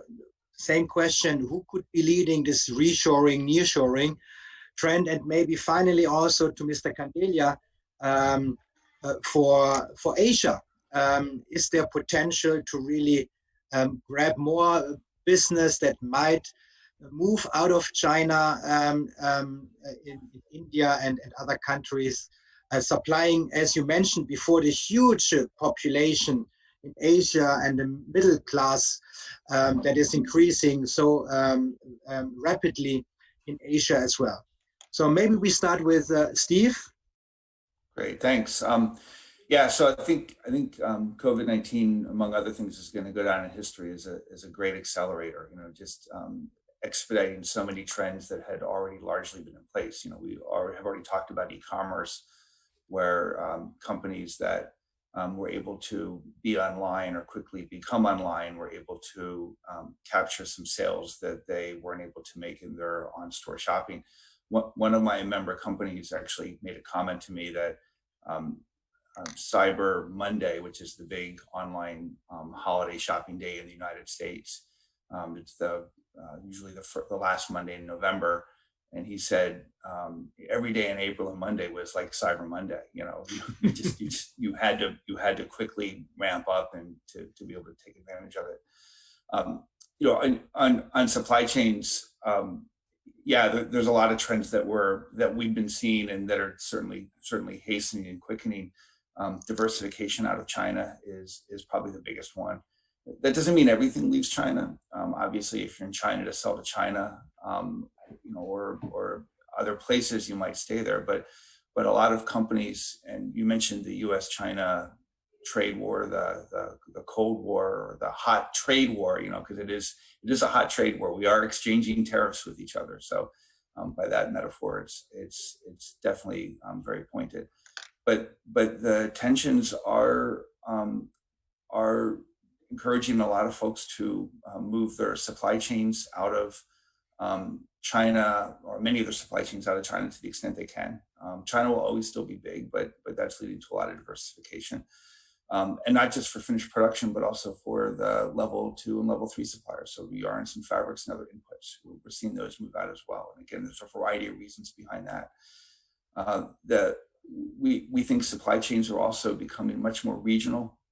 Nearshoring is definitely going to be a big piece. We are definitely seeing in the Western Hemisphere, servicing the U.S. market, a lot of activity in Central America and, you know, Colombia and Mexico. We have this new U.S.-Mexico-Canada agreement, so that's going to provide a little bit of stability, and that certainly is a lure to folks that are looking for a more stable environment. And then if they're shorter and more regional, that also helps you better service your e-commerce needs. You know, if you're closer to your market and there's a greater demand for e-commerce, which is a greater demand for quick response to the consumer. If you're close to the consumer, if your production is close to the consumer, if the materials are close to the production site, which is then close to the consumer, then you've got that shorter supply chain that can do a better job of servicing. And I think a lot of those supply chains are going to become more digital too. I think this is one of the other things that people learned is how much more they can do online by trading, you know, designs and models and products digitally, because you can't go there and inspect, you can't go there and feel and hold the fabric or the product. You have to be much more digital, and I think we're going to see digital supply chains become more of a common element going forward. And I'll stop there, but if we have time later on, I just thought to make a point that I think these supply chains are going to become more sustainable too. That we're going to see sustainability take a huge leap forward as a result of this, because, you know, at the end of the day, sustainability is about, you know, people, materials, production, and products. We're already seeing much more of that, and we're going to see a lot more of that, I think, going forward. Maybe just a quick follow-up for you. Who is initiating this relocation? Everybody. Everybody is. It is a common refrain, a consensus that, you know, retailers, brand, and you have to remember a lot of companies that are retailers are also brands, they're also manufacturers. So the delineation that may have existed in our supply chains 25 years ago isn't as clear as it is these days, where a lot of folks are much more intimately kind of involved, and they cross kind of those supply chain boundaries. But really, it is a consensus view that those trends that I just talked about are really the trends that are controlling the market, and everyone is trying to position themselves so they can either take advantage of those trends, be able to do business given those trends, and so forth. Thank you, Steve. Mr. Bekehan, you please. You ask what will structurally change the global textile apparel industry. I would say what has to change is this huge price pressure in our supply chain. I've said many times before, fashion business is killing its own business by this huge price pressure. And I would echo what Ram Serene said in the former session, and I fully agree with him, that we have to rethink totally different our business models. And in that respect, I trust on the new generation that that graduates from all the fashion universities and textile universities worldwide, because I talk a lot to them when I have the chance, because they inspire me, because they have a different view on how to run our business. And for the time being, having said that, what can we do? I mean, we should bring demand and production more in balance with each other. We were talking about for years about changing our supply chain from a push market to a pull market. Well, I would say time is there to do that. I see in that respect changes in order rhythm and also in the number of collections and less volume. Does that mean that people will source from a European perspective, for instance, closer? I see Portugal building up capacity. I see Turkey, whether that's part of Europe, that's always under discussion. But anyway, Turkey is benefiting from some production coming closer to the market. I see a lot of small companies, startups, who have an approach of production by purpose. When there is a demand, they will fulfill it and produce it within 2 weeks or 1 week in nearby. It could be Portugal, I'm based in the Netherlands, so it could be Belgium or whatever. The problem for those is that if they want to scale up, banks, as I said before, our image is not that good. They will not get the money to scale up. So they depend on what governments do or their local government do in helping scale up. I think we can learn from those scale ups to some extent. I see reshoring partly, yes, but not for the full, for the 100%. There will be a need for producing basic articles, whatever, in a smart and speedy way, also in the Far East. More online business, as before by Steve, in combination with physical shops, where physical shops will become more or less a showroom or a service center for goods deliveries. I see also investment in digitization that's clearly gaining wings. Now you see this digital webinar. I mean, it's the 5th or 6th I'm on. And done in the right way, digitization reduces costs and increases speed and flexibility, which can lead to less inventory and less need for discounts. And I tell you honestly, when pulling it down and preparing for this webinar, I said this is something we have touched upon in many conferences of ITMF or IF or AAFA or whatever. Still, we're talking about it, but most people in our supply chain do stick to the old business models, and that has to change. I also agree with Steve that sustainability will get more important. You see that governments will connect sustainability and environmental improvements more compelling to trade negotiations and FTAs. If I look at the statement that the European Parliament made, the Green Deal program by the European Commission, including circularity and extended producers' responsibility levies, etc., it will come, and we should comply with that, in my view, and see it as an asset rather than costs. I hope that the future will also be based on free but fair trade, always the point of view of IF. So we should take care of governments trying to impose tariffs, etc., under the given circumstances. Is the last thing I would say we need for a recovery of our industry. Mr. Candelia, how do you see fundamentals change during or after this COVID crisis? Yeah. I am of the opinion that the change has already started taking place. You see, in India, for example, the retail is not yet open properly. Everything is happening on e-commerce. Anybody who is requiring, say, essentials, say the shorts, say undergarments or anything, all these things are coming online. So the change has started happening. Secondly, as you mentioned that Asia has a large population. So regional cooperation is going to be accelerated. So already it has been happening. Supply chain will definitely be take the rebalancing. Product will get rebalanced. So the consumer, as many speakers have said, that the consumer mind is different. Say wellness products or medical products, something like that. Consumer don't want to spend. Say that, as one of our panelists mentioned that last time when he has used that suit. So this is the things are changing. So you have to see what the consumer needs. And whoever will be able to produce that competitive price, delivery very fast, the short runs, shorter delivery times, competitive prices, and exactly what the consumer wants. Who can do all these things will, similarly in India, say, earlier people used to compete each other. Now they are collaborating with each other.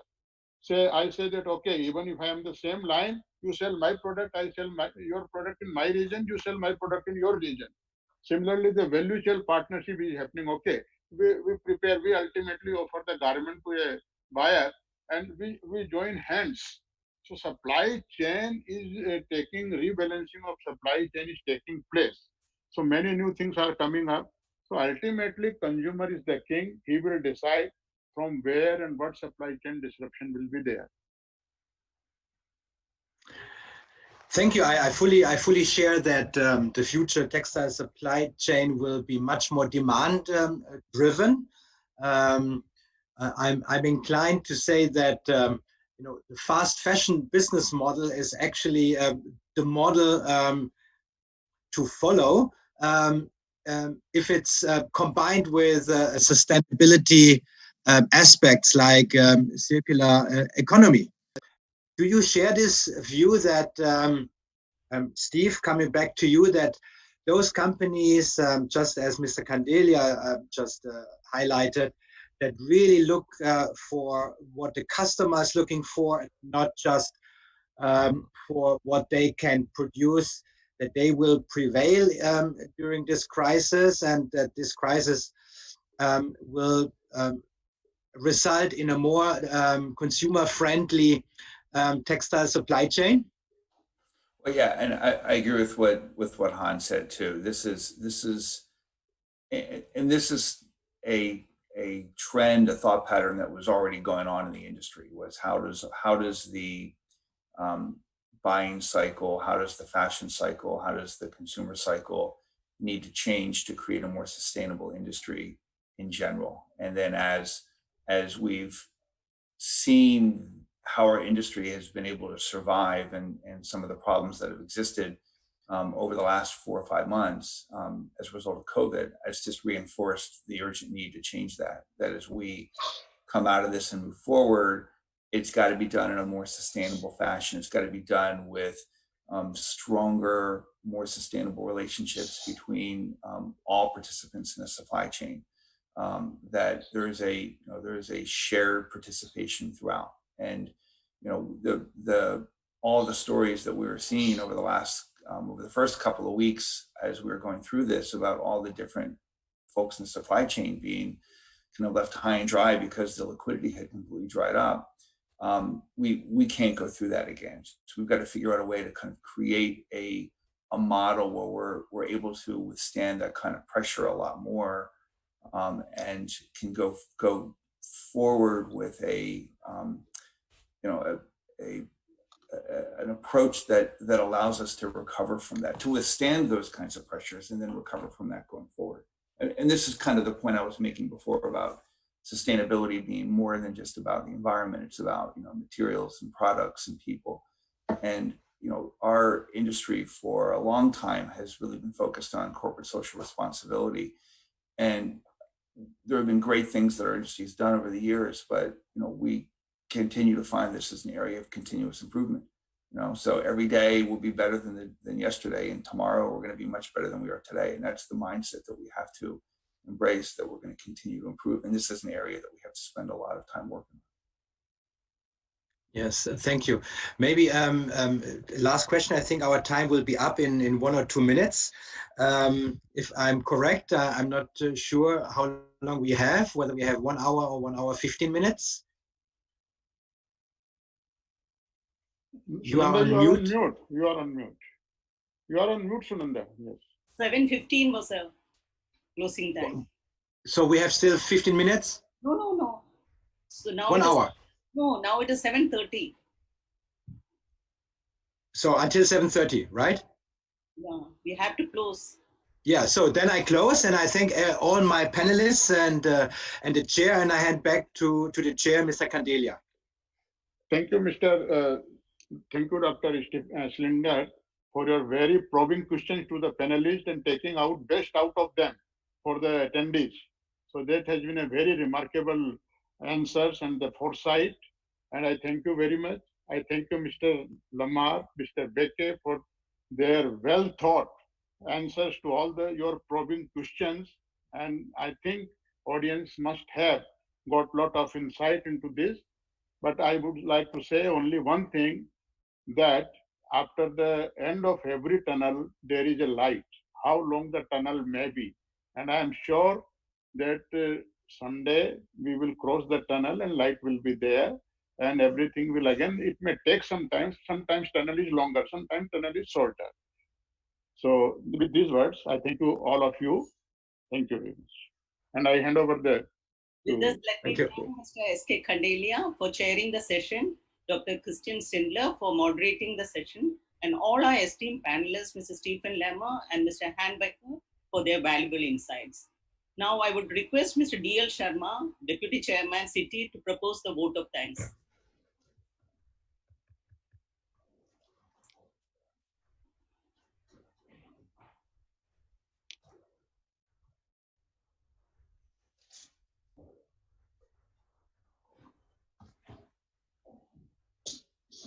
If he is not there.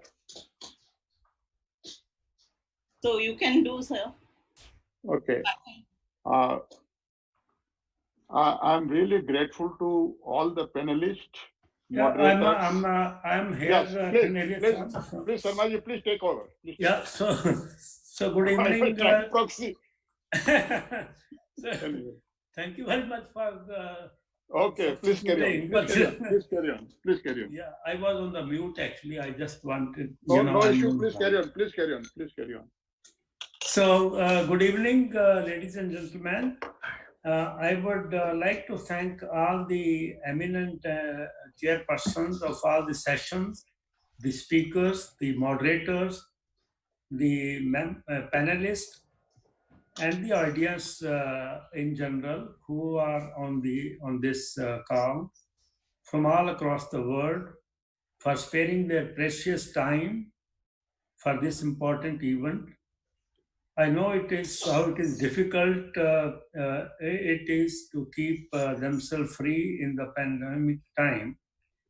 I also thank Gore-Tex Process Limited and Massive Frankfurt India Private Limited for partnering with Citi for such a meaningful event on behalf of the organizer. I would like to extend our sincere gratitudes to our event sponsors, Satluj Textiles and Industry, and the Lensing Group for supporting us for this conference.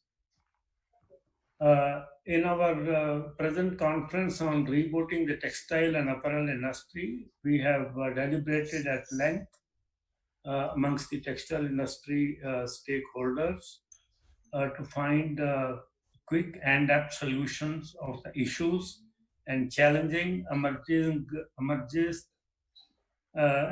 from the COVID-19 situation, which industry never faced.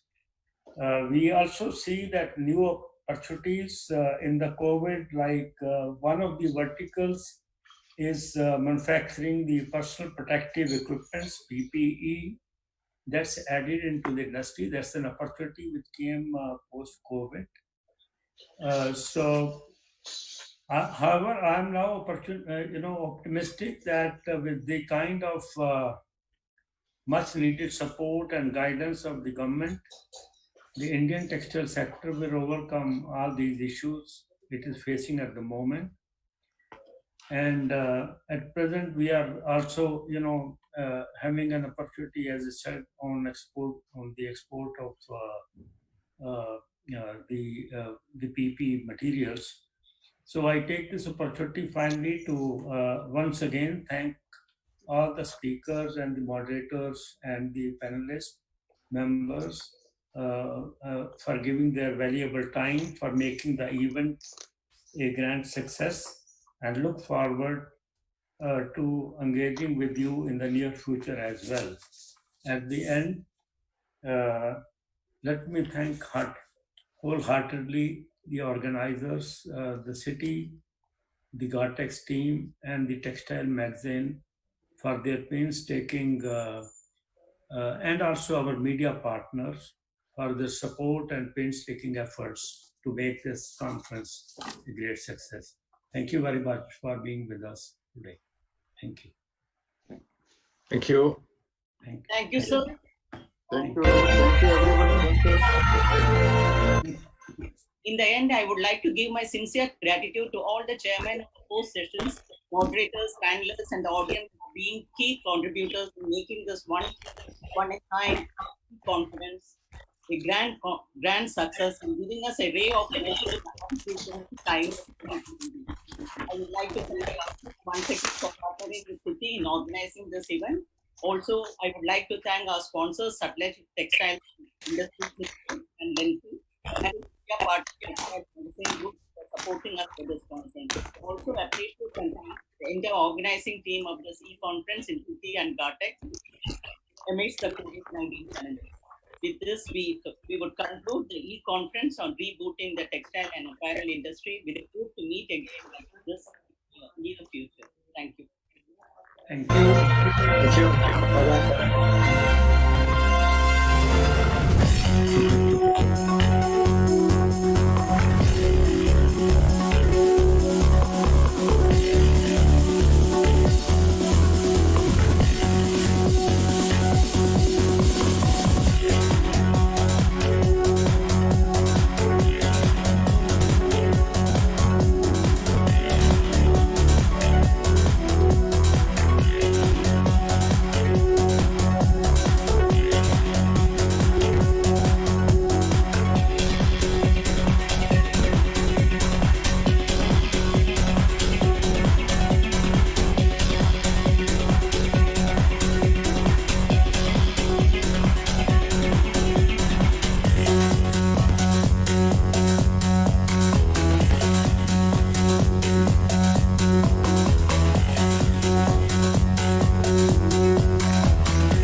production of eco-responsible fibers have developed Lenzing EcoVero, a viscose fiber that marks a new milestone in Lenzing's sustainability journey.